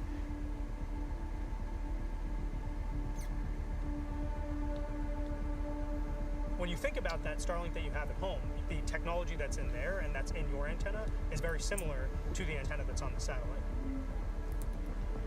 We use what are called phased array antennas, which is a fancy way of describing an antenna that's made up of many little antennas that work together in order to direct their energy to a That's specific pretty spot on cool. the ground without a motor.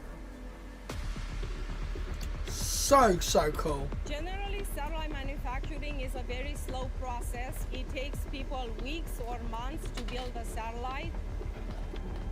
We do it in 2 hours. SpaceX, we iterate very fast, and we have learned how to build satellites at the 70 sats a week rate. 70 satellites a week. As we So that's have 10. focused a lot on If they do production rate, 7 days a we week, have not that's forgotten 10. about our satellite reliability, which is critical Dude, to that is our insane. If you look at the whole world and you ask, where is the satellite industry? It's right here in the USA, in Redmond, where the vast majority of satellites being built are being built right here. Starlink is a truly game-changing technology, and it's all supported by the global satellite constellation from this space here in Redmond. And we're really just getting started at the very beginning of what we want to do with Starlink. I want a suit of armor around the Earth. As we mentioned Earth. earlier in the show, one of today's objectives is for SHIP to deploy Starlink simulator satellites that represent the advanced V3 satellites Starship will be launching in the future. And as you can see here, once Starship reaches a nominal orbit, the payload door will slowly begin to open to prepare for deployment. The Starlink satellites will be dispatched relatively quickly, one at a time, like a Pez dispenser, as you can see on your screen. They'll be situated in one long stack, taking up as little space as possible, allowing for an EVDB said efficient Redmond deployment is a nice sequence. area, but it rains all the time. Once a set of Starlinks are deployed, the next set advances and deploys until they are all drifting away from Starship to prepare for their on-orbit life. Each Starlink V3 launch on Starship is planned to add 60 terabits per second of capacity to the Starlink network. That's more than 20 times the capacity added with every V2 mini launch on Falcon 9. So we're talking about a massive increase in performance all around, which will ultimately enable Starlink to serve as the communications backbone of the missions What to the the Moon fuck? and to Mars. So for now, we're going to turn it back over to the team at Starbase. Oh, okay. Thank you so much, Tyler. Okay, let's turn our attention to today's flight profile, which will feel familiar Wow. because it is. We're looking to get our first re-entry with this iteration of SHIP, and we're again intentionally stressing Super Heavy during its return. The next generation booster is on the horizon, so the objective is to push and learn all we can from this current version. All right, let's jump right in. As always, it's going to start with liftoff. Super Heavy ignites 33 engines lifting off from Starbase and ascending. It's going to power that ascent for about 2.5 minutes until we get to hot stage separation. Super Heavy shuts down all but 3 engines, deeply throttles the remaining ones, stage 2 lights its, and flies away. We have stage separation, a directional flip. It's going to descend. We're going to do some landing burn experiments. And I found some cool things I could do. Meanwhile, SHIP continues on with its ascent burn, again reaching a planned suborbital trajectory. We'll attempt to deploy 8 Starlink simulator satellites and then head back for re-entry, where we'll be testing multiple experiments, including missing tiles, metallic tiles, and intentionally loading the vehicle's flaps. SHIP will also attempt a flip maneuver, and if all goes as planned today, we'll conclude the test with a soft water splashdown in the Indian Ocean. So that's what we have on deck for Flight 10, which is just about 11 minutes, 40 seconds from launching. That's right, and so just a quick status check-in. So as you said, we're about 11.5 minutes away. We have some good news. We got our latest range and weather status, and surprise, everything is looking green today. So that's the biggest news that we were looking for. Again, I'm not celebrating. Today, but we are green right now. We're not. I'm not celebrating anything. Ground systems, so we are looking pretty good for launch. We did all of our normal pre-flight checkouts with all the different vehicle and pad systems. At this very moment, we're almost done. Or we're pretty far into our prop load on ship, and a little bit more to go on the booster. Yep, looking closely, it looks like we're nearly closed out on ship, like Dan said, about 70% of the way through on both methane and LOX on the booster side.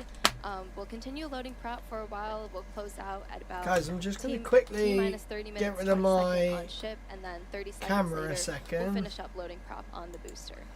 2 seconds, guys. Bottom line, a little over 10 minutes to go. Range is green, weather is green, vehicles looking healthy. We're looking good to launch right at the top of our window at 6:30 p.m. Central Time. Can't wait.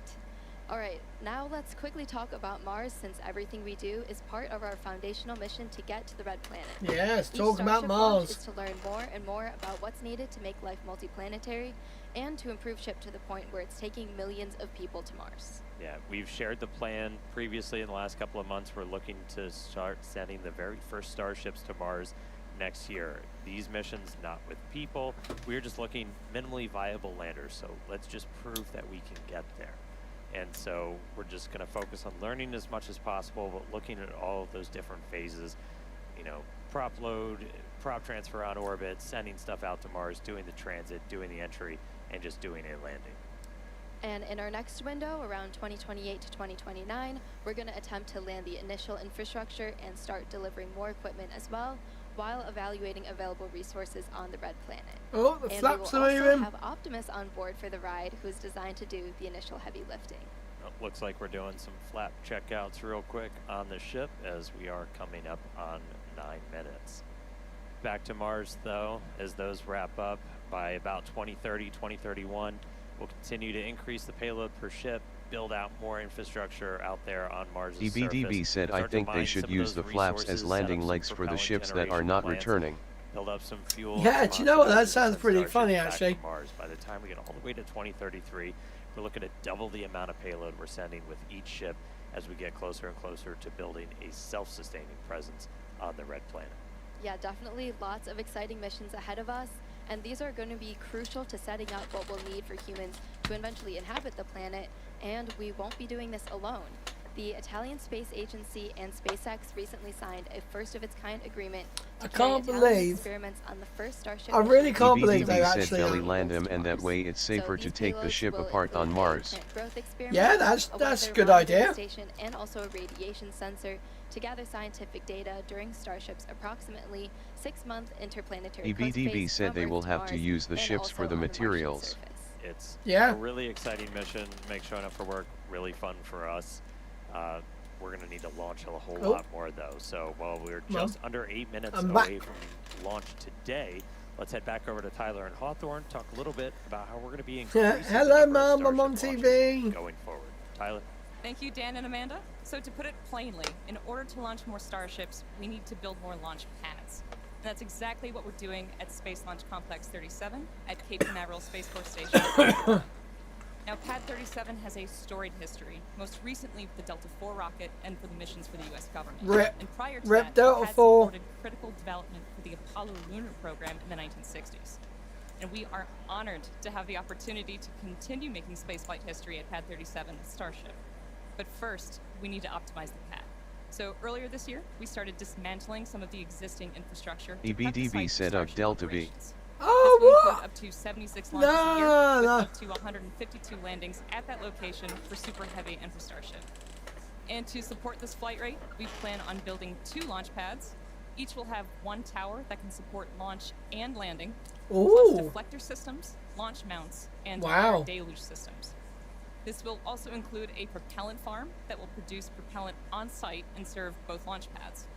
So there is a lot of work in progress, but Pad 37 is only one part of our plan for Starship operations. Tubblesmeister said, so that's why Launchpad wants our services rolling on the floor laughing. Yeah. 80-foot tall vertical integration facility called Gigabay is under construction. Once complete next year, Gigabay will be capable of housing multiple Starships Tubblesmeister said no for poll. rapid assembly and integration. Ah, crap! And meanwhile, at Launch Complex 39A, I we're building forgot. Starship's infrastructure to support up to 44 launches and up to 88 landings a year, independent of operations at Pad 37. So with 2 launch complexes in Florida, we'll have the ability to fly EBDB up to said it's bad luck. Starships annually, Oh, not wow. including our flights from Starbase. So, action is well underway in Florida. How's it looking in Texas?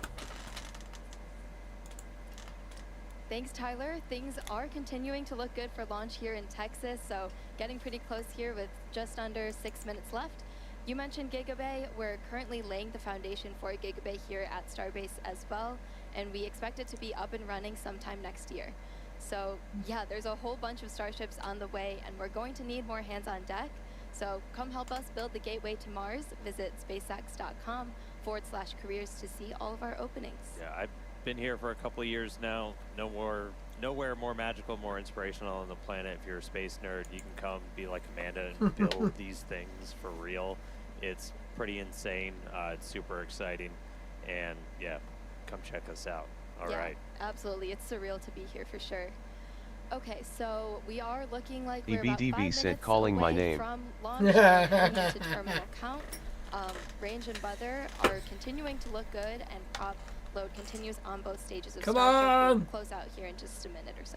Yeah, we're just about done. It looks like, let me grab my numbers real quick. We're not tracking any issues. We are just creeping up to 90% full on the locks on the booster, a little over 93%. EBDB said, JK, I don't know if I can stand the pay cut. And then ship, we're just about to close out, so only a couple of minutes to go. Oh, Once man. we're done, you've got just shy of 11 million pounds of liquid propellant on board those 2 different stages. We'll see a couple of final things happen. Well, can't really see it. It's all going to be happening in our ground systems as we'll do pushbacks clear all of the EBDB said propellant out of those lines SpaceX that is are known flowing to up not through pay the very tower and well. into the Oh vehicle yeah, no, and it's get a ready very for launch. much We just did a our final guidance navigation control system checkouts. it's Our a the flight safety love of system the is job, being armed I right believe. now, and we're doing our final wiggle checks shortly with the engines. EBDB said, but you are working on cool stuff, so it's a trade-off. If we need to hold, Exactly, we're not yeah. currently tracking a reason to hold. That would come at T-minus 40 seconds. You saw us do that yesterday. We can hang out there for about 8 minutes or so right now. That's the point. It's built into the countdown. If we need to wait for clouds that just won't go the heck away or any other issues, we can hang out at T-minus 40 for a bit. But at the moment, we're not planning to do that. Now, once we pass Good. that T-minus 40-second mark, a number of events are going to occur in rapid succession. The ground spin and ignition systems come up EBDB for said flight weather pressure. check. Ship will switch over to internal power. and Weather after check that, is the looking are good, marked out guys. into It's move looking into very good. traction, which occurs shortly after You can see T0. the And main once we the pass main that clouds are T-minus actually 40 further seconds, away. We do still have the ability to then recycle the count under certain conditions back to T-minus 40 seconds and hold there to assess what happened and if we can proceed again Tubbles back Meister down said to Lee is liftoff. missing. Right, we do have at least one EBDB point said of we no go. return, though, I if am the back. We are water go. Tubbles flame Meister said, oh, deflector he back. underneath the launch mount fires off. That happens a little bit after T-minus 10 seconds. That doesn't Right. turn off once it starts going. So we would have to stand down for the day if we do hit a hold or an abort at that point, so we can refill water tanks. At this point, Jack I'm not Byers sure just if we'd be able to attempt tomorrow because we have fully loaded the vehicle. We have to do a lot of fancy scheduling to get propellant in here as fast as possible. But again, we've got a pretty heroic and amazing team that works all of those logistics. Got us into our attempt today after we did a unplanned wet dress yesterday during our attempt. So really exciting to see. But we're coming up on 2 minutes. We've got a green range. We are green for weather. EBDB It's said always 2 been my minutes favorite warning. color, only more so now. honestly, Any issues with the vehicle. I'm so stressed. I am so stressed. This is 3 days And not in a planning row. on holding at T-minus 40 seconds right now, but in case we do pass that and any issues come up, we can recycle the count. We're pretty lucky that we have this ability. Falcon doesn't have that built in, but being a developmental program, this affords us a lot more flexibility, so super useful to be able to have that. But again, not currently tracking any issues, so Tubbles Meister said, Lee, do us a favor, turn the mic down. Coming up on 90 seconds. Oh yes, yeah. Well, to be fair, there's no booster catch. There's no booster catch, so there's not going to be any excitement until ship makes it to orbit. Right under the launch mount. So, EBDB said, OMG, my heart is pounding RN. literally, All right, so we've got Okay. crowds gathered out at Hawthorne, crowds gathered here. my at heart rate Starbase. is. super fun to see people getting to watch out on the front lawn now. My heart rate is. Come on, measure. Fucking hell. 1 minute to go to launch. 69. EBDB said, we go. Here we go. Tubbles Meister said, All right, pound so again, away our M. hold point comes up at T-minus 40, not tracking any reason to stop there, so we should. Right, see I'm us going go to turn right through text that. to speech off. Okay, text to speech is off. All right, we are through T-minus 40. We are counting down. We're going to let our flight director, Maciek Batura, take us the rest of the way. 30 seconds. The Go 10 for launch. Lift off the Starship. Oh, come on. Come on. Right, I've turned him down a little bit. Oh. T-minus 15. Come on. T-minus 10. 9. 8, Come on. 7. 6. 5. 4. 3. Water deluge. 1. Engine ignition. And liftoff.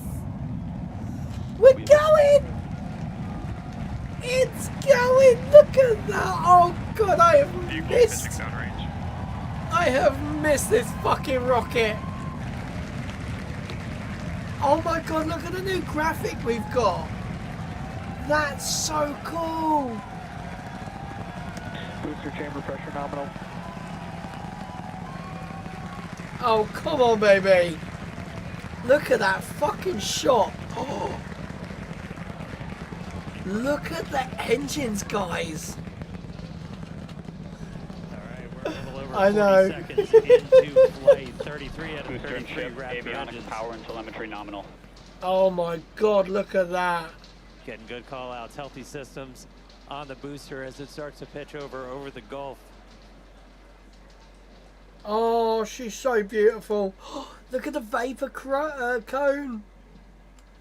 Oh, look. All right, we're a little over 1 minute into flight, about to pass through max Q. Look at the vapor cones.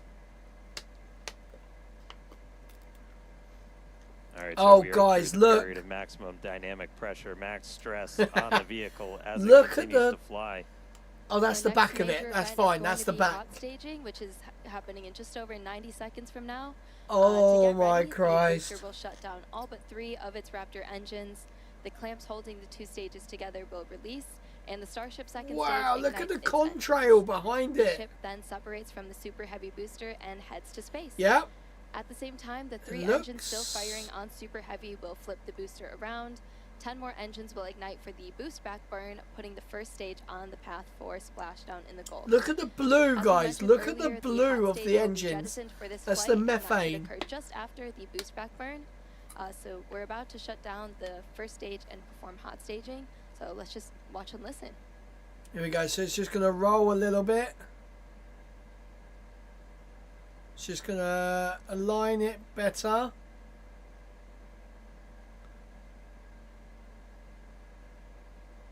Yeah. Here we go, guys. Here we go. Hot stage in 3, 2, 1.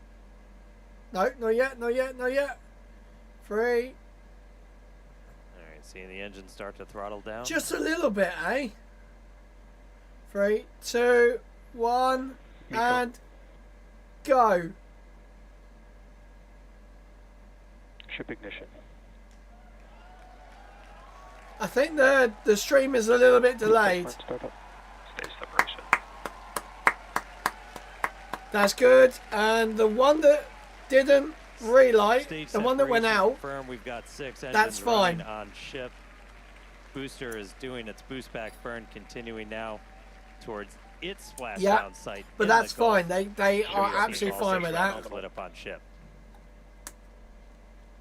It looks like they're venting something from here on the ship.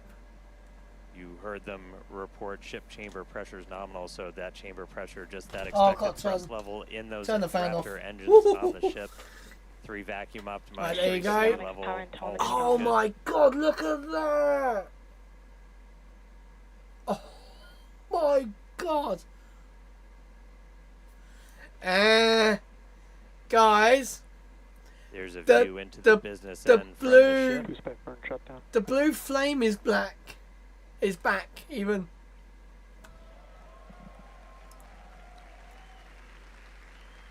The blue flame is back, All right, so at this guys. point, we finished our boost back burn, so that was shut down. So that's the first of the 2 burns after a launch that the booster is going to do today. So now it's headed towards the Gulf. It's not going to be quite as an aggressive of a flight down. We relaxed that angle of attack a little bit. Wow, look at the But we are then gonna be contrail looking there. for it to do its engine That's tests for the landing burn. crazy. And those are going to be a little unique this time. Yeah, typically we start with all 13 inner engines lit for that landing burn and bring that down to just the center 3. But one of our test objectives for today is to simulate what an engine out situation would look like. So we're going to be intentionally turning off one of those center 3 and instead lighting one of the engines from the middle tank. Okay, so Yeah, it could we have see some one very. of those engines in the middle ring shut Oh, down there you go. during Hot the initial stage ascent. ring Looks like we ejection. have hot stage jettison. You can see it floating away there to the left of the booster. Literally, I keep like We did see looking one of down those to middle it. engines shut down during the ascent. Again, we are resilient to engine out on super heavy. That's why we're able to get through our ascent. Oh my God, look at it! Look, see that? That's engine chill, basically. Starship That is flying on the the expected propellant going through to cool down the There's still a engine. chance that engine could be back in the mix for the very start of the landing burn. So we'll see if we light up all Oh, 13. grid fins are But moving. we've even done a landing burn at the tower with an engine out. So very resilient. We'll see how it does on its way down to the Gulf. Why is ship rotating? Why is ship rotating, So we got guys? a couple of minutes. That landing burn start should be Just about 40 seconds away. Ship is rotating. Ship is rolling. That's always rad. You can see the boost plume itself in the background as it was coming in. Right, about 20 seconds to landing burn. They've taken away the ship view.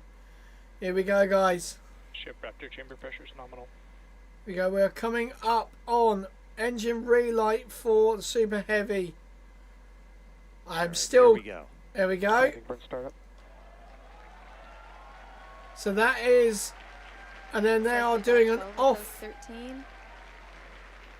Down to 3, including Looks like it's really quite done well. Wow, I thought that was going to be a lot more shaky. Nice little hover. And drop it. Oh God, it's a lot higher than what I thought. I was going to say that was a hell of a lot. And the booster has splashed down. Incredible flight for booster Yeah, today. literally. Oh, okay. Meanwhile, Was back this in a? space, Is that a planned 7 roll? minutes into today's flight, ship continuing its ascent burn. This goes until just about 9 minutes into our flight. That ship engine cutoff is slated for heck 8 is minutes that? and 57 seconds. We are going to Is see that- those 3 RVAC, the Raptor vacuum engines. Those are the bigger circles. What the and heck that is this, little guys? indicator on the bottom right of your screen. Those will shut down first, and we continue Good thinking. burning for a couple Yeah. seconds longer on those inner 3 before we hit SECO. Second What is engine that though? cutoff. There's like a. It looks like a puff, like a Yeah, smoke. these views are looking great. Once again, thanks to Starlink for getting us these views. It's just incredible. Right, guys, we're getting close. We just heard the sound from booster. It's like we just got a Sonic boom. late boom from the booster.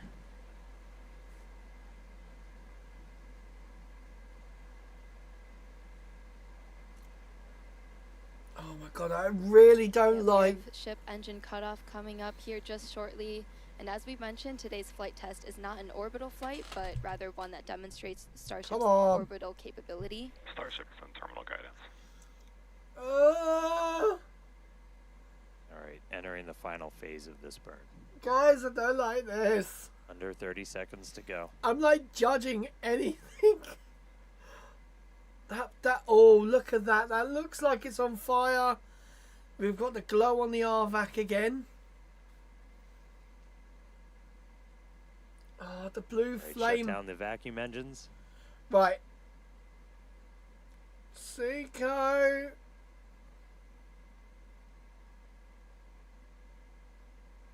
Ship engine cutoff.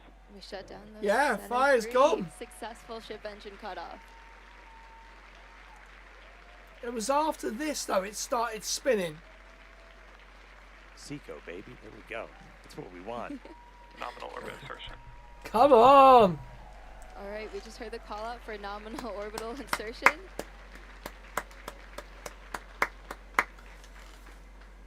Fucking hell. All right, so ship is Oh. in space. Why are the flaps moving? We're seeing the flaps starting to move into a stowed position. That's why Oh, the okay. camera's moving. Yeah, exciting to see Starship safely in space, and super pumped to see all the team's hard work in action here today. Fucking hell, Of guys. course, as guaranteed, it's been an Honestly, exciting day for so far. fuck's sake. We successfully lifted off right on time at 6:30 p.m. Central Time. Right. Thankfully, our weather was looking good today. Is there yeah, any and the fire booster, at all? We had our soft splashdown in the Gulf, so ship continues on. Yeah, ship able to complete its ascent. Steady on, I burn get in all trouble the for way that. in. You can see some of the shadows start to creep as it's going to be eventually flying into an orbital nighttime. So we'll see some daylight start to go away. But ship is in orbit, completed its burn. Brilliant. I mean, that's just the What's on beginning. the pizza? Yeah, what we've got you a having? whole bunch more to go. So we've got some exciting demonstrations Ship planned FPS is while safe. we're on orbit. that right there, we just saved the FTS, the flight termination system. That's that automatic Nighttime safety system we have on the vehicle. So that is now turned off while ship starts its coast period. We are coming up. Alright, that's not bad. That's not bad. To be the deployment of those Starlink simulators. We've got some payload inside of Starship. Right. That we're The hoping ship to deploy is into rolling. space for the very first time. That deploy is It's supposed not- to actually, start technically at about it's- 18 minutes and 27 seconds into the flight, so just about 7 minutes from now. That deploy will take place over a couple of minutes. It'll go about 1 satellite a minute, so we'll be spread out over that. It might get a little dark, but we've got a couple. Oh my of god, views that could we you can show imagine? to see that deploy in action. After that, we're also looking to do a What the relight fuck of a was single that? Raptor engine while we are in space. We've done What this the once fuck before. was that? This is not necessary to deorbit, as we are in a suborbital trajectory, but this is essentially Yeah. a chance to test out what we need. Is to be it able just to do a like- deorbit burn. So we'll be doing that a little bit later in the flight, about 37 minutes or so into the flight. And that's what I'm thinking, And it then we get because into all that is ice breaking off. looking to get that light show and, more importantly, get that really critical data about the ship's heat shield. Yeah, exactly. At about T plus 45 minutes, we'll be heading for re-entry. Again, running those experiments with the tiles. We're going to be doing missing tiles, metallic tiles, and also intentionally loading those vehicles' flaps. Hopefully we'll also see a splashdown in the Indian Ocean today. Yeah, we were able to get to a re-entry last time, but we didn't have full attitude control, so we weren't able to go in, heat shield first the way we're designed to. So we ended up losing contact with the ship before we could make it all the way through. So you still get data, but you're not really getting the data that we want to make sure we're kind of Yeah, testing. it is really As Amanda venting. just said, we removed a bunch of tiles, and we do this in some intentionally scary places on the vehicle because we're really looking, are there spots that were vulnerable to this before we ever start moving towards, putting ship into a full orbital mission to then do re-entries a little bit later on. So really, really critical to get that data. Oh really my looking God. forward to a controlled re-entry. Yeah, for sure. As we always say, our main payload is data, but today we also have some actual payload on board, and those simulators Oh my that God. Starship will be deploying, we'll see. It coming is up spinning, here in just a guys. few minutes. Maybe These are dummy satellites that are about the same there's size smoke.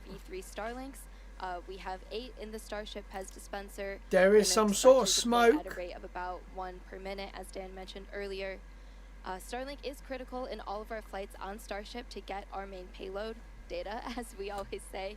And in fact, it's Starlink that's currently providing these views you see. Oh yeah, I forgot that's another 100 kilometers above our home planet, and provides real-time telemetry through every phase of flight. Yeah, we took a peek inside Guys, of the Starship payload bay there for a second. So there's 8 of them. They kind of look just big steel plates, essentially. They're roughly the same size as those V3 satellites. When we do get that view inside of the payload bay, the payload door will kind of be on your right, and we'll start to see them go out like a PEZ dispenser.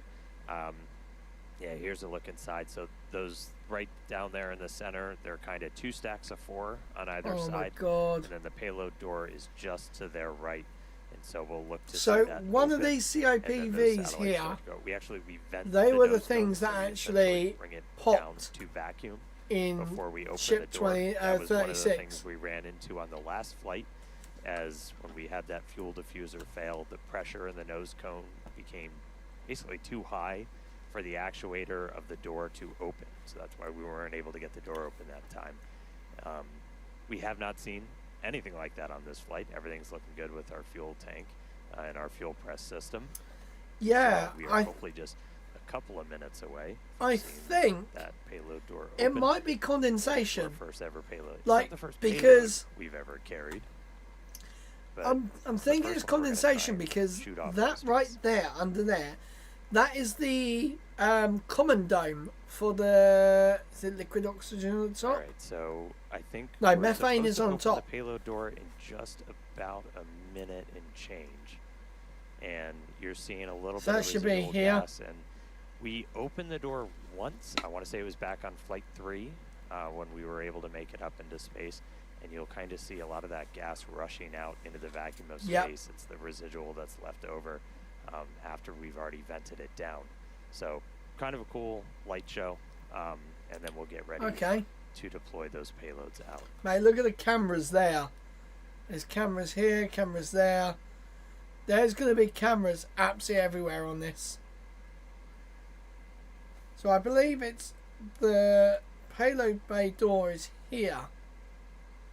Down here you can see the ribbed section. As we mentioned, so we have crossed over now at this point into an orbital nighttime, so views from the outside will get pretty dark, but we'll see what we can see. We do this by design. We've been launching these later in the day here in Texas to try and get daytime views when we splash down. So it's daytime over in the Indian Ocean, where we are currently headed. Nighttime, Just daytime. A few seconds until we expect those payload doors to open. Oh my God! Come on. All right, one more time. Open the pod bay doors. Yeah, I think they've purposely done this. I think the spin is they sort of want it to face that way. Oh, look, look. Payload bay door is opening, guys. Yeah, the door is opening. Ah! No way. Oh my God, it's open. It's open. We are about to see. Payload deploy prep. We are about to see the first ever payloads being deployed from Starship. And the door is open. Oh, I love it. Just the anticipation is killing me.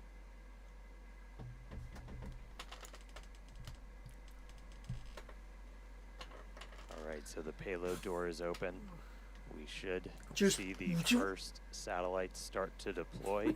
I know. At about literally plus 18 minutes and 27 seconds. So okay, 18, should be 27. only about 30 seconds. So one step closer. Hal listened this time. Oh. He cooperated. He opened the payload door for us. Wow, There's look. a view kind of behind the Pez. You're looking out. Looking into the straight vacuum of out. space. That's crazy. About 15 seconds until payload. So there might be a little bit of a delay. Oh, fuck off. Don't. No, come on. Thank you. Here we go, guys. Any second now.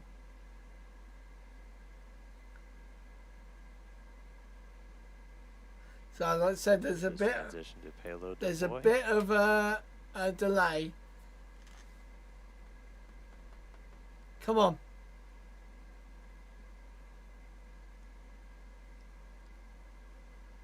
Come on. Give it to us. Please.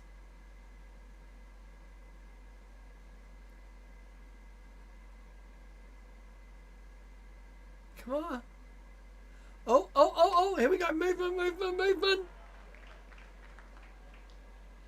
Here we go. It's going. It's going. Go. Come on. It is really rough. Is it stuck?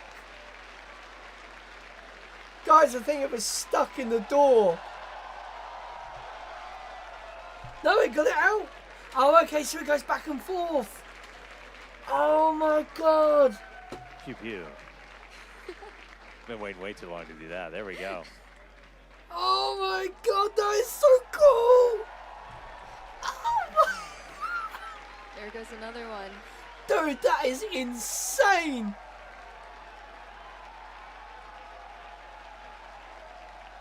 Oh my. I may have forgot about this. As you can hear the energy in both Oh Hawthorne my and Starbase. God. Everyone's super excited for finally getting to deploy some of those simulated satellites. Come on. Pez system moving down. Next row. Oh There we my go. Christ. As we said, we're going to do about one every minute or so. And this is just kind of a dress rehearsal for when we're going to be deploying God. the V3 satellites. And these are just a a massive, massive increase to Starlink's capability. Each one of them Fucking has hell. it's 60 terabits per second of capacity. 60 That's going to get terabits. added to the network per launch. That is 20 ridiculous. times more than what we're adding with every single Falcon 9 launch today, which Dude, this is step insane. increase in capability. There goes another. No way. I can't get over this, guys. Honestly, this is ridiculous. This is what we've wanted for the last 4 fucking flights. All right, so as we said, we've got 8 total. Yeah, exactly. that we're Yeah, gonna no, go I through thought today. that as It's well. about a minute for each one. But 20 pounds, yeah. good on Payload. Look at the way it just bubbles. Oh my god, look at it. That is so sick.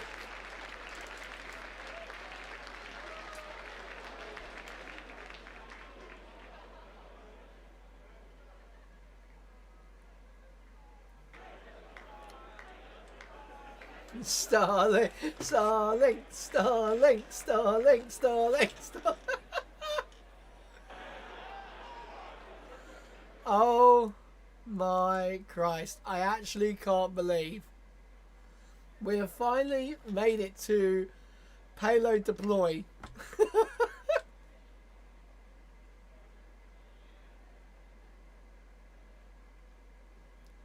Dude, All right, so we're about halfway through. oh yes, oh When definitely. we actually start launching the V3 Starlinks on Starship, we're going to be flying about 60 each time. Yes, So it'll be about an hour to Starlink, get through a full Starships stack, were but meant to fly. again, One of my it's just going to be favourite massive increase stupid in the songs. amount of bandwidth. It's going to enable, Do you know what gigabit they upload actually look download like? for- They look for like people with pallets. Starlink, Like anywhere on the planet. giant And for us, pallets. Starlink is just a tremendous part of just the Starship flight test program. Yeah, absolutely. Always getting us that data. So does that just go and- down? Yeah, the amazing views we have on the vehicle today. Yeah, views brought to you by Starlink of us deploying Starlink simulators. Oh, is that literally what it is? A pallet stacker? How deep does it go? All right, another one firing out. Mate, that is fucking awesome.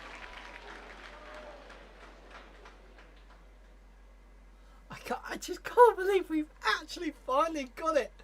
4th time is the charm, guys. 4th time, 3rd attempt is the charm. But we've got another 2 lots. Pez looking smooth today. Ah, right, okay. That makes a hell of a lot of sense. Oh.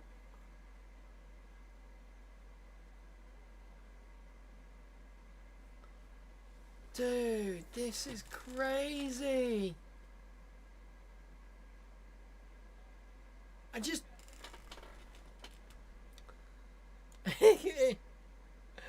Exactly.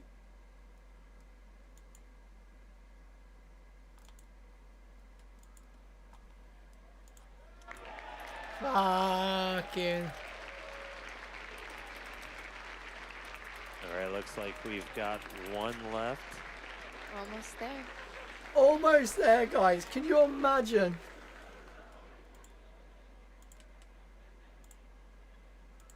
Yeah, there you go, one remaining, so 7 of the 8 have been my deployed. God. 1 more to go. Here we go. So this is And like then the... we will have We completed can our see first the ever whole payload thing. deploy operation. And... Just a reminder, Yay. we're on a suborbital trajectory. These satellites on that exact same suborbital trajectory, they're going to burn up entirely. and are on That same trajectory is towards the end. mental. So the last one has been deployed. Fucking Starlink well done. Simulator payload complete. Heck yeah, everybody. Loving the energy. from Oh Stargazer my and all god. Finally. There, yeah. Now it's Right, empty. okay, yeah. Looking a little lonely. I can bring but the microphone up now, Successfully guys. deployed all the simulator satellites. Really, really cool to see them all out there. Again, people that have followed know Starlink's really critical. So you for can the actually see Starship the light program, in coming addition out of the to pairs. Getting all those views back from the cameras on Starship, which this is an external view. As I said, it's dark outside right now. The lights are off, so it's going to be hard to make stuff out. But in a little while, the sun's going to start coming up as we get to re-entry, which is going to be really critical. I mean, we use Starlink for Starship data. Cameras also use it on the cameras that we use to bring you views of these launches, My and God. also hopefully The door is now of the shut, I re-entry believe. Splashdown. We'll see what we get from the Indian Ocean today. And that's just kind of how it all comes together. Like, we're using Starlink on the planet, off the planet. With Starship, we actually get pretty insane. If you're in the space industry, you know bandwidth to space is usually pretty minimal. We get about 120 megabits per second. That's split between our high definition video and real-time telemetry. We get that every phase of flight, including re-entry. So it's not just giving us views of re-entry, but we're getting all of that engineering data in real time through phases that it used to be impossible to get that in real time. So Damn, really that is Yeah, mental. Starlink definitely affords us all this capability. And reminder, it's the world's largest satellite constellation operating in low Earth orbit to deliver high-speed, low-latency broadband internet. This provides internet access to people all around the world, many of whom had never had connectivity before. Damn. Today, Starlink serves more than 150 countries, territories, and other markets, with over 6 million active customers and counting. To meet the growing global demand for high-speed internet, SpaceX expanded its factory in Bastrop, Texas, and also introduced Starlink Mini, as well as an upgraded version of the Starlink Standard kit. All right, now with payload deploy complete, pew, pew, pew, Starship is now going to close its payload bay door. It's and already continue done to that. coast towards Earth, around Earth, towards the Indian Ocean. Sorry, I'm really excited today. We are in space, people. Still a lot of major events to come, though. We are looking to relight one of those Raptor engines at about 37 minutes, 33 seconds into the flight, followed by atmospheric entry, hell of a light show, and splashdown. So we're going to go on a quick break, take a quick coast, sit back, enjoy the views. A little bit dark now, but they'll get better soon. A couple of space jams. We'll be back in just a few minutes for that Raptor relight and then re-entry. See you soon.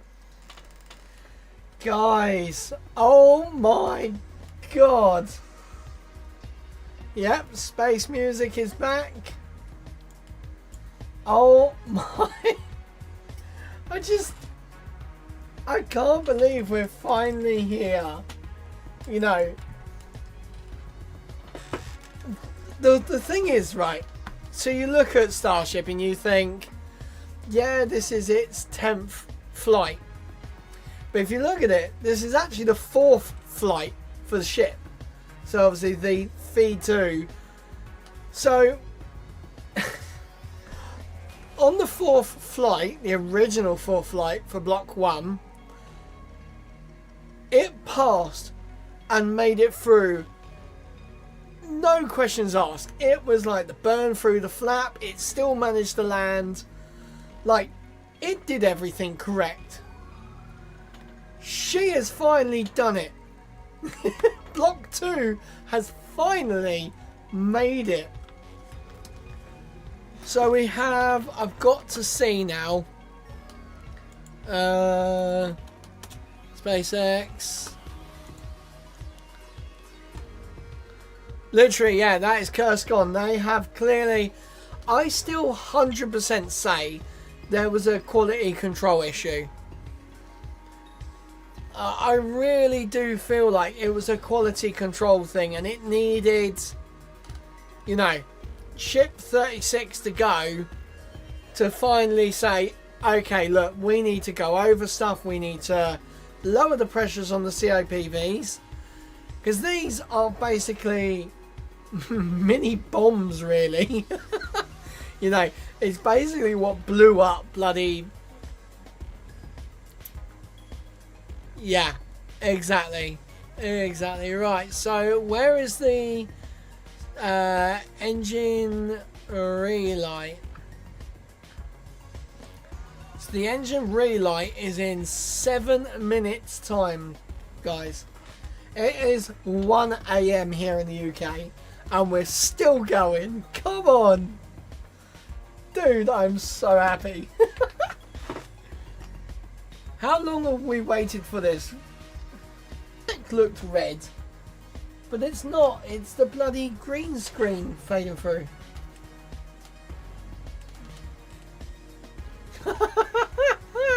Nah, you got to stick it in your mouth and go like that, you know.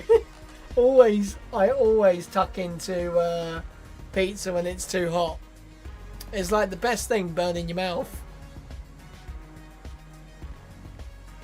So we have about another 17 minutes until ship will re-enter the atmosphere, or start re-entering the atmosphere.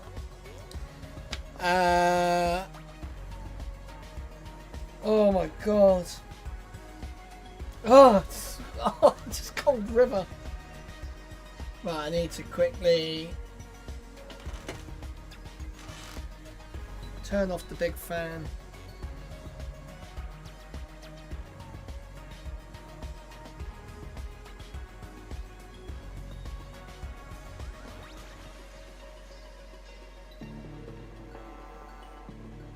Why did that not download? Oh my god, I've missed these space tunes, guys. Honestly, these space tunes have been... Wow, look at the stamped, like, marks to basically, like, stiffen. Oh, wow. So that's basically where they've cut the, like, square sheet, and they've cut it so it folds up. And then they weld basically a stiffener in between the middle of the two to connect them. Dude, this is freaking awesome.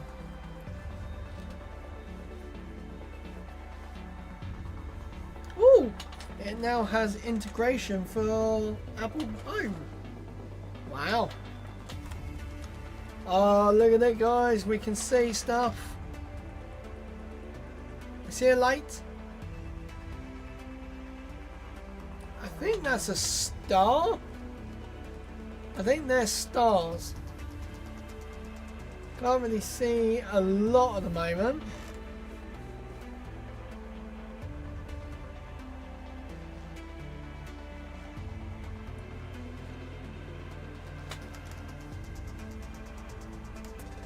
Dude, it's crazy.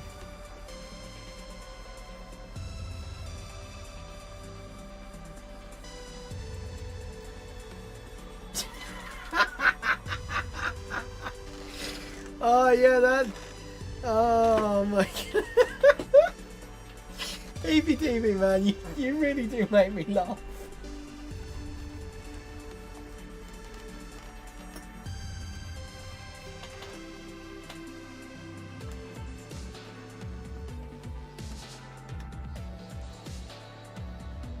Ah, right, yeah.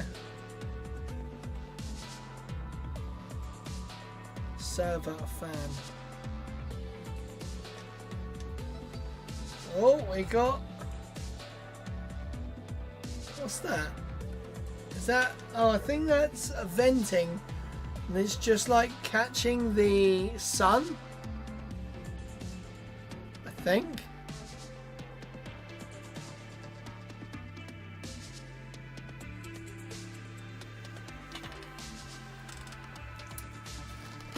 What's this firmware up? Yep, I was going to say now it's moving to forward position.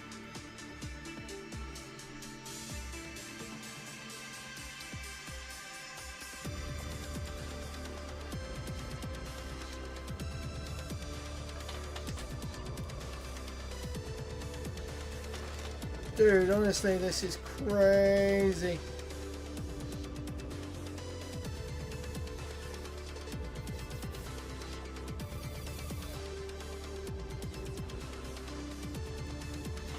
Actually can't believe this is working so well.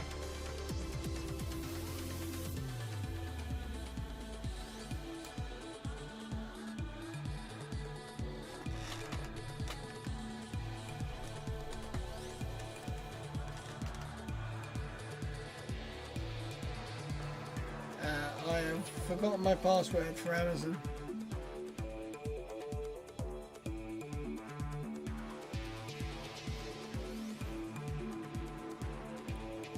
How can I forget my Amazon?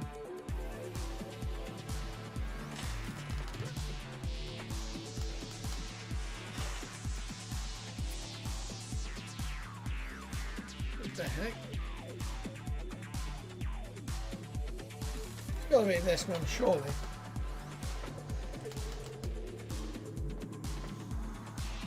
Oh my god. Oh! What's that? Is that... It's got to be like lightning or something.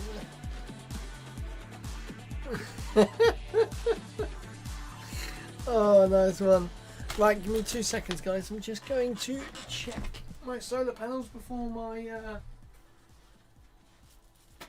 and a bug. I just smacked him. All right, welcome back, everybody. If you're just joining us, Starship just successfully deployed its first ever payload. We got 8 of those Starlink simulators out, and now we are expecting the relight of a single Raptor engine. That should be coming up in just a little under a minute. We're going to be lighting just one of those Raptor sea levels in the middle there.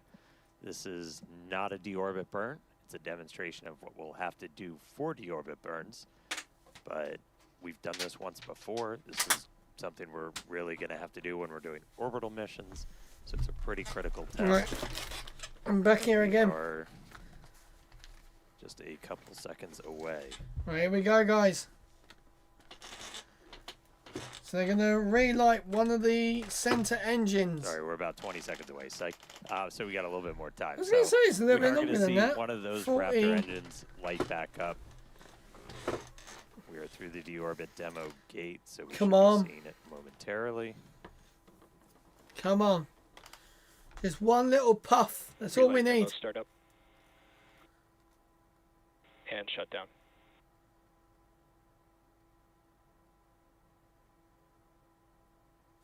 All right, looks like we confirmed the relight of one of those center Raptor. Honestly, honestly, done that. Super exciting. Both things. Congrats to the Perfect. team on this milestone. Very exciting. That was a cool light show. Yeah, I get to do a That mini is version sick. here, so again, that's going to be really critical for when we're doing deorbit burns. Honestly, as you're it's going through, mental. which if you don't have one of these, oh my God, they're so much fun.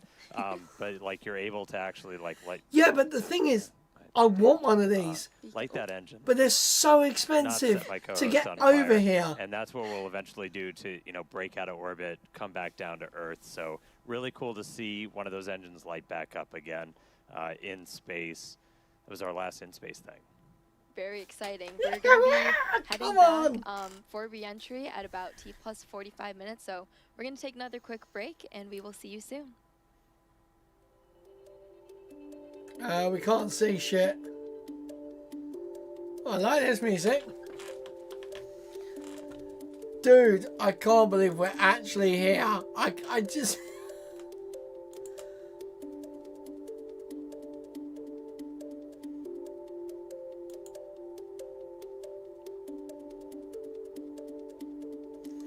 Wow. I honestly can't believe...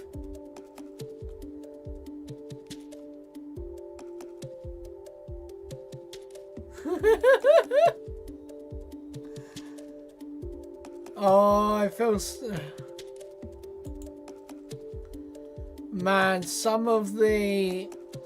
Oh, wow. Some of the... Guys, some of the photos that are coming up on Twitter right now. Oh, we have... Oh, what the fuck's happened to the back of that?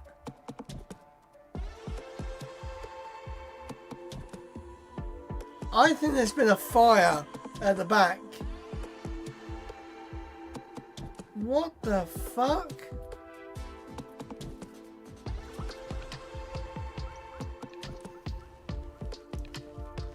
Honestly, I think something has still happened.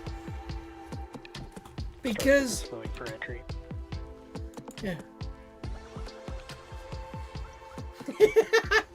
Yes, that is true. Of course there is fire. But it seems like fire in the wrong place.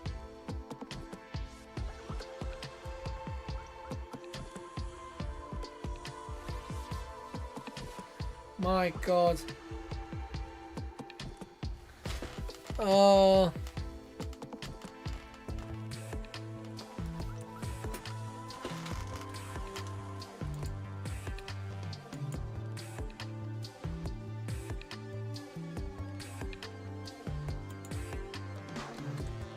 Right, guys.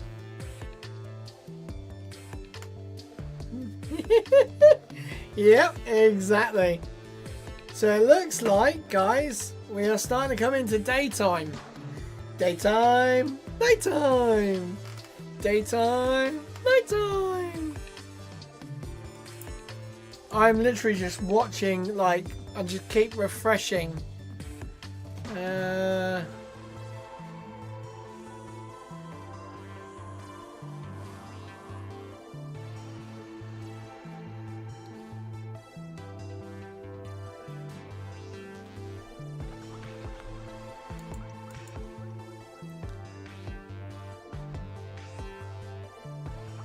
Starship is approaching entry interface.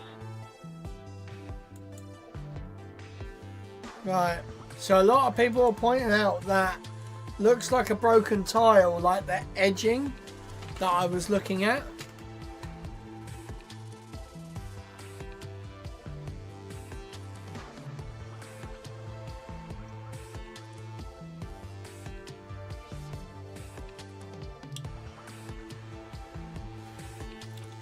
Oh, dude, some of the photos.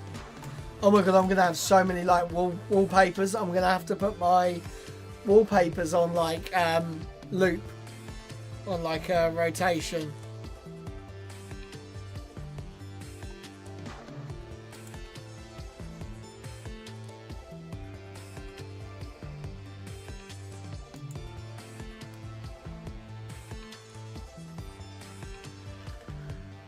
Oh, I will do. All the photos are... Oh my God!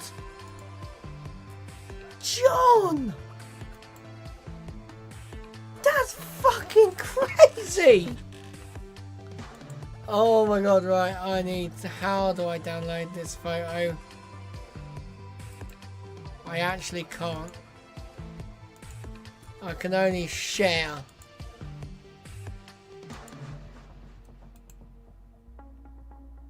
Save image as. There we go. I'm gonna create a new folder. Oh my God. What the fuck happened to that? The flappers like...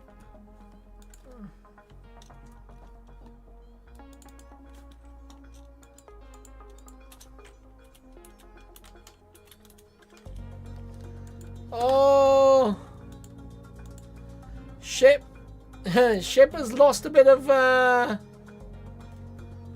has lost a small portion of its...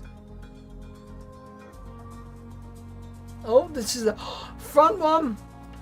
Look at the little dragon capsule.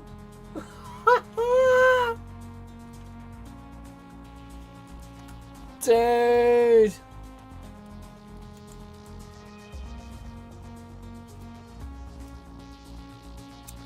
Oh, wow.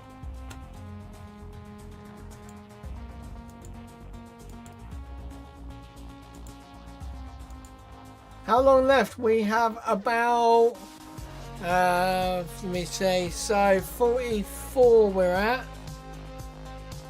So 1 hour 6 is splashdown. So just under 20 minutes. No, just over 20 minutes.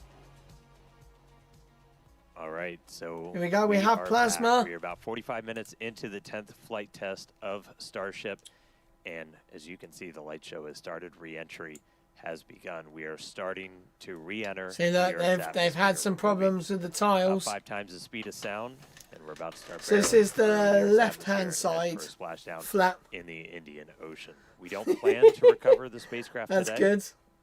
But if we do make it all the way down to the water, who knows? But the goal of this part of the flight is to learn as much as we can about the ship's heat shield. A fully reusable, rapidly reusable heat shield for a spacecraft has never been done before. It's one of the hardest engineering challenges still out there for us.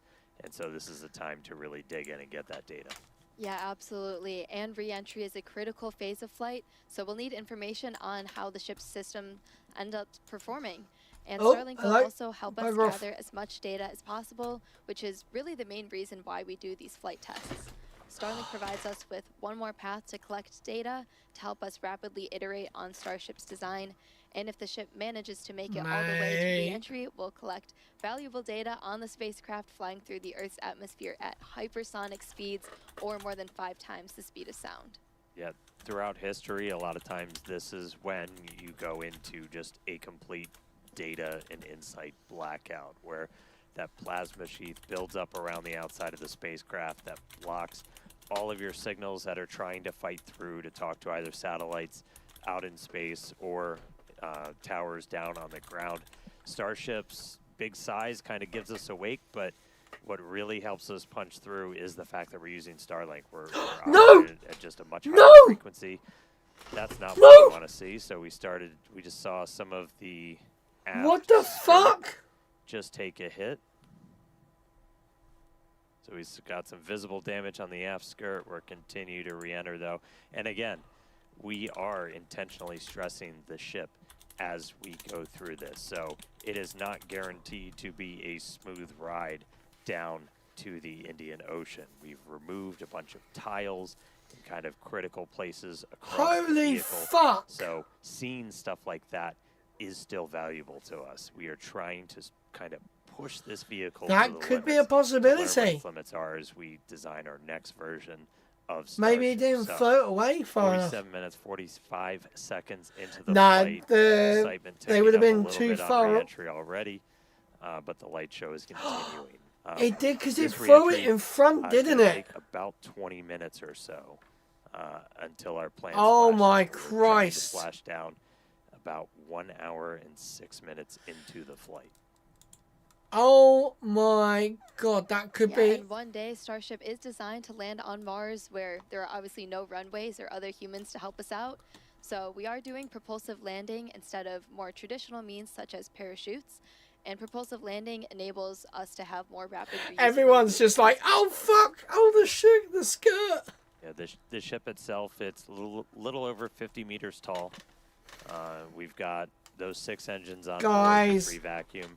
I don't think this is. And they're down I in the don't. half skirt region, which flaps have control.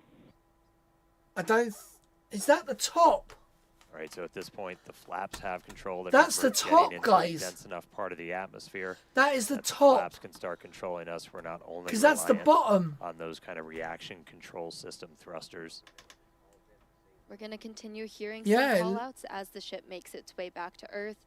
So when we hear entry max heating and entry max Q, that will mean looked the like ship the has top. made it through the maximum heating and aerodynamic loads it will experience as it returns. So if it makes it through those, oh, I think it's losing losing an aft flap. I will say I'm happy re-entry cleaned off this camera for us. It was a little dirty from the weather, so thank you Plasma for giving us this view as we start coming down. Oh my god. I can't. The hit we saw to the it looks like a vent definitely blew up. I will note, when we started doing these missing tile It was a vent. we were intentionally removing them only in the skirt, as that's oh my god. That's not over. If this makes it through, it's going to be fucking mental. Critical I know last time, vehicle together, that obviously the fourth flight, it had a flap failure. That could do some things for our landing. I wonder burn, if it makes it, For now, we are obviously continuing with this re-entry. We are committed. Indian Ocean, here we come. 50 minutes since launch. So that is a vent. That's a vent. To build up a little bit. That's nothing. That's nothing too bad. We're in dense enough atmosphere that the flaps have control. That's nominal. So about 74 kilometers. My God, look at the shaking on it, guys. So this is the top. We're starting to see some sunlight, so we intentionally time these launches right now So we have daylight. The sun should actually come up over the horizon on Starship in about 3 minutes. So as we get a little bit further into this reentry, that inky black below you is going to start to look like clouds and hopefully a great Come on. blue ocean as we make our way down onto the other side of the planet. So at the moment, the ship is going like this. Like I've been showing you. Oh, there's some burn through on that one as well. We've got these cameras. These cameras are really cool. We added these several flights ago, looking directly at the flaps as not just the heat shield, Oh but my these God, flaps, look how at they're that. able to control the vehicle, withstand that reentry, the seal Mate, locations. something where has they seriously connect happened. to the ship itself are some of the most critical. We will do missing tiles on those where, again, we're trying to... Yep. We're kind of being mean to this Starship a little bit. We're really trying to put it through the paces and kind of poke on what some of its weak points are. I mean, we even have missing tiles over some of those fuel tank sections of the ship itself. And so we're really trying to see what are our limits. We're doing this over a completely is that empty area over the Earth.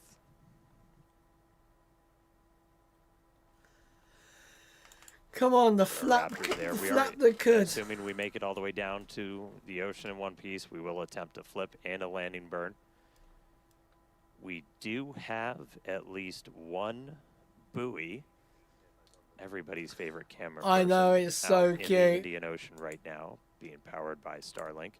So that's at our planned landing location. So if we're able to get any live views of the ship, that'll essentially tell you that we nailed our target. I love it. Look at that. Look at the plasma coming off. Do it in the daytime, which was really exciting. That's also, there's not a vent there, is there? Oh my God, look at that. So this is the bottom. E5 is at the bottom of Starship. So the heat shield side. All right, so we're about 10 minutes until we're probably going to start hearing some of the other big milestones coming up. Yep, in about 10 minutes, like Dan said, Starship will be transonic. This I is don't going want to to keep be my the eyes period of off flight it. where the velocities of airflow surrounding and flowing past the vehicle are concurrently below, at, and above the speed of sound, so somewhere in the range of Mach 0.8 to 1.2. For reference, commercial jets have a range See that of there cruising is the speeds, horizon. but That's most the of them fly at horizon. speeds It between is like Mach proper 0.74 pitched up. and Mach 0.85. So that's 480 to 575 miles per hour or 770 to 930 kilometers per hour. Yeah, and after transonic comes subsonic. That just means you're slower than the speed of sound. We're still well in excess of that right now. But by the time we hit subsonic, we're essentially belly flopping down. There we go. There's that sunlight. So we're seeing the Earth now come back. Here we into go, view. guys. One of the other things 66 we're doing kilometers during this, you're hot. gonna see Starship kind of pitch in some pretty, not extreme ways, but a little extreme, as we're trying to really stress the structure of it, of the ship itself, specifically those aft flaps. So the ones in the very bottom of the vehicle. We're pushing not just how well does the heat shield Literally, hold up, but how well does the ship 22,500 kilometers an we hour. are pushing it beyond essentially what we think we'll have to fly at to do something like a return to launch site. Okay, so they again, are pushing may this not be harder. A very smooth ride downhill, but we're doing that by design. We're really trying look to at find what are that. the edges that we can operate at, build up a good data set. But sun is Oh, up. just look at the clouds material and water breaking down off. below us. We are just about 10 minutes away. No, a it's little not less than 10 doing minutes that. now until we start hitting transonic and then subsonic. Once we hit Oh my subsonic, God, we're look basically at that! Mate, I just can't get over that we've had an explosion in the aft section.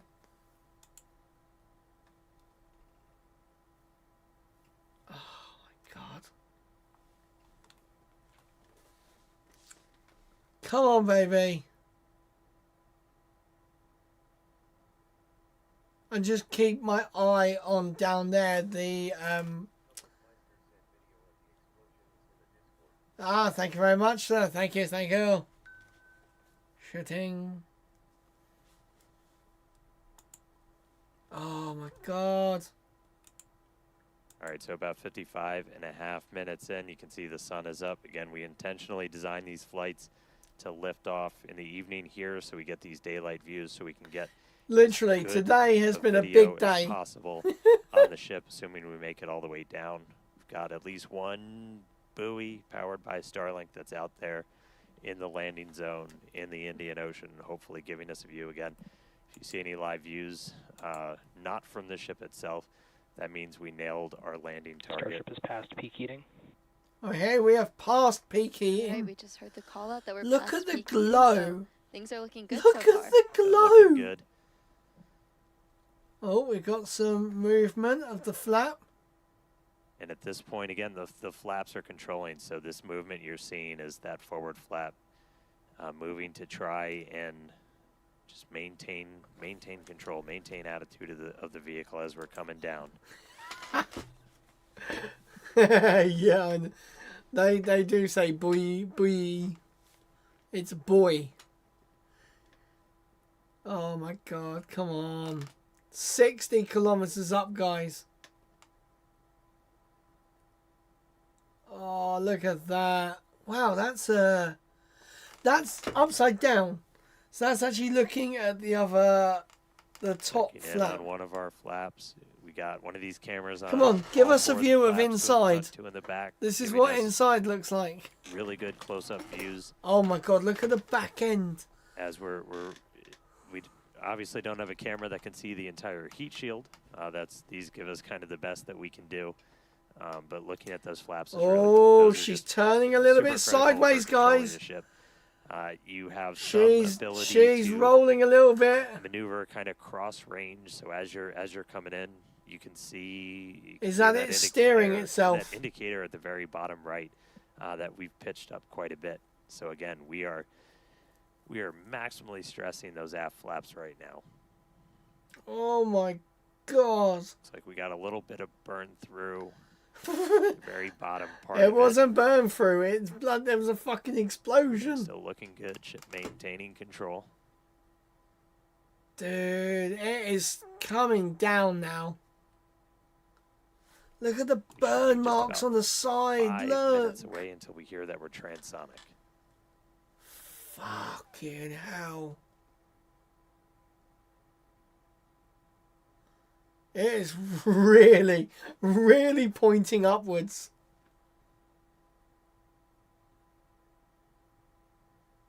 Wow, look at the flap, man.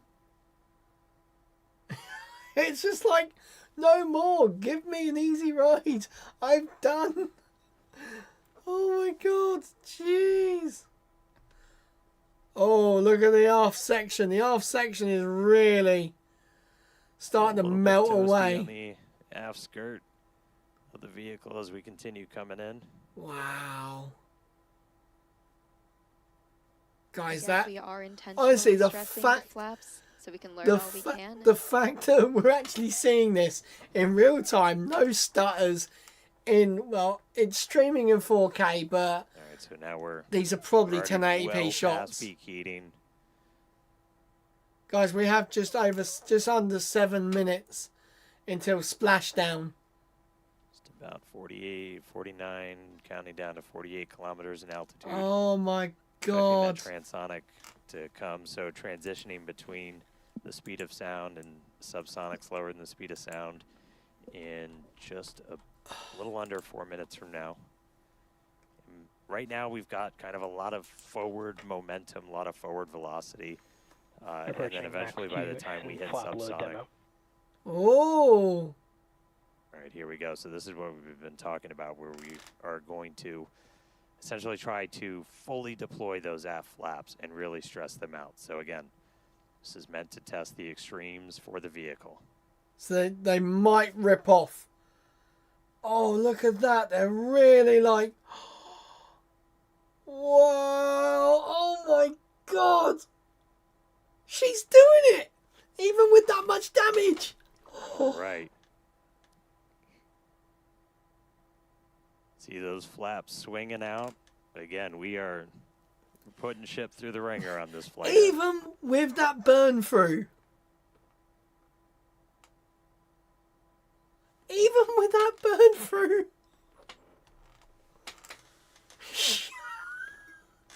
Mate, this rocket is Still built maintaining tough. control. This rocket is built tough. No way should a rocket be able to take that much damage and still carry on. Alright, Flaps earning their paycheck today. Fucking damn straight. Max stressing. So it looks like whatever the explosion was Definitely things looking good so affected far. that. We're about 2 minutes out now from Yeah. Starship becoming transonic. One cool thing to note as we get some of those views showing kind of the whole length of the ship. One of the changes we made after Flight 6 was to change the tile line a little bit. So we had kind of scaled back the number of tiles. Yeah, so the tiles used to come like right when up we go to here. catch these ships, you don't want to. I think as Elon said, you don't want to shuck the ship as you catch it and knock all those tiles off. So we knew I we do were gonna like have to that kind of saying. peel back that layer a little bit. And the first time we did it was on Flight 6, and we saw kind of wrinkling and dimples almost in the ship as we were creating these hot spots in the uneven parts of the heat shield. And so to kind of address that, we smoothed it out. That's why you've got kind of that nice smoothed out black line now on the ship. And just looking at it, we can see kind of a little bit of hot spot, a little bit of warping almost. Near the payload door, you can see a little bit of colored patina up above it. Oh, here. But we don't see those kind of deep, almost, they almost look like. Oh, 100%. Yeah, they are so it looks definitely like recovering the that's next. been pretty successful. I really say. All right, we are less. They'll do one more of these flights. From hitting transonic. They will do one more. Pretty soon, our kind of our forward velocity and is then gonna look like I reckon we're gonna have one more, and then they're gonna try a catch. Look like it's falling off a cliff as we essentially go into our belly flop. If you watch some of the high altitude tests or suborbital campaigns, we were able to test that. It was a pretty fundamental like, can this thing actually fly? And we were able to prove that out with that suborbital campaign. And that's what we're. Look at the shakes, like the physical shakes of it. We are nearing Australia. I think it's almost now falling straight down. Still moving forward quite a bit. So they're just trying to put it in a belly flop now. They're trying to stall it out so that it comes down like this. I've tried to do this in KSP. I tried to do it yesterday.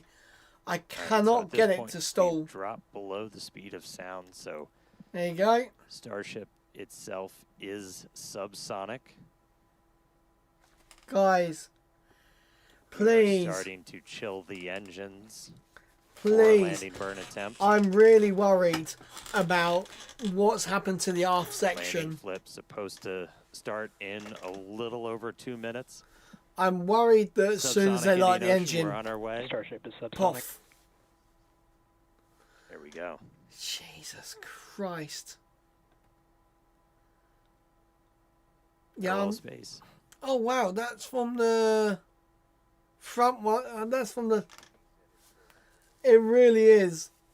Oh my God. All right, so coming up in just a little under 2 minutes, so we're going to do the flip and the burn. So we're only using those 3 center Raptor engines, the sea levels, the ones that can kind of gimbal, that can move around and steer. Mate. Dipping the nose down a little bit.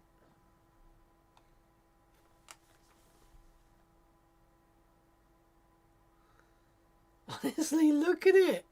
Got 2 of our engines chilled in, waiting on 1 more.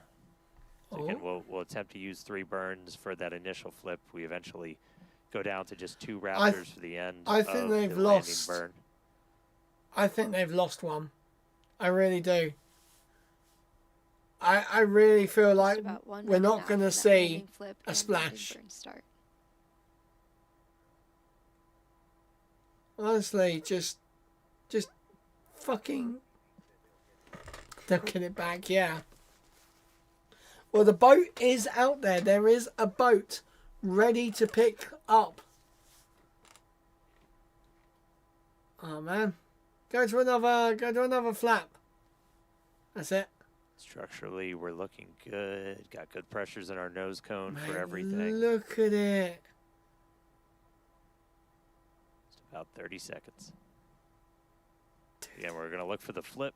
So Starship's doing its belly flop right now. We're going to do the flip. Through Swing the clouds. out, punch Oh through some my clouds god, first. look at that. Dude. I can see the sea. Here we go, guys. This could be the end. Starship landing burn startup. Here we go. Get ready. Seeing 3 Shut engines. the fuck up. There's our flip. No! No fucking way! No! There's a splashdown. No! Oh! Hey. Oh my fucking god! But they're definitely not recovering it in one piece. Oh man, yeah. Farewell, Ship 37. Thank you, buoy cam. Landing Honestly. flip, landing burn, splash out of the Indian Ocean. There we go. Oh my All right. Christ! That was pretty awesome. Incredible This is flight. cool, right? I thought as soon as the engine's lit, it was gonna fucking Yeah, blow up. Really incredible. So obviously we're excited Oh, I'm so here. It looks like fucking everybody's happy. excited over there. How Tyler, how's it close going was over that in to the Hawthorne? buoy, though? We How were super fucking excited here close. in Hawthorne. It was another exciting Starship flight test in the books, and we hope you enjoyed those Starlink Yeah, views. it was So cooked. congratulations to the team at Starbase and They everyone did that here and on around the company. purpose. So many employees have contributed enormously to the Starship program Yeah. as we continue to iterate and make progress towards a multi-planetary future. So that's going to wrap it up for us here in Hawthorne. Thank you to everyone for tuning in today. It was it was great being with you today. Back to you guys. Yeah. That was absolutely incredible. Huge congrats to all the Dude, teams here. that's Again, fucking We crazy. lifted off from Starbase, Texas, right at the top That of our much window damage? at 6:30 p.m. Central Time. That's We okay, saw EBDB. boosters Thank you very successfully much for lift us up joining. through ascent, What I'm had gonna successful do, hot I want to staging, quickly where ship see that continued landing on again. with its suborbital trajectory. Booster came back down, had that boost back burn, and a successful landing burn with that, Yeah, that was unique awesome. engine Right, configuration hurry as up, well. shut up. Yeah, and then Ship continued on its way, made it all Shut the up. way into space. We got to see first ever payload deploy. So exciting. That was awesome. We got the door open, 8 Starlink simulators deployed, relit that Raptor engine, and then on entry we probably gave it a little bit of extra time in the oven, but made it all the way through re-entry. All 3 engines started up, landing flip, splashdown in the Indian Ocean. Promised maximum excitement. Starship delivered. Most So definitely. congratulations, all of our teammates here at SpaceX. It's been a year. Everybody that's worked on this program, this is what we're working for. So big congrats to all of them. Thank you to all of our future customers, too, for your support. And we'd also like to thank the fine people of Cameron County, including the residents of its newest city, Starbase, as well as the Coast Guard, the Federal Aviation Administration, the Government of Mexico, and the Australian Space Agency. Be sure to stay tuned to SpaceX on X for updates, more of the views. Right. Towards a Come on. multi-planet Starship. Let's see that. Let's see that splashdown again. Right, so what I'm going to do, can I slow it down? I don't think I can. No, I can't. Right, here we go, guys. We're going to see this one more time 30 because seconds. I want to see this Yeah, we're gonna again. look for the flip. I'm going to So pause it on the Starship's heat doing shield. its belly flop right now. We're going to do the flip. Swing out. Let's punch through some clouds first. Oh, dude, come on. Come on. Here we go. Oh my god, it really did look Starship red. landing burn startup. It really did look red, guys. Seeing Look at 3 it, you can engines. see it there. There's our flip.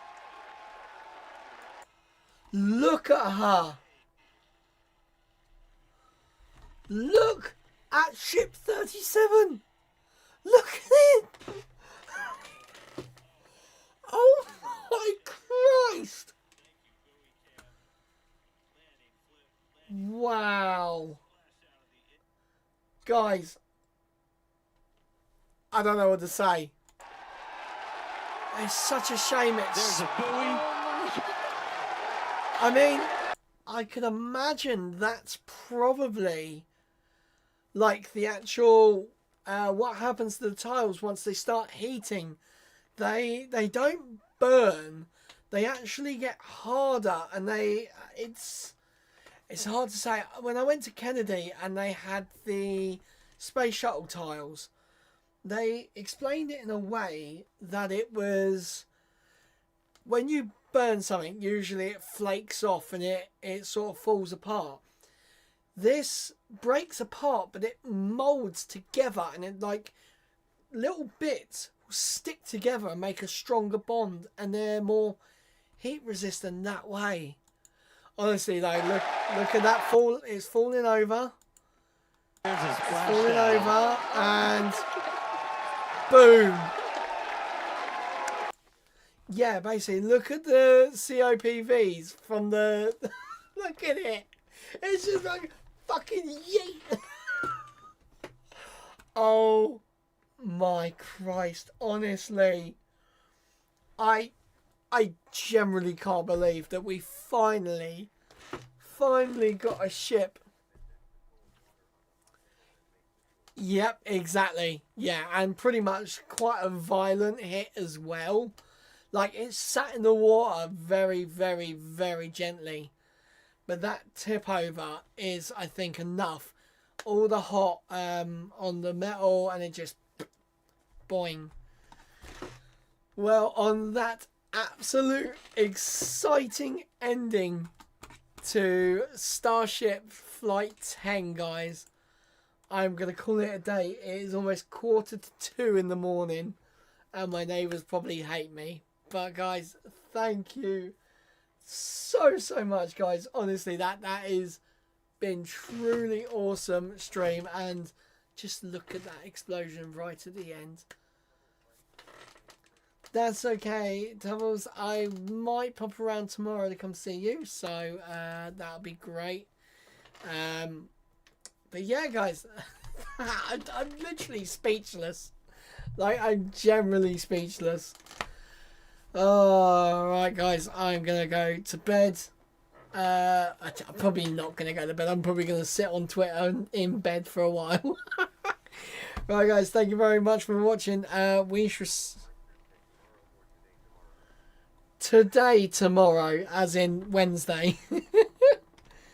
Right, guys, we shall see you guys in the next one. Thank you very much for watching. I'm Lee. Fly safe, land safer. See you guys later. Bye.